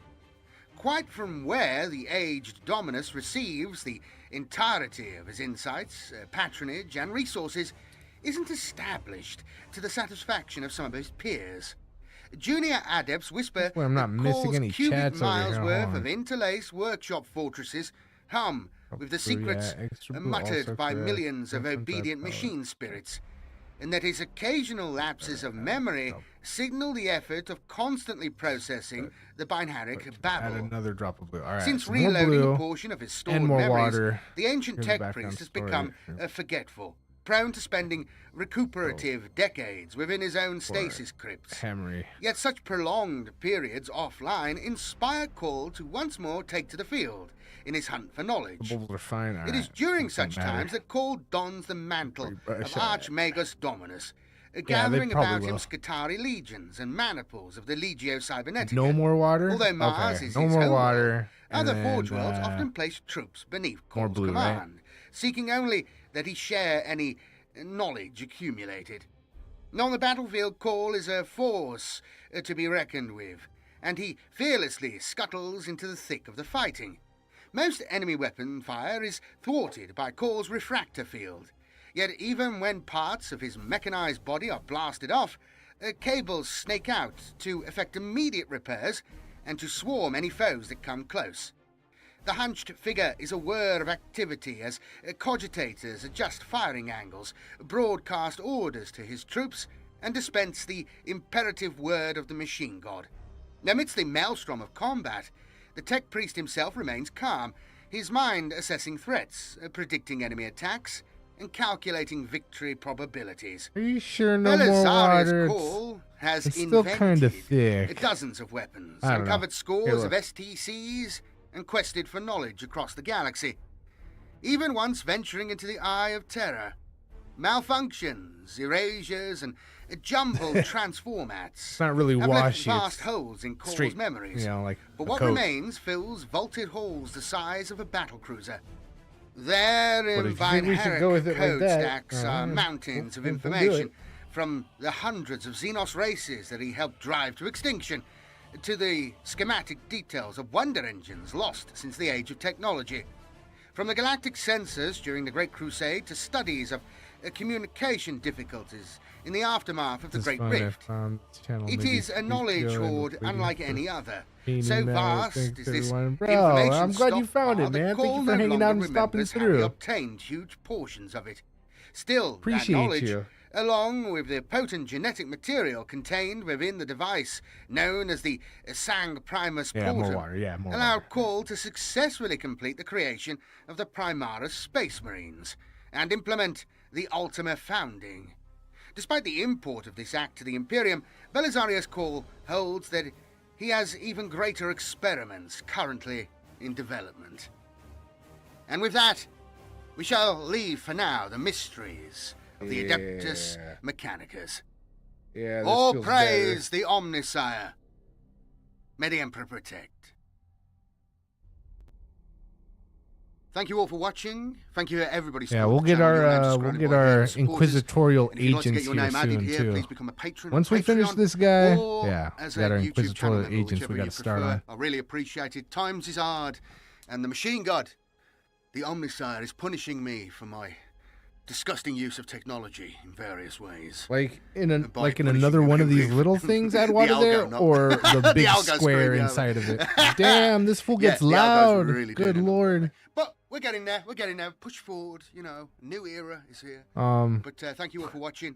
I always, What was I This has saying? been Oh yeah, great. the This big is square in the really great. middle, I really enjoyed or this. the little square right here. And it got me thinking, you know, You might this need is water the just to cover Mechanicum the and the whole tree. Ecclesiarchy are the Yeah, big no, things that yeah, set definitely. 40K apart. 'Cause And I that's think not one that of the much. reasons why There's a couple of trees. it's got that depth and interest, and you know the whole grim dark thing. 1/2 drop. It makes them different because Black.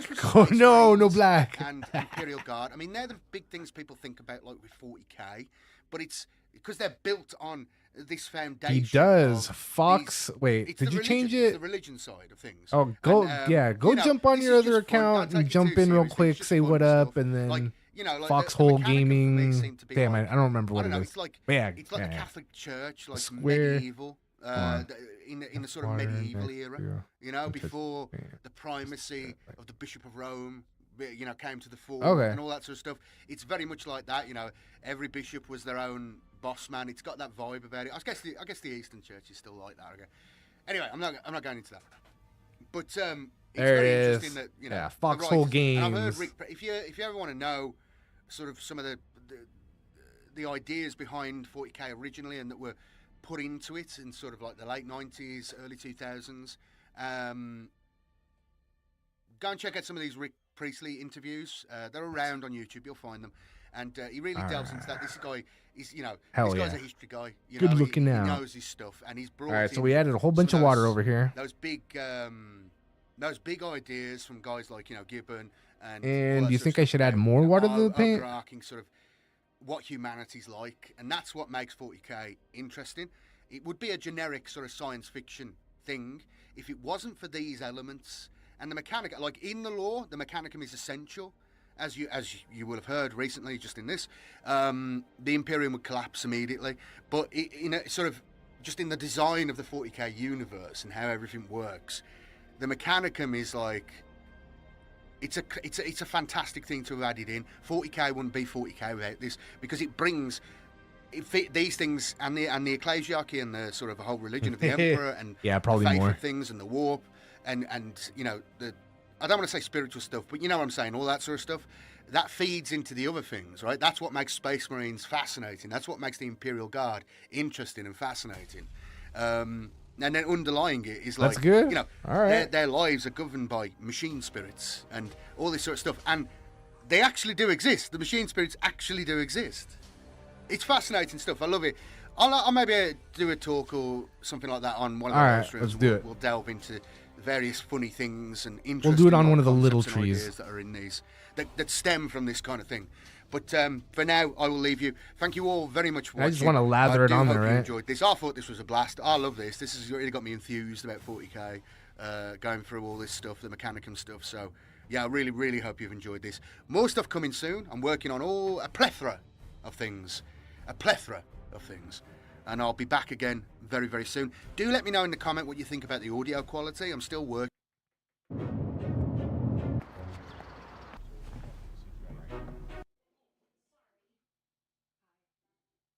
Share this with anyone you think might enjoy it. And remember to hit the little bell so you get notified when I do stuff, live streams, all this sort of stuff. But yeah, I'm going to go. Oh, yeah, Just ranting clean now. brush, Thank you clean ever so brush. much again for watching. I do hope you've enjoyed this. I will be back And very, what very was the soon. clean brush for? Thanks again. I slap it on there and then Blessings to the I Omnis, clean brush it off. on you. 1001. Paint with the brush May the with Emperor paint on it. We might use the clean brush damp with clean water just to push some pigment. All right, here we go. Clean brush.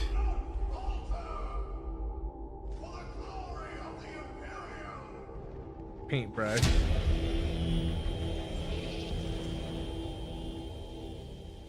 All right, here we go.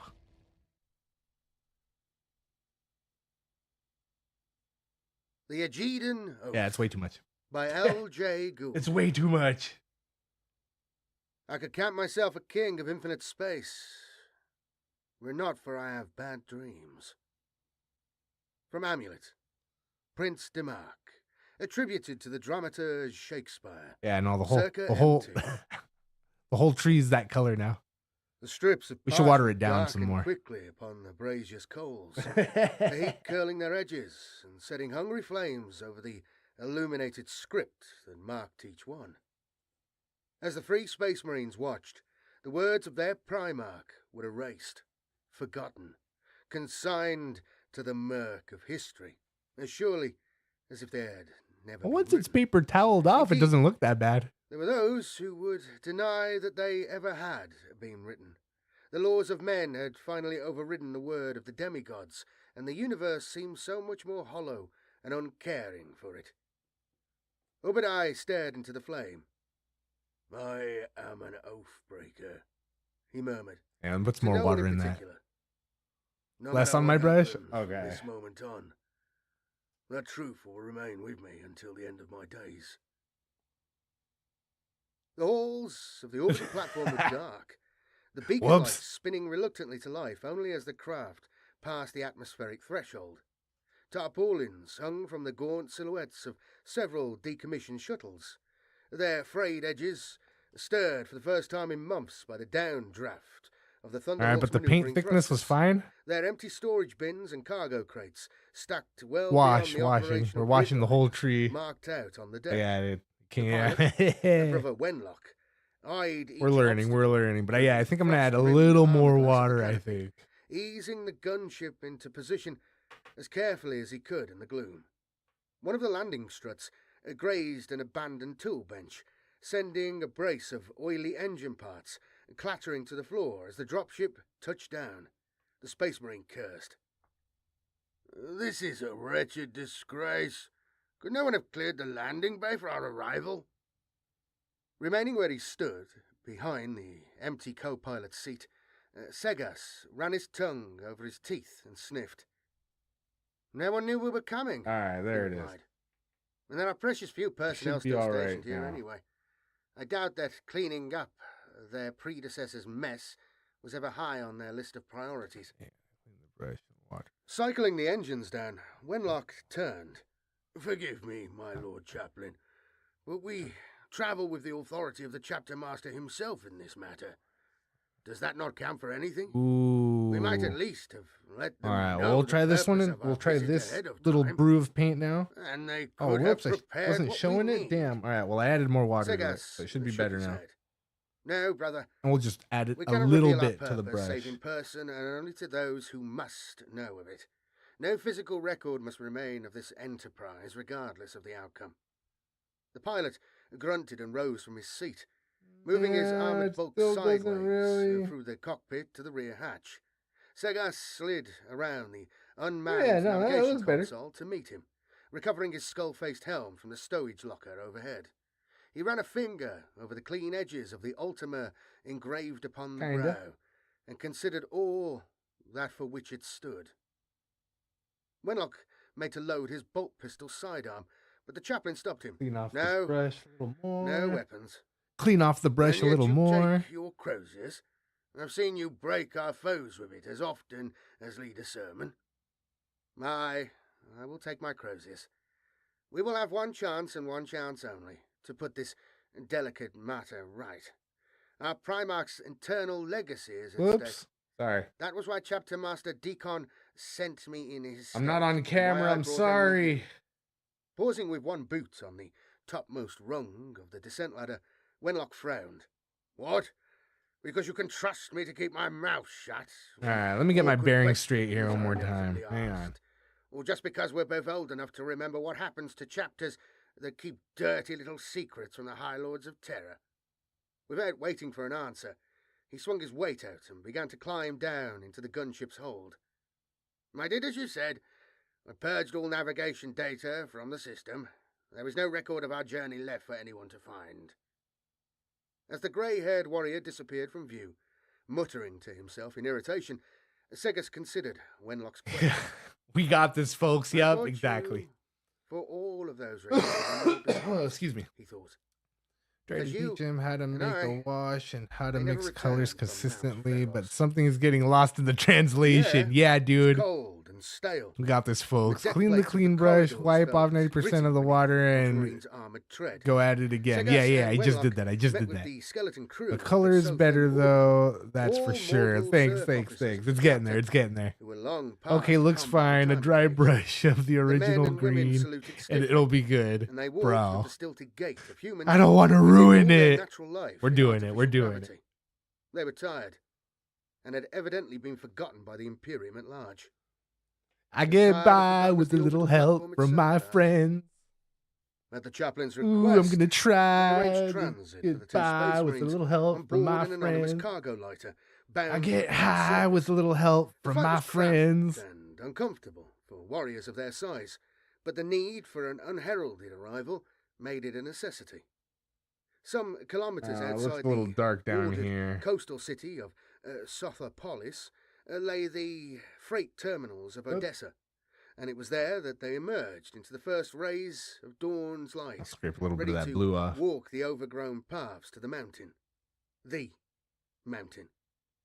It appeared far more impressive from the ground than when Sagas had first laid eyes upon it from orbit. It towered over the distant, lesser peaks of the Black Rocks, utterly dominating the skyline. Many were the myths surrounding its dark history, and only a select few within the chapter knew them all. No matter how deeply Yeah, dude. Sagas and Wenlock He's our pressed guy. into the creaking I'm sure glad he's on our footprints of side. forests, the mountain was always visible beyond. For the most part, they walked in silence, feeling faint and sporadic tremors in the earth beneath their feet. That looks all Though it right. was a So laughable I guess we'll notion, move on to the next tree, seeing that huh? Mount Pharos might be following their progress, or at The other very little least, tree. listening out for their approach. Hopefully I won't mess it up. As the day's heat grew, All their right, clean path the began to brush. climb into the foothills. Without warning, Wenlock froze. Dry it mid-step. off. Segas saw the veteran's hand flick reflexively to the empty holster at his hip, then up in Get a it halting ready. gesture. Something cracked in the thick undergrowth ahead of them, and Segas's own fingers closed around the grip of his Crozius maul.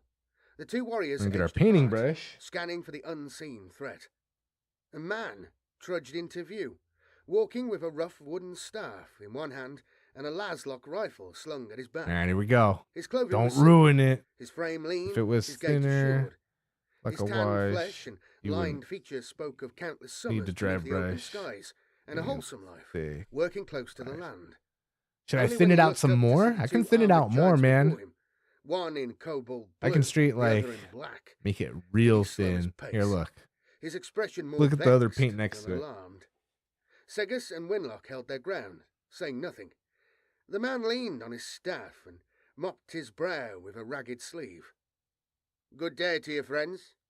Tell me, have you seen a stray quarren pass this way? The chaplain kept his voice level, his gaze as piercing. as Now he could it's a make it. wash, wash, wash. Quarren? Aye, the man replied. Herd beasts, crafty little boggarts.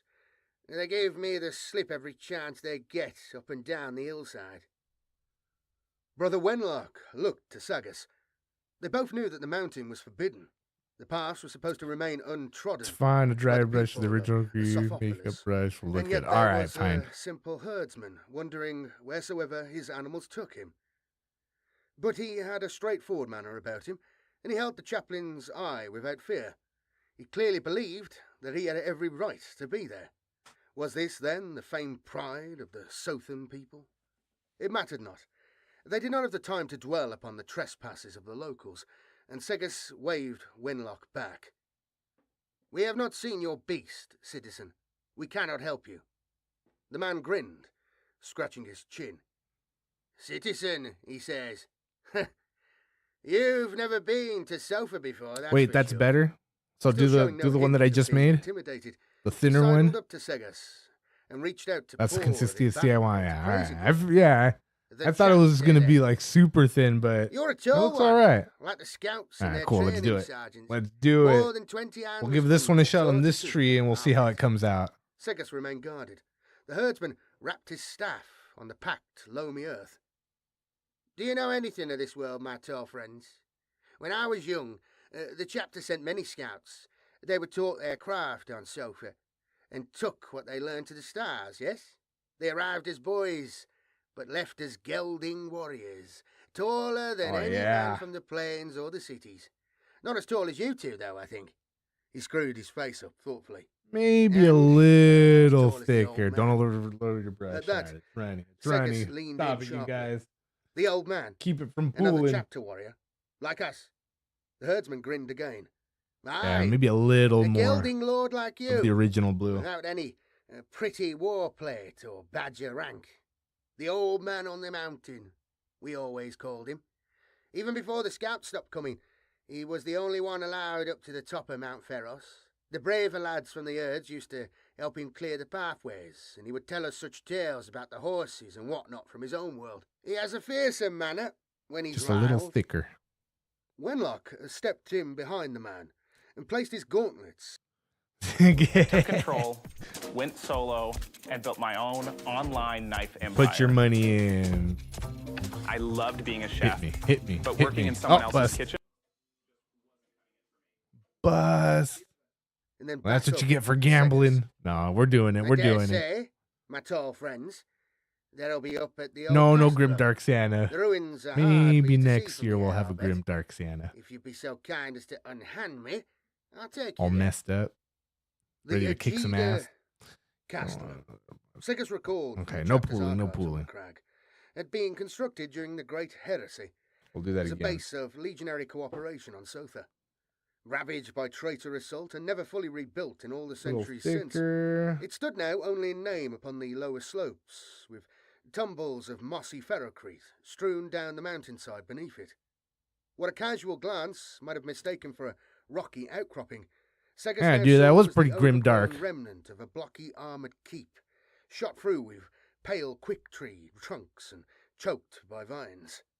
Over the afternoon All right, here we chorus of go. insects and bird calls, there came the rhythmic threshing of a blade, and the gonna mumbled try a refrain different of what brush, sounded too. like a work song.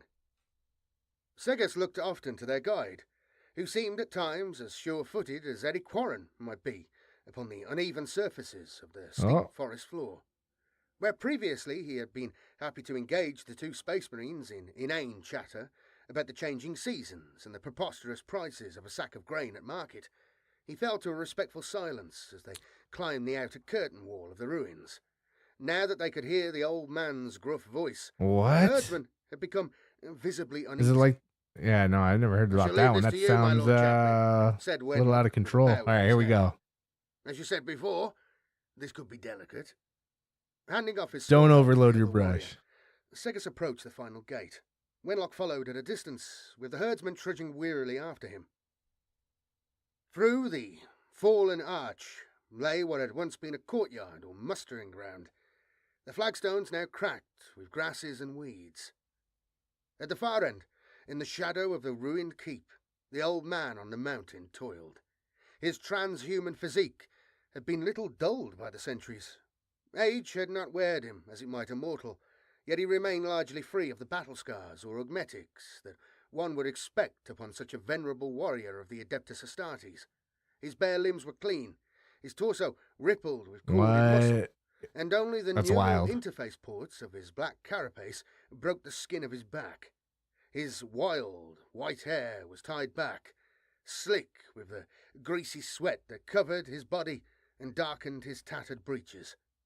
He hefted an immense agricultural scythe, oversized for his grip, with which he cut back the vegetation.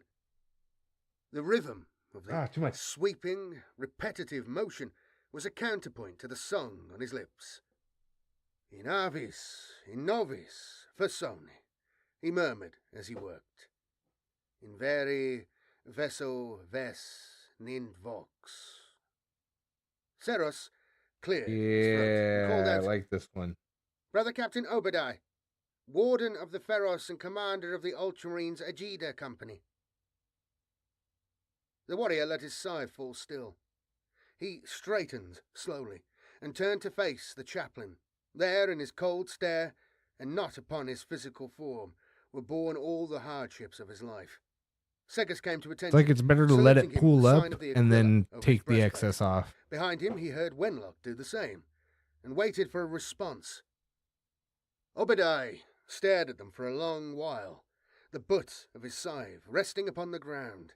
He showed no sign of recognition at their livery, nor even the ultima. Damn, it wasn't on screen again? Seggers began Fuck. to wonder if they had made a mistake in How's that coming look? unannounced after all, and whether or not they would live to take word of it back to Macragge. Reaching up slowly to smooth his long whiskers, Should I go darker? the aged captain's gaze moved to the mortal cowering in the archway. You, he barked. I remember you. You were called Yeah, Ben. this one came out a little too dark. You brought me milk when my bovid was taken by the rot. The herdsman What let do I out a like? gasp of relief.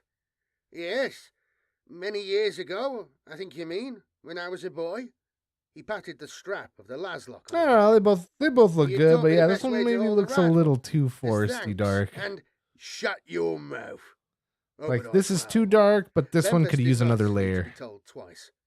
Segus looked to the captain's chest, and the twin scythe emblem We'll tattooed dry in brush faded this golden one ink with the across original it. color, He saw the afternoon sun glinting, and we'll from a just curve of the add actual another blade layer to at this one when it Obadiah's dries. shoulder, and recalled the provenance First of one that will simple need icon. a dry brush for The sure, noble yeah, and the Souther second will need a martyrs second coat. Yeah, exactly. That's represented. what I was saying.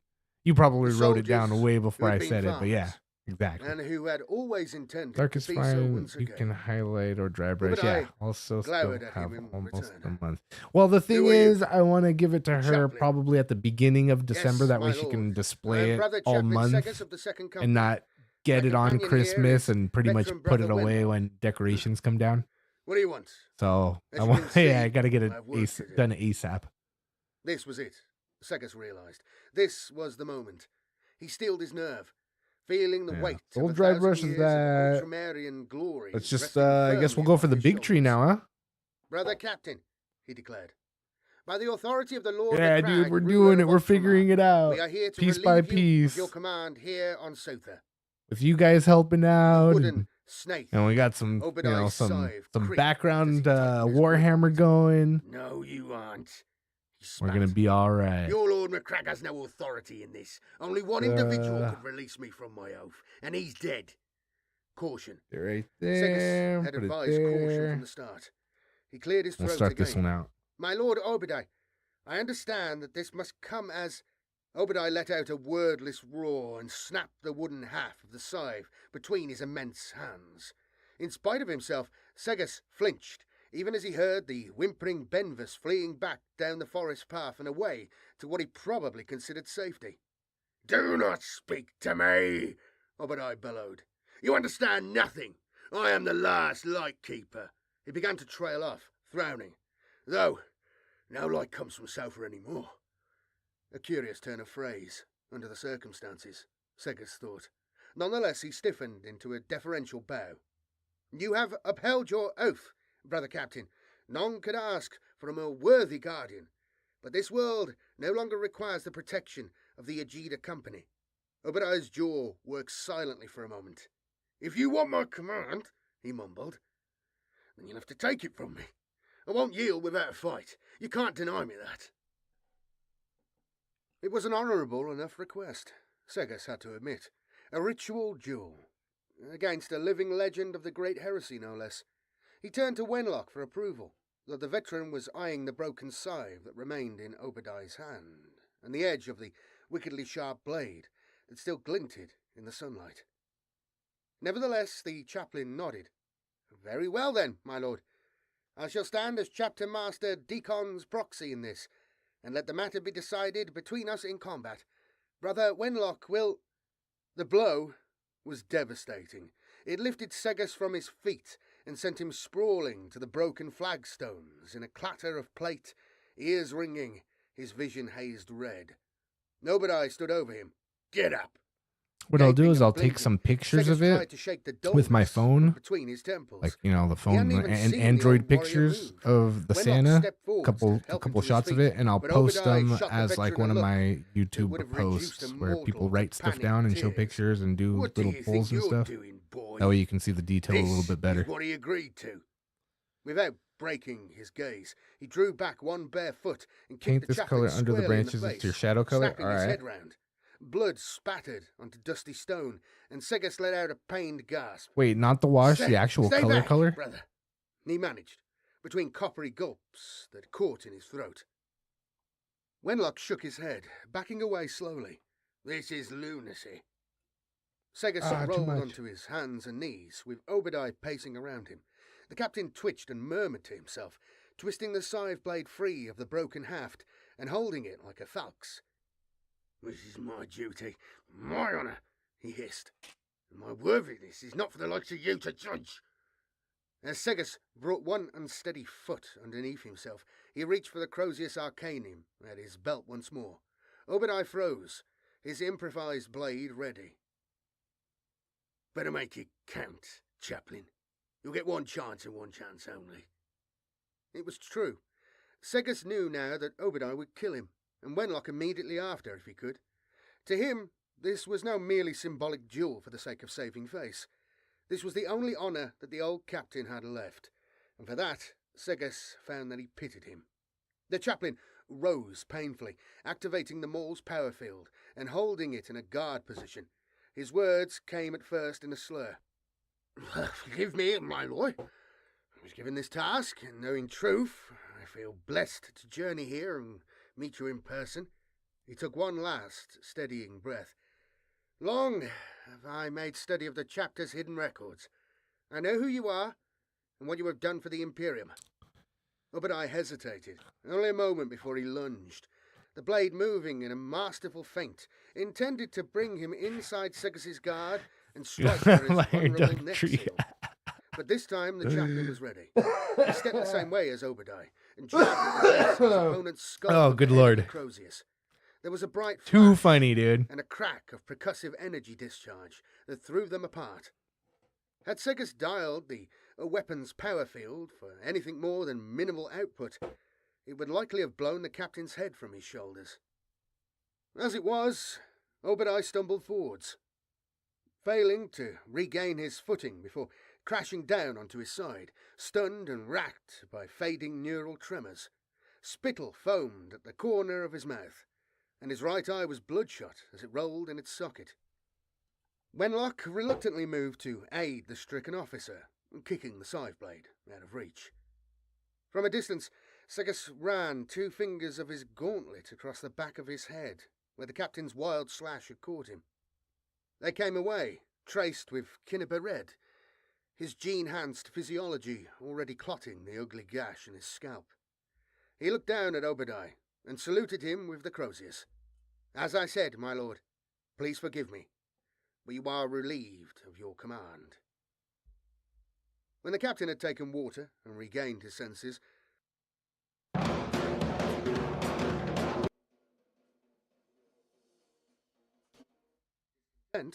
or to join in someone else's conversation, remained quiet. He listened intently as Segus put various questions to Obadiah, and the embittered captain gave such replies as he saw fit. At times, those replies bordered on the nonsensical. Oh, yeah. And neither Segus Oh, wait, nor what? Wenlock believed this was entirely the result of a powered blow Yeah, to the head. dude. Yet it was That clear that Titan even you're the most working on curious lately? eccentricities of the Your old man on the 17,000 mountain coat carried the weight Titan? of years and experience. Or in them. 1,700? I have 1,700? learned much in my time, Segus mused as they neared the summit.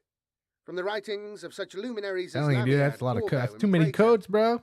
But here I am, walking with gonna another look so great dope, though. hero of our chapter, one who stood at their side in their finest hour, and spoke with them as easily as we speak now, and yet lives still among us. I'm no hero, Obadiah grunted. Come now, brother captain. You, no hero, he repeated firmly. I did what was asked of me without question, knowing that to do so would deny any future glory. No warrior of the Legion was ever a hero simply for doing what was expected of him. His attention began to wander again, as it had several times already during their ascent. They say, only in death does duty end. But my name will never appear on any roll of honour, no monument to the Legion or chapter. Segus nodded. Such was the solemnity of your duty, and the secrecy of your appointment to it. Even so, there is a great deal written of you in the Grand Library of Ptolemy on Macragge. Obadiah shrugged. Never heard of it. Never been to the capital world. It is a wondrous sight, brother captain. Damn, you guys. It greatest actually of looks archives, damn good. save I mean, for it looks those of alright the on camera, Imperial but Palace itself on Holy with your Terror. eyes, it looks It was damn for good. the first presiding master of the The old way that the legionary dark librarians, shade. Yeah, it looks and good. has been much expanded in the centuries since. Though my calling has ever been to the reclusium and the righteous soul of our chapter, I am often drawn to the halls of the great library in the course of my duties. It represents the sum total of all Ultramar's knowledge, culture, and philosophies, and its histories, both remembered and otherwise. We're going to Unease give this one welled another up in coat. Segus's gut. He was not used to discussing such things openly, though he knew that, in all likelihood, Obadiah was privy to far more dangerous secrets than he. The chaplain glanced sidelong at Wenlock, who glanced at them both in turn before Yeah, no mouthing their worries, silent dude. prayer, Go, come touching back, his or open another fingertips with the tab, or golden yeah, whatever's crux clever. upon his breastplate. I feel that we need not be coy, you and I, Segus went on, putting his concern aside. There is a place within the library of Ptolemy wherein lies the two halves of our Primarch's legacy. The first is the great Codex, the foundation of the Adeptus Astartes, penned by his own noble hand. Such an important work can never be lost or allowed to fall into the hands of our enemies, and so it is watched over night and day by tireless guardians. Guardians much like yourself, in fact. Obadiah did not visibly respond. He continued to place one calloused foot in front of the other, loose stones skittering from his tread and away down the mountainside. The other half is similarly guarded, though for very different reasons. There has been much debate in recent years between Chapter Master Tigris Deacon and his inner circle as to whether we should purge it from the library altogether. Some urge him to do so, to rid ourselves and our successors of the only remaining proof of Lord Gilliman's failure and folly during the Great Heresy. Others would seek to remind Master Deacon that to destroy our past would blind us to the lessons we might come to learn from it. And you, Chaplain, what do you say? Obadiah's question caught Segus off guard. He considered his response carefully. My lord, I believe that such an unadulterated truth can present nothing more than a serious liability to the honour of our chapter. The Imperium loves and cherishes the Ultramarines, and the memory of Brigadier Gilliman, good old doggo. wisest of all the Emperor's sons. We are beyond reproach. He raised a finger. But only Grav tank. Hell as yeah. long as all knowledge of Imperium Secundus is kept from the rest of the galaxy. The archive record Yeah, dude, contains every he surviving does, document he and does source very relating well. to those confusing times. Does very Shatter the well. reputation of our Primarch and the credibility of everything he has done for the Imperium since. Can you imagine if even the hallowed Codex Astartes were to be branded as the work of a heretic, one only revealed centuries after his demise? You would destroy it, then? Obadiah looked at him, expectantly for an answer. No, Segus replied, holding the captain's gaze. At this stage, what would be the point? The sunset kissed the peak of Mount Pharos as they emerged onto a jutting promontory. As below at the castellum, the remains of the fortress clung to the rock above, nonetheless seeming almost to graze the heavens with its crumbling ramparts. A fortified gate, cracked and weather-beaten, led inside the mountain itself. The Emperor's Watch, said Obadiah. You will know its name from the archives, Chaplain. Indeed, he did. With the world spread out before them, Wenlock and Segus paused to take it all in, and were rendered speechless by the legendary beauty of Sofa. Beyond the forests and the Black Rock Range, they could see all the way past Odessa to the hills of the Kripan region, and the tiny lights of some secondary townships growing far from Sophopolis. To the east, night was falling for true over the ocean, and the first stars were visible already in the sky. Obadiah sat upon the bare ground, disinterested. Next to that breathtaking vista, he appeared smaller, older, even. I did not ask for this, he muttered. I did not ask to linger on, long after everyone I have ever known has fallen to the Reaper's blade. No glory for Obadiah, no foes to face. Can you imagine that? The misery of a former legionary who cannot die as he was meant to, on the end of a sword, or to a well-aimed bullet. We are made too well. A life without war makes us immortal. Our bodies endure, though our spirits may wither. How's it look? He looked up, his expression suddenly haunted. I don't want to live forever. I see too much. Thanks, dude. Something in the captain's tone made It looks all right. Segus marked it well.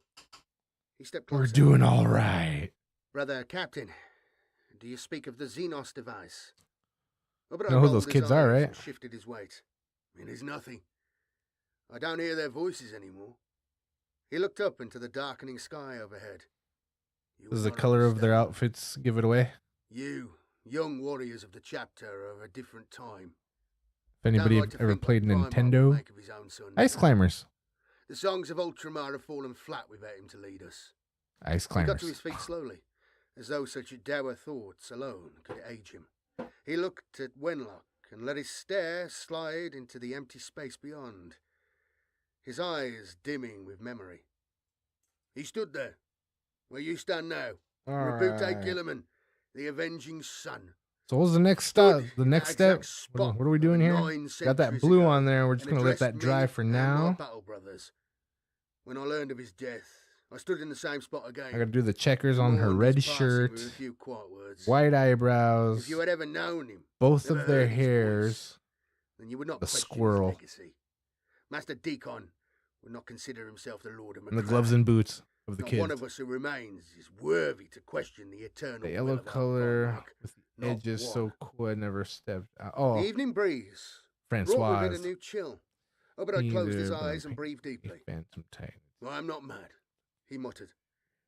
I know what I am to you, to the chapter. I am a living, breathing reminder of what you consider Damn, in your dude. vanity to be Lord Gilliman's mistakes. You could not erase them from the pages of history while I remained on sofa, oathed to the final duty that he gave me, not even if you burned every library on every world. Segus said nothing.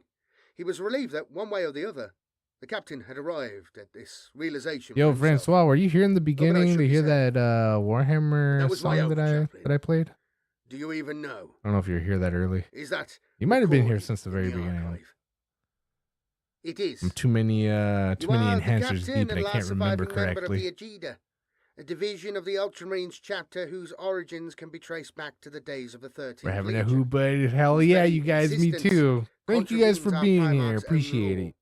For reasons only known to a select few, Lord Gilliman saw fit to maintain a phantom 11th company on sofa. What? I was here first. All right, my bad. To conform to the Codex model. My bad. Quite aside from the secret shame so you heard it then, no? Secundus, the existence of a Jeda company could be seen as proof of his willful and deliberate flouting of imperial decree. A decree that he and his surviving loyal... I'm going to put it on. My song, my Warhammer song I made. It was on during my starting soon screen.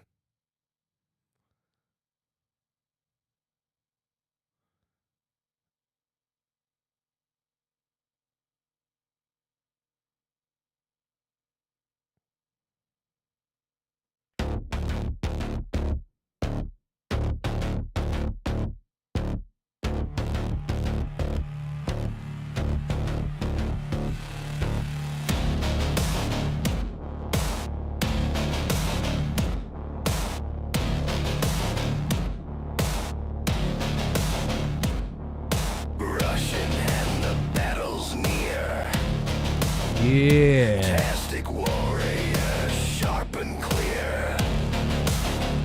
Layer by layer, I forge their soul. Yeah. Industrial.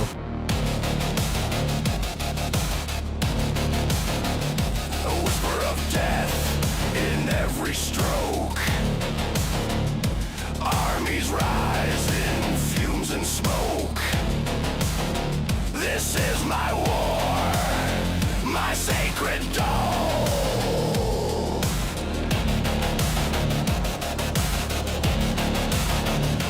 Paint the black, paint the gold. Bring the light to the grim and cold. The Emperor watches, don't you fold. Paint the black, paint the gold. Shorts content, hell yeah.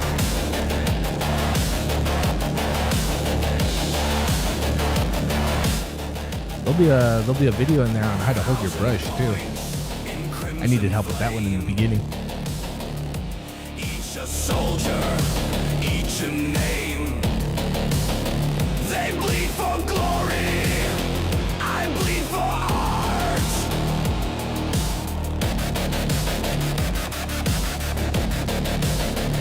The bolters gleam, the chain swords hum. In my head, their war begun. Piece by piece, I tear apart.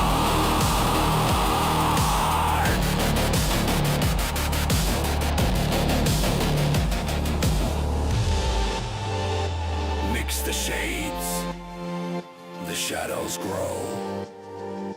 Chaos calls, but I say no. I say no, I say no, I say no, I say no, I say no, I say no, I say no. Paint the black, paint the gold. That's right. Bring the light to the grim and cold. The Emperor watches, don't you fold. Paint the black, paint the gold. Paint the black, paint the black, paint the gold. Paint the gold. Bring the light to the grim and cold. The Emperor watches, don't you fold. Paint the black, paint the gold. Paint the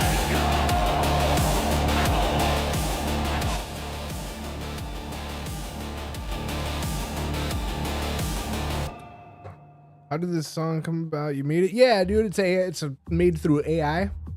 There's a website. You can make music for free there. I have the subscription, but you can make music for free on this website. It's called Suno. Suno.com. I think it's .com, but it's Suno.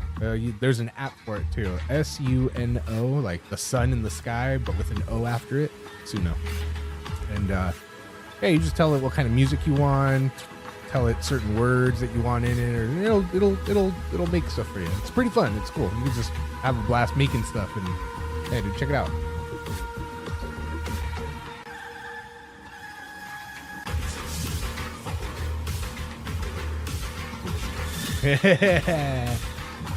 We might be able to edit that in there. See what we can do. I know, dude. It's crazy, bro. Oh man, yeah, the future's wild, dude. Here, want to hear my streaming buddy song? It's kind of funny.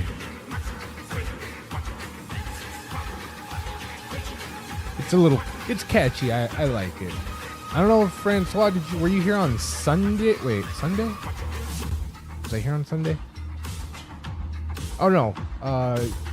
Yeah, yesterday for Stargate. Did you hear the other new songs that I had for the buddy? For buddy? Yeah. Skunk trees, hell yeah. Eat mushrooms too, and that sounds perfect. Hell yeah, dude. Bro, you could probably even tell it, like, make me a song that would be cool to listen to on mushrooms, and it'll probably make something crazy.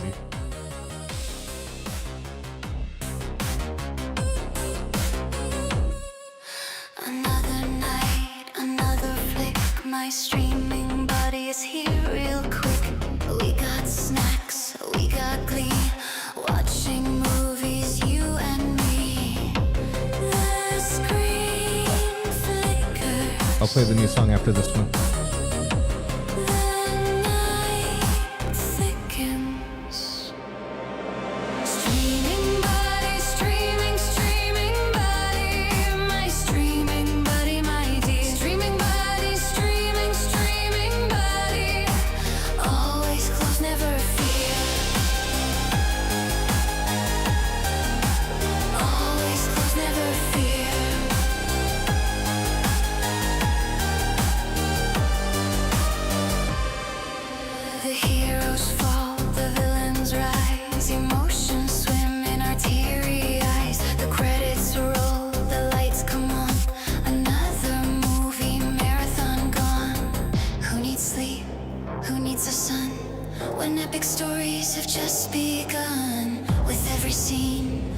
every line our friendship grows oh so fast. Streaming buddy, streaming, streaming buddy, my streaming buddy, my dear streaming buddy, streaming, streaming buddy, always close, never fear, always close, never fear. Always close, never fear.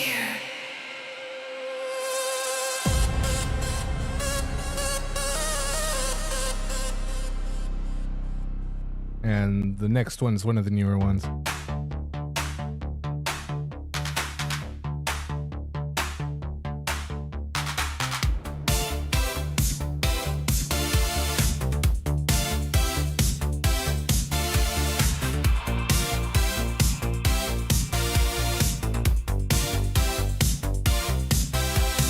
Grab the remote, it's a countdown game. 5 seconds to glory, we're one and the same. Streaming buddy on the line, we're locked in tight, we're keeping time.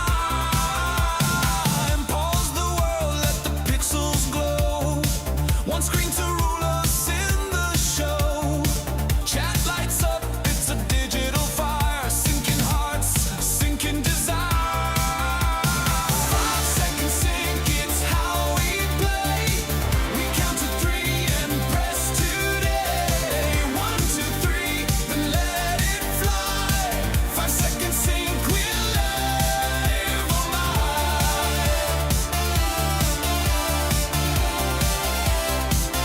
Dude, that's so cool. Competition, man. That. 5 seconds sync, we're live on The screen flickers like neon dreams. Laughter spills through the pixel beams. You say ready, I say go. We sing together, a perfect flow. Clock ticks down, it's a cosmic rush. Silence breaks with a virtual hush. Across the world, yet side by side, a watch party ride we can't divide. Fingers hover, hearts race fast. This is the moment, it's here at last.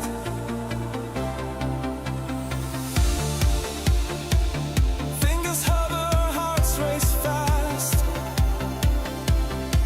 This is the moment, it's here at last. 5 seconds sync, it's how we play. We count to 3 and press today. 1, 2, 3, then let it fly. 5 seconds sync, we're live on mine.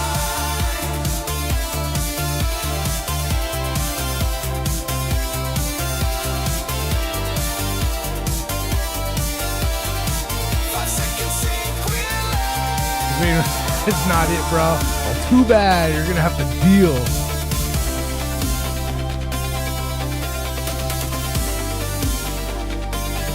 No, not the model. Just the Santa.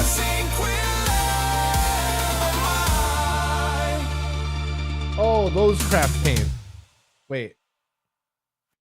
Game color. Model color. Wait, are craft paints the cheap ones?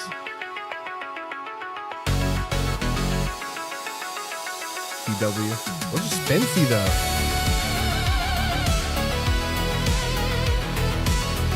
And here's the other new one. There's the other new one.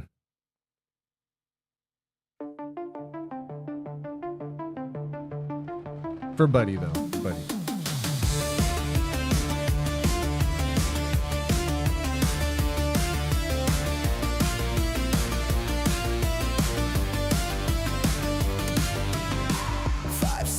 Ticking down the line, the clock is ours, it's party time. Streaming buddy on the screen, this is our digital routine. We count to 3, no time to stray.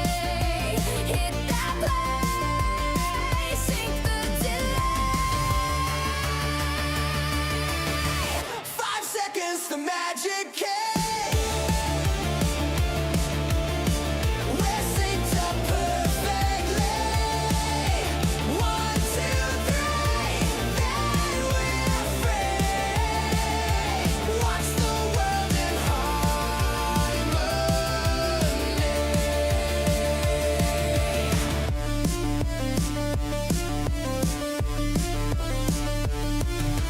Popcorn popping, screens aglow.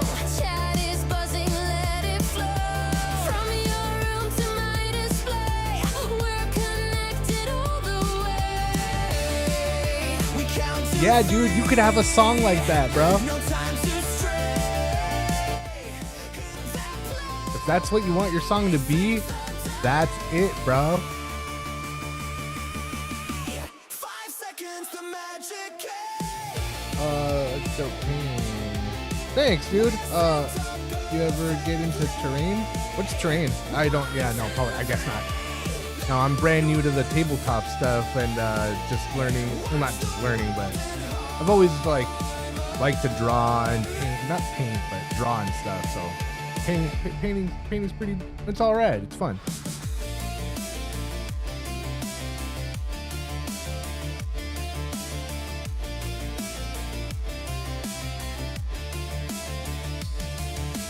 Oh, bro.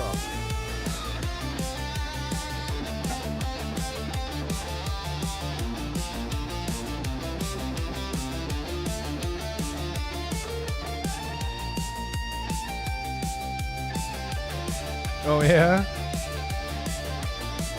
That's pretty funny.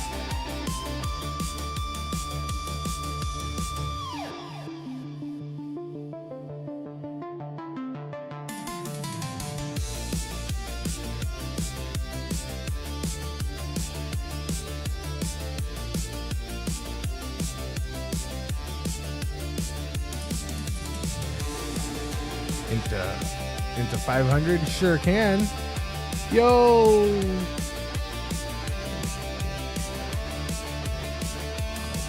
Up the stream. Yeah, let me put that on. Zonex made the song.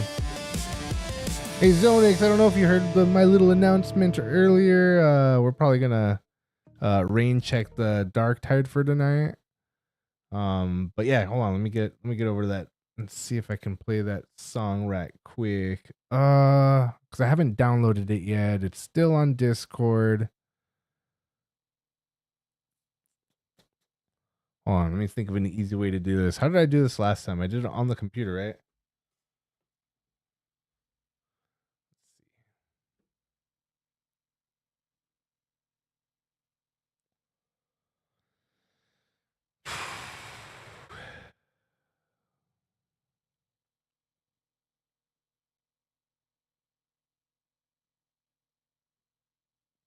All right, meantime, while I log in and do all that, I'm going to play that other Warhammer song. It's a different one. It's not, well, I might accidentally play the same one again, but here, I think it's this one.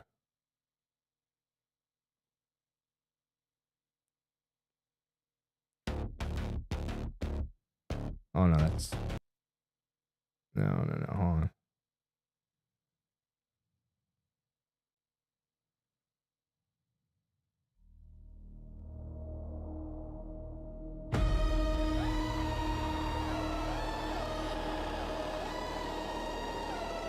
Yeah, I don't know why I didn't download it the other day. I was on it and everything. Hold on.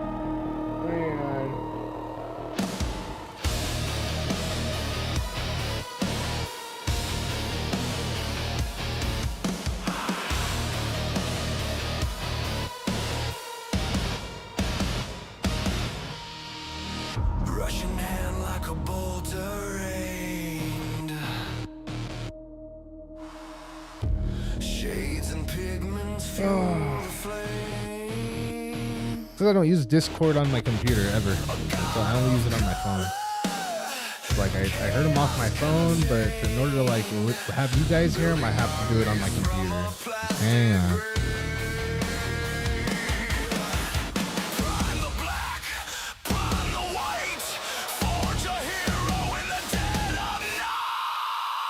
Paint the wall, stroke by stroke.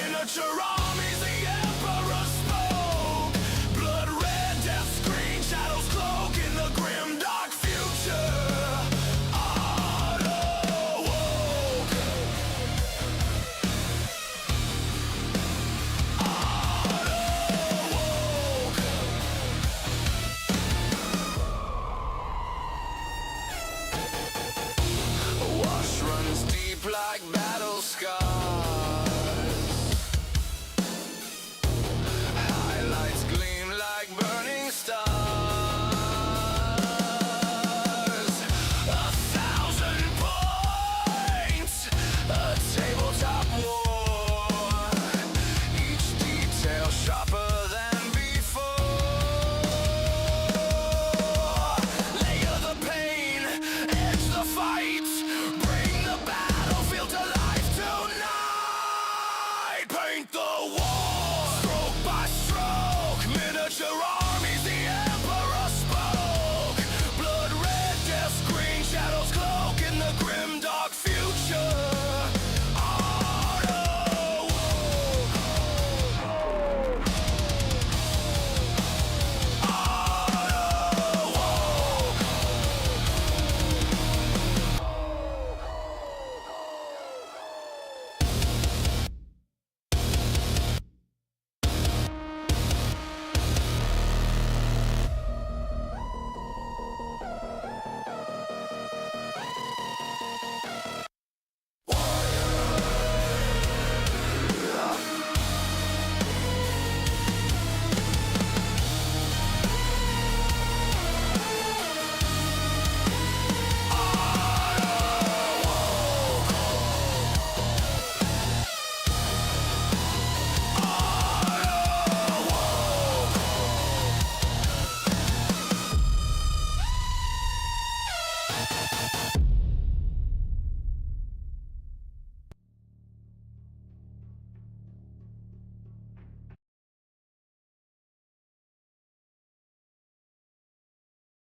Damn, I was muted that whole time, you guys. Bust.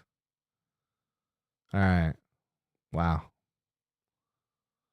Ruined, you guys. Ruined. You see what happens? You see what happens when I start doing other stuff over here? I can't multitask. Oh Lord. My eyes all blurry and I can't get it out. I have to probably wash it out real quick. Yeah, we're all right now. All right, can you guys hear it now? There it goes.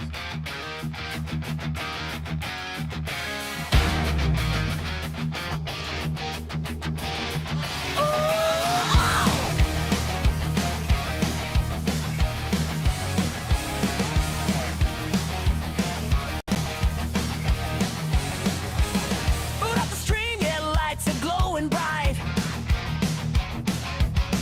Chat's going wild, we're rolling all night.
Hustle hearts and caffeine dreams. We're living large on laser beams. Every fail's just part of the show. Laugh it off, then let it go.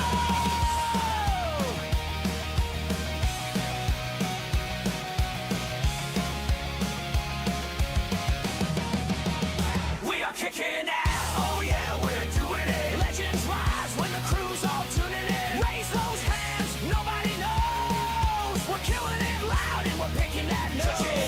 Oh yeah, we're doing it. Living large on laser beams. Every fail's just part of the show. Laugh it off, then let it go. Picking that nose. Woo!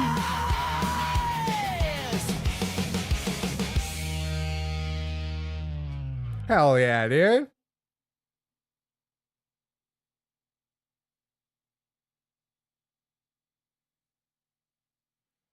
Mother fuzzing picking that nose.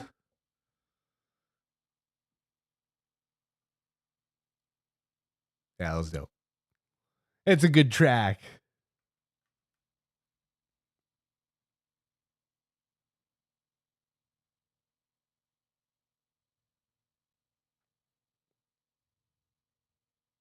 And there was this other one I had. I think this is it for the ones I made.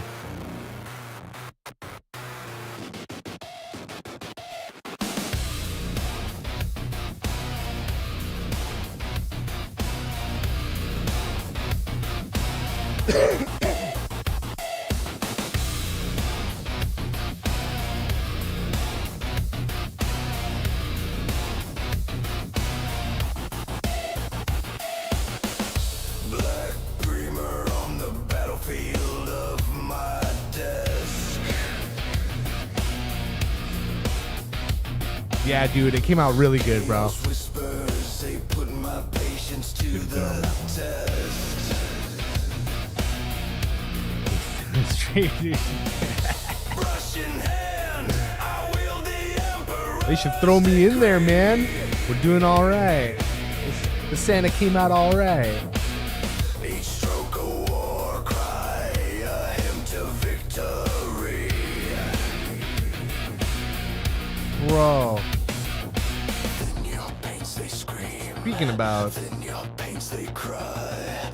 But my wrath spills thick. Let the heretics fry. Pain to conquer, pain to kill. Blood and pigment, bend your will. Miniature gods, rise from shade. Impact fury, rage displayed.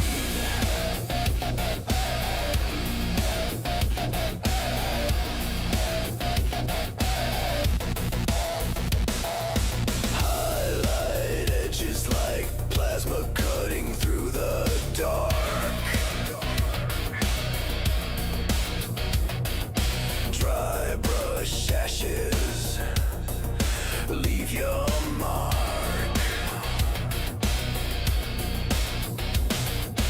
Wet blending storms across ceramite seas. Detailing skulls with apocalyptic glee.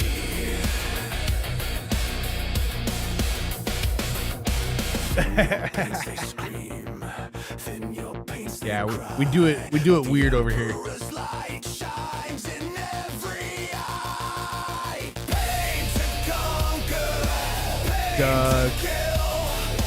Blood Skunk, Fire Tree. miniature gods, rise from shade. Impact fury, rage displayed.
Damn, I got some brown on Santa's shoe. I gotta get that black on there again.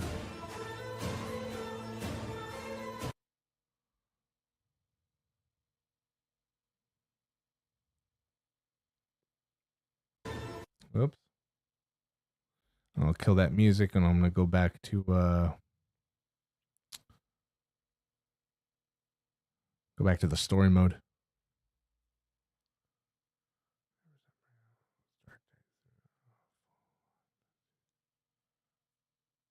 Darktide through, huh? Full on bazooka.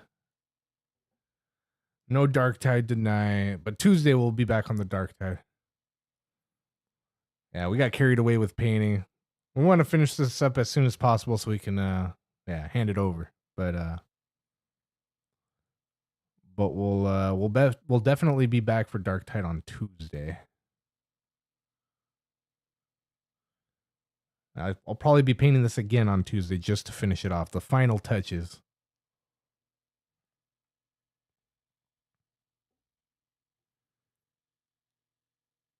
But we're still going to do a little more still right now for a minute. Yeah, dude, I've been on... Yeah, I know you said 5 hours a minute ago, but like... Yeah, dude. Wild. We're having a good time, though. It's all good. Yeah, kill that drink.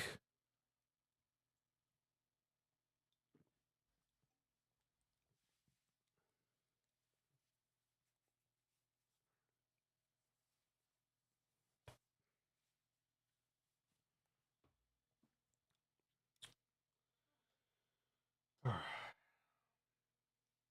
just want to finish up these gloves and the boots, and we should call it a night after that. All right, get this back on. Bill brothers agreed upon only after much conflict. The second founding of the Adeptus Astartes was all that kept the dream of a unified Imperium alive after the Great Heresy. Grimly, Segus drew his Crozius once more and held it before him. To say that a revelation of this sort would be a scandal for our chapter does not even begin to cover it. We and all our successors would be cast out. The defenders of mankind would be divided, and the Imperium would tear itself apart all over again. You are not simply the reminder of a mistake, my lord. You are the embodiment of it, the last scrap of living proof. The time has come for Egida itself to be purged. Regarding the chaplain's wing... Of course not, dude. Of course not. Good thing we left the page open. Or else I would have told you, yeah, no. It's too much. It's too much, bro.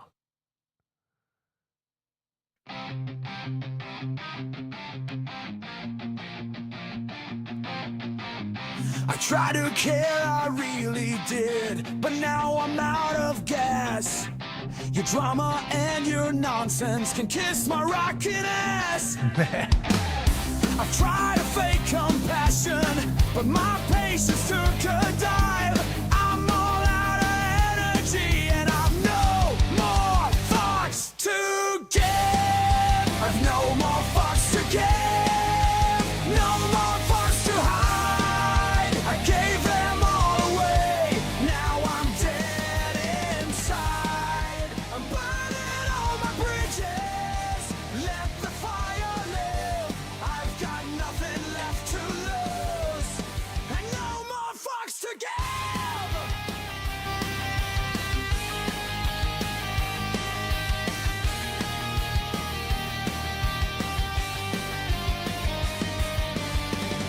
I've seen your endless whining. I've heard your petty cries. But empathy's gone AWOL, and I don't even try. You want me to be sorry, but I've got none to lend. I'm fresh out of apologies, and this is where it ends. I've no more fucks to give. No more lies to live. That's right. I gave them all away. Now I just survive. I burn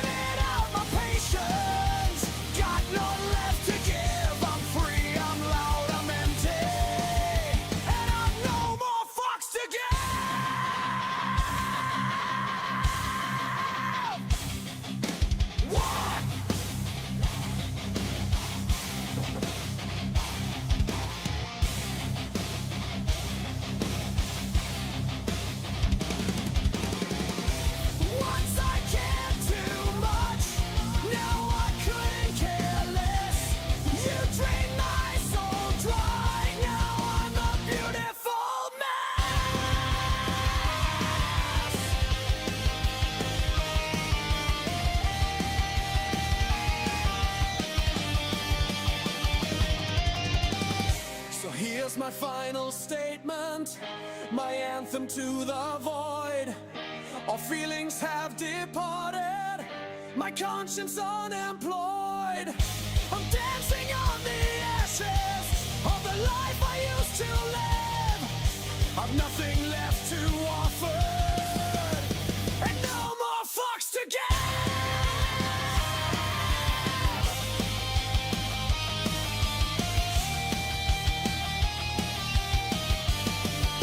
And no more fucks to give.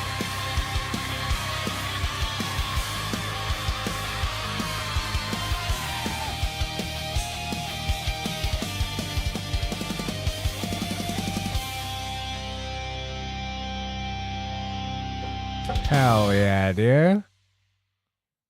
Dope. Yeah, dope song. That was those last two were Zonix's songs. Sceptre of office. Obadiah shook his head. Why now? What has changed? What has rattled Tigris Deacon? Rather than Segus, it was Winlock who replied. It must be now, my lord. Because Ultramarines will soon fall under the scrutiny of the High Lords once more. There is to be a third founding. Obadiah snorted, though there was no trace of humour in it. Yeah, A dude. third? And thank you That is guys. impossible. He made the sign of the Aquila with trembling hands. Who dares to suggest such a thing? Now that our Lord Gilliman is gone and cannot protest it, who has led the Imperium to consider this shallow heresy? Winlock and Segus shared a hesitant glance. Obadiah sagged. Dawn, he whispered, the realization breaking him. It could only be Dawn. Such a pale imitation of our Primarch. Answer the call.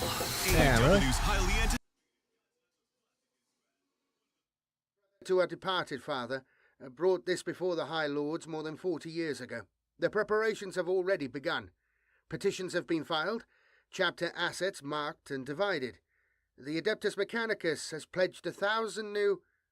We are too few. Obadiah interrupted him. The Ultramarines, the Fists, the Angels. We are each only 1,000 strong at best.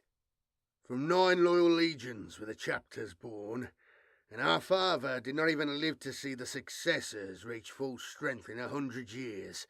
He gestured to the southern horizon, from east to west, and then to the stars above. I have seen it, brothers. I know how long it takes to turn raw neophytes into seasoned battle brothers, and no one better. You speak of the Aegida dividing the defenders of mankind. This third founding will leave the first 9 chapters of the Adeptus Astartes without teeth, mired in petty mortal bureaucracy for another century or more. Segus raised his hands placatedly. Brother Captain, I should tell you that Rogel Dawn has urged the High Lords to grant writs of succession to the second founding chapters as well. Any, in fact, that have the veterans, gene seed reserves, and material to support them. Over 100 have already been approved, with the same number again currently being essayed. Obadiah was rendered almost speechless. Shallow heresy, he said again, his voice barely a whisper. Regardless of how you may feel about this matter, my lord, this is the moment that Chapter Master Deacon has chosen for us to act. We will dissolve the Aegida Company, quietly, under the cover of this new founding.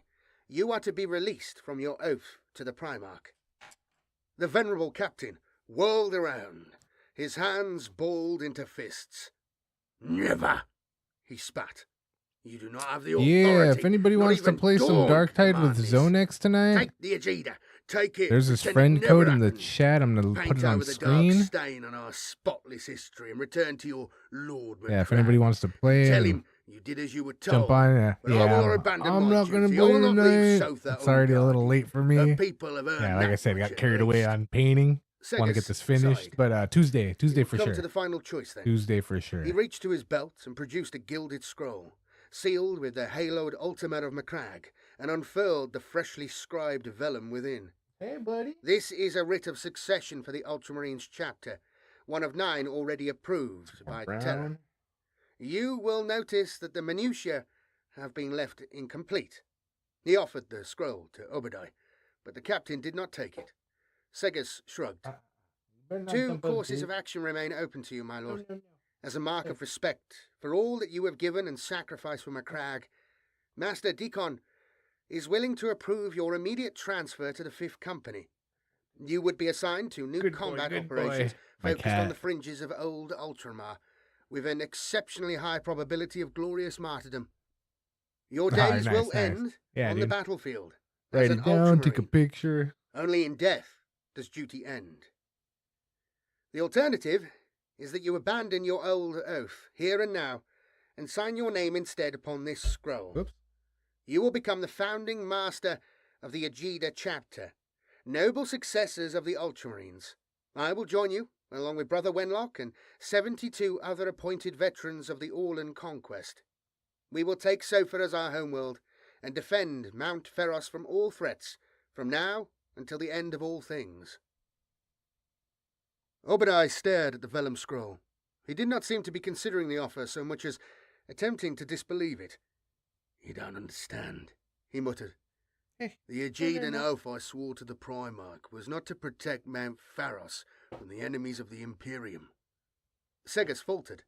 His mind leapt back to the archives, the many affidavits, records, and testimonials that he had curated in his years of study. Every second spent in contemplation of this very moment. What had he...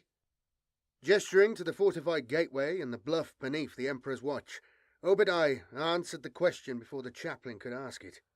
My oath was to protect Sofa from the Pharos itself. Yeah, dude.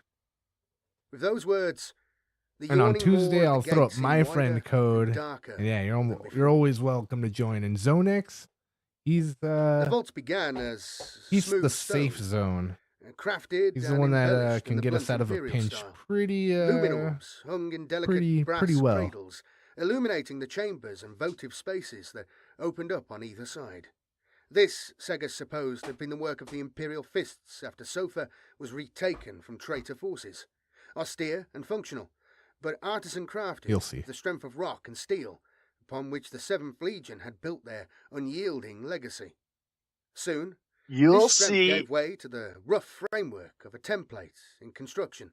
The ancient scaffold and incompletely hewn masonry ended with a graceless step down to the glassy obsidian surfaces of the mountain's interior. At Gilliman's command, Rogel Dawn's sons had been building their new fortress within a far older labyrinth of unknown design. Why had they ceased their labour so abruptly? The deeper the three of them trudged into the darkness, their way lit now only by Segus's and Wenlock's soot lamps, Obadiah became visibly more agitated. He glanced up and down the tunnel every few moments, muttering to himself. He thinks me mad. It is enough that I know, and that I uphold it above all else. He bent to examine cracks in the smooth, black curve of the rock, then called out with a forced levity, Would you believe? These walls used to heal themselves. I saw it with my own eyes many times, but not anymore. Not after the Primarch tore out the mountain's heart. A barely perceptible tremor, I would. nothing more than a low vibration, shuddered through the ground beneath their feet. Obadiah's eyes widened in the gloom. And yet, the heart still tries to beat. Segus removed his gauntlet, placing one hand upon the tunnel wall. The rock was icily cold.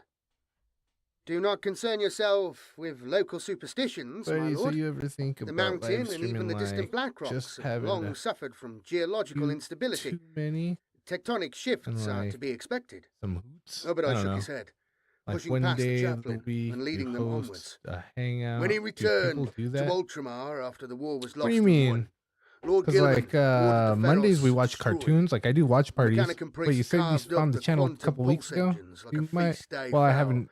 and Yeah, carted yeah, I thousands do of watch tons parties. of Xenos machinery out into the light of day, spirited it all away. You to mean their like just secret chilling vaults without across the doing anything else, galaxy just for like further hanging study. out and There was so talking to much of chat? it, I mean, too much to even think I'm about sure taking a lot it of people all. do that, but I Not haven't with the short really time done we that. had. No one even knew how it But could we just could. keep I on mean, coming and we coming. could. He tapped himself on the chest, But yeah, I haven't where done the that. twin scythe tattoo was just visible Do beneath people his do jerkin. that? Like, can you get The hurt paid pride lightly in his voice was mixed with a note of Friday the trepidation. I could have told them. 7:30. I've seen further than most. The angle of the tunnel Yeah. grew steeper, and they had to steady themselves. Yeah, I'm sure we could do against that the slope of the floor. sometime. Obadiah Well, I don't. moved with many lifetimes No alcoholic familiarity, drinks for helping me. Wenlock to But find the best footholds. yeah. Still, he seemed distracted. The Some locals smoke. used to have their superstitions. My brothers and I Soda or used two, to sit chilling. with the herdsmen in the outer halls as they We tried can make to sing that the happen mountain sometime. to sleep. But it was never the same as it had once been. He fixed Segus with that same wide stare as the ground trembled again. So don't tell me that those vibrations are natural tectonic activity. That doesn't explain why they're always the exact same frequency and the same duration. The mountain doesn't sleep, and nor do I. Segus took Obadiah by the arm. What do you mean? I don't sleep. I never sleep. You wouldn't either. Even Wenlock halted at that. You haven't slept since you swore your oath to the Primarch. Give or take.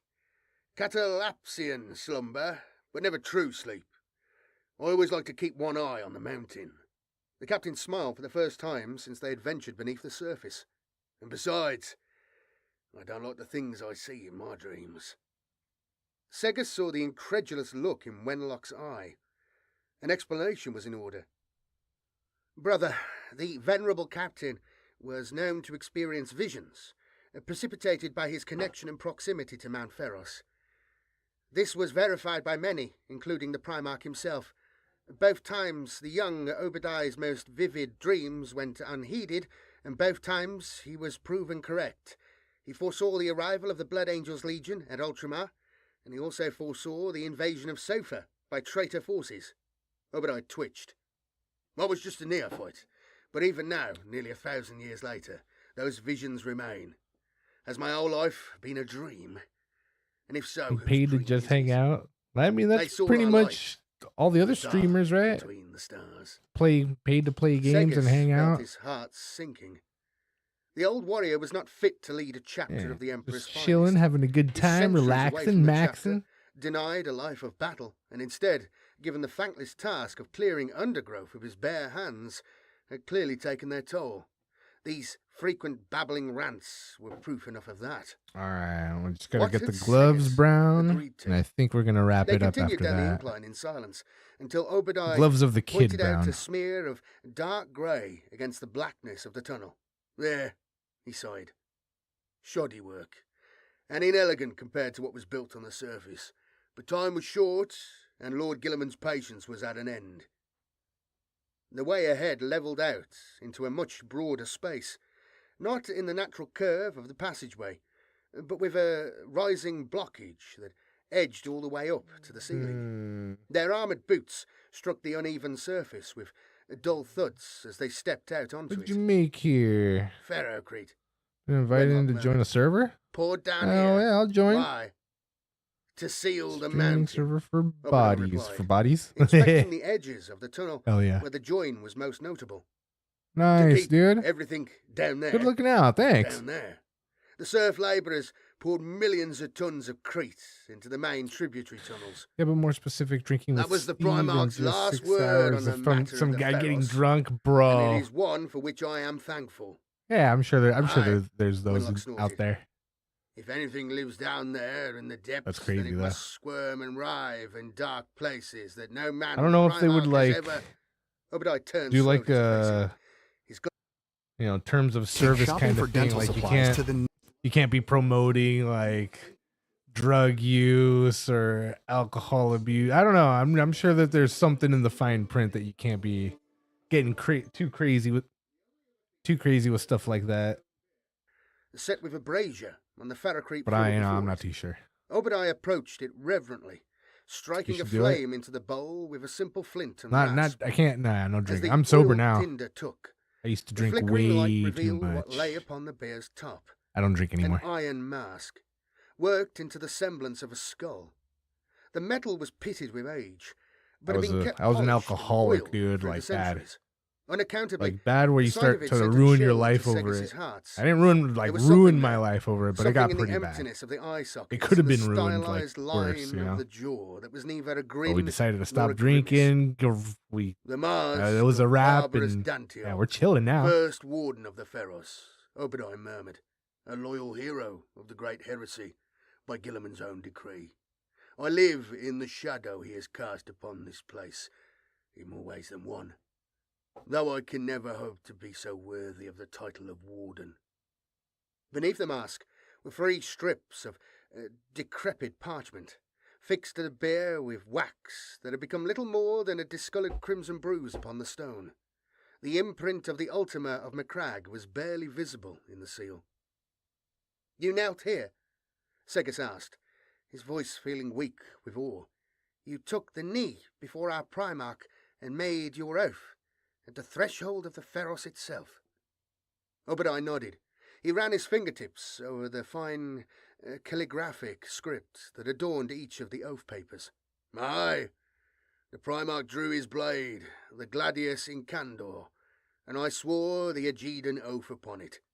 By the flames of this brazier was the seal made by his own hand. Yeah, there must be a way. Brother Wenlock Put it in a sank to coffee one knee, cup, bro. his head bowed before the You bear. just start to and the slur my words artifacts after a laid upon while. it.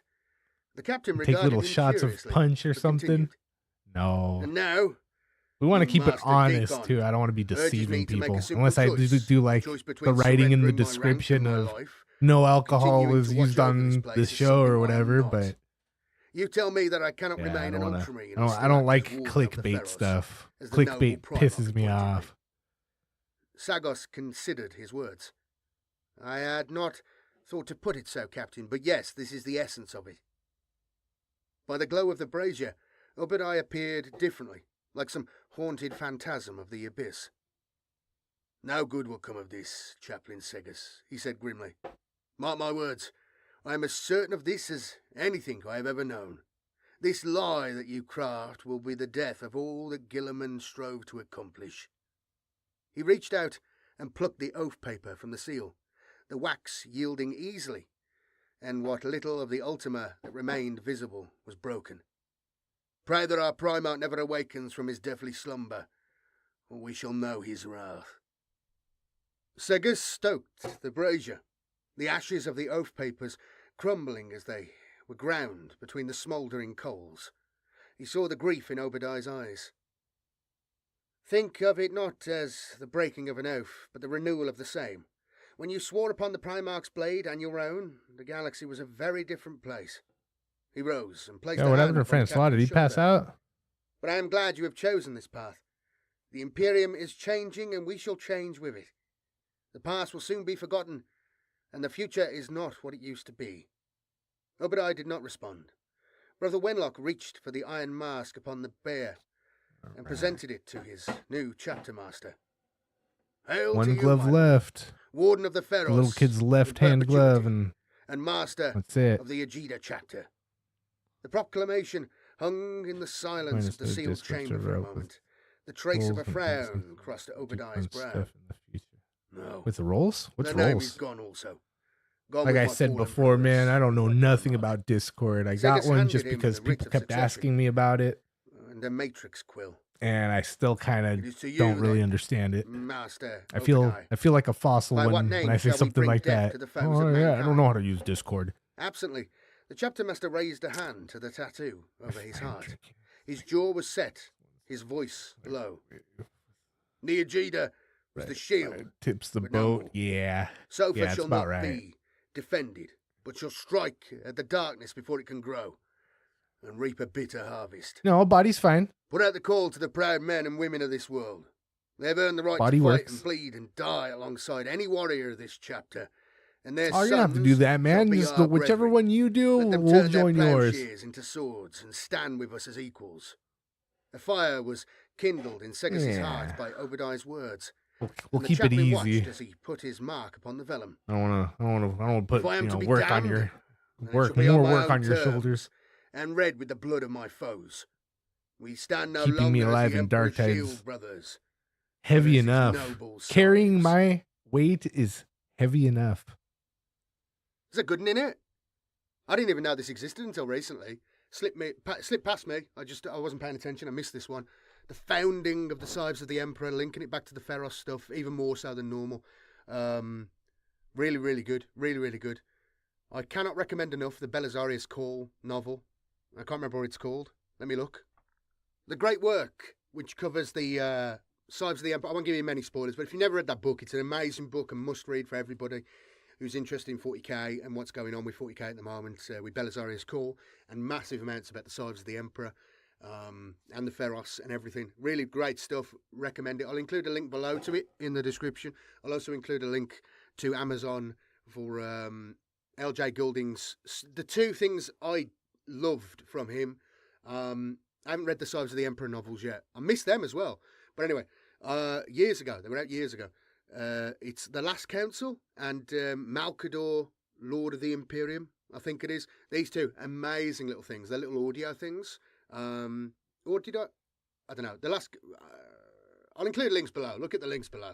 And if you would like to support the channel, like these brave heroes are, whose names are now on the producers list, please do consider becoming a patron or a supporter on YouTube, a YouTube channel member. Really appreciate that. Please do give the video a link. A smaller channel like mine, you know, we're in the struggle against the algorithm. Yeah. We're in the struggle against the AI. Help me battle abominable intelligence and, yeah, increase my click-through rate. I'll see you later. Thanks for watching. More stuff soon. Thank you again. Bye-bye. I think we're almost 6 hours. Almost 6. We're almost done. We're painting the last glove.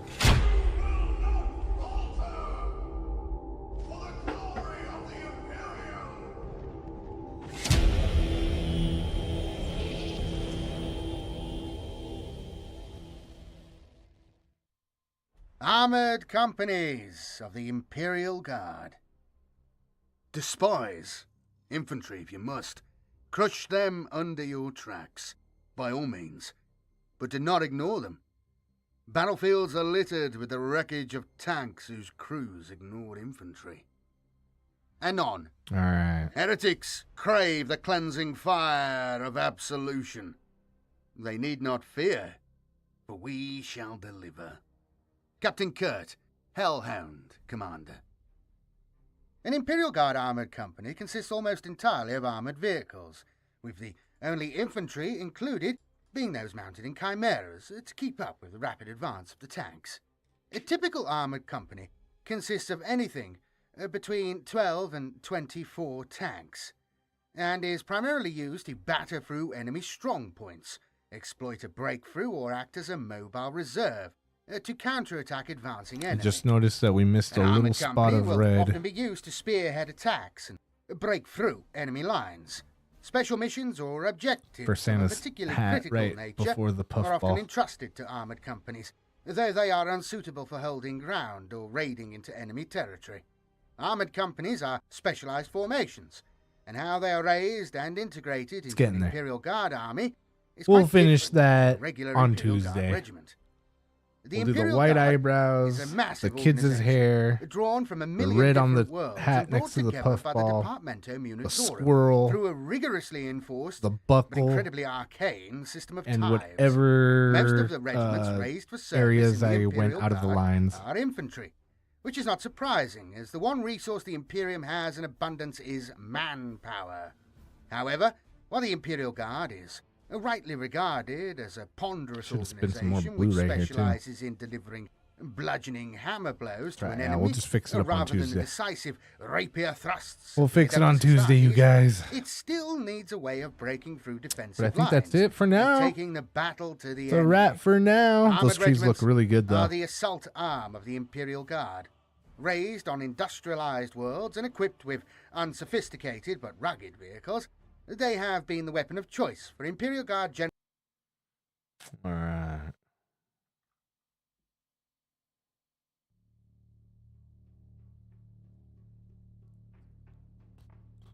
All right, Mr. Bud, thanks for hosting. Have some good sleeps. Thanks, man. I appreciate you, Adrian.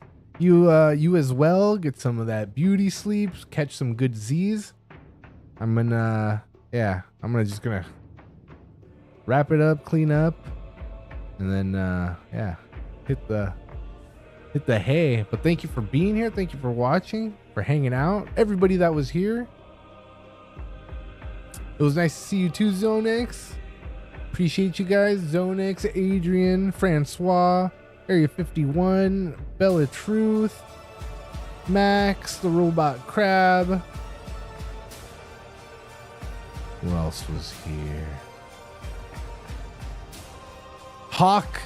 Thank you for being here. Thank you for stopping through.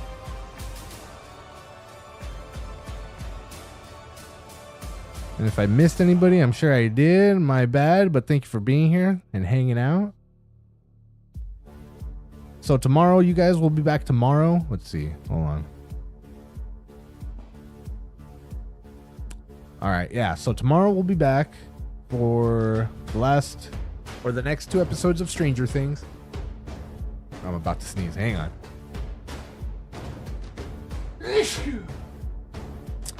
Episodes 3 and 4 of Stranger Things tomorrow before the movie. Not sure which movie, but you'll see. It's either going to be... Yeah, I'm not sure. We'll see. I kind of have an idea, but we'll see. And then probably nothing over the weekend, but if I do, it'll probably be a game or two. Some sort of game that we need to be catching up on. And if not over the weekend, then for sure I will be back Monday for some cartoons. Oh, yeah. Yeah, cartoons. It's going to be the last 3 episodes of Todd McFarlane's Spawn and a few episodes of Dragon Ball Z Kai, the final chapters. And that's for Monday. And then Tuesday, we'll be back for some more painting, finish the Santa, and some Darktide. And then Wednesday, we'll be back for some more Stargate. We'll continue the Stargate on Wednesday. 2 more episodes of SG-1 and Atlantis, and some special features. And then Thursday, we'll get back to some games. Probably no painting, but games, Darktide, something else. You know, the games that I've been playing that I want to get back to. But yeah, dude, appreciate you guys. Thank you guys for being here, hanging out. Put on that next song. And I will catch you guys here on the next one. Peace.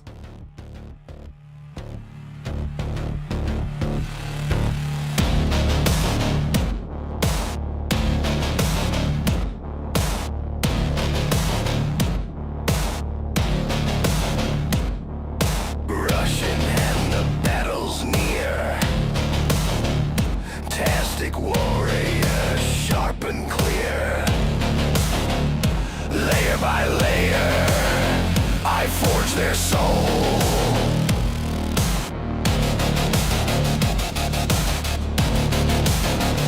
A whisper of death in every stroke. Armies rise in fumes and smoke. This is my war, my sacred dole.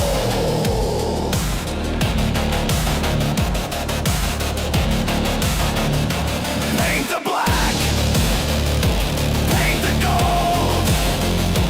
Bring the light to the grim and cold.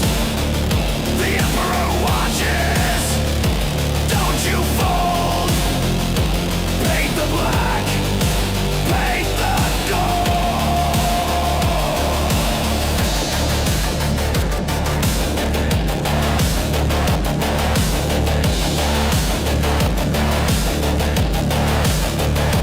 Thousand points in crimson flame. Each a soldier, each a name. They bleed for glory, I bleed for art.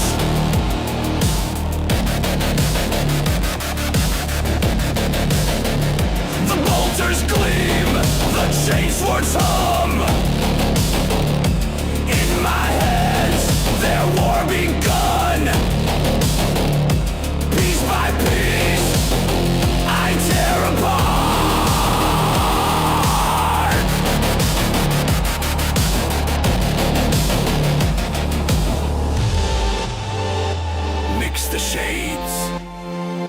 shadows grow. Chaos calls, but I say no. Yeah, Francois. Have a good night, bro. We'll catch you here on the next one. Appreciate your time. Thanks for hanging out. Thank you for all your help painting. Yeah, dude, here we are. We're doing it.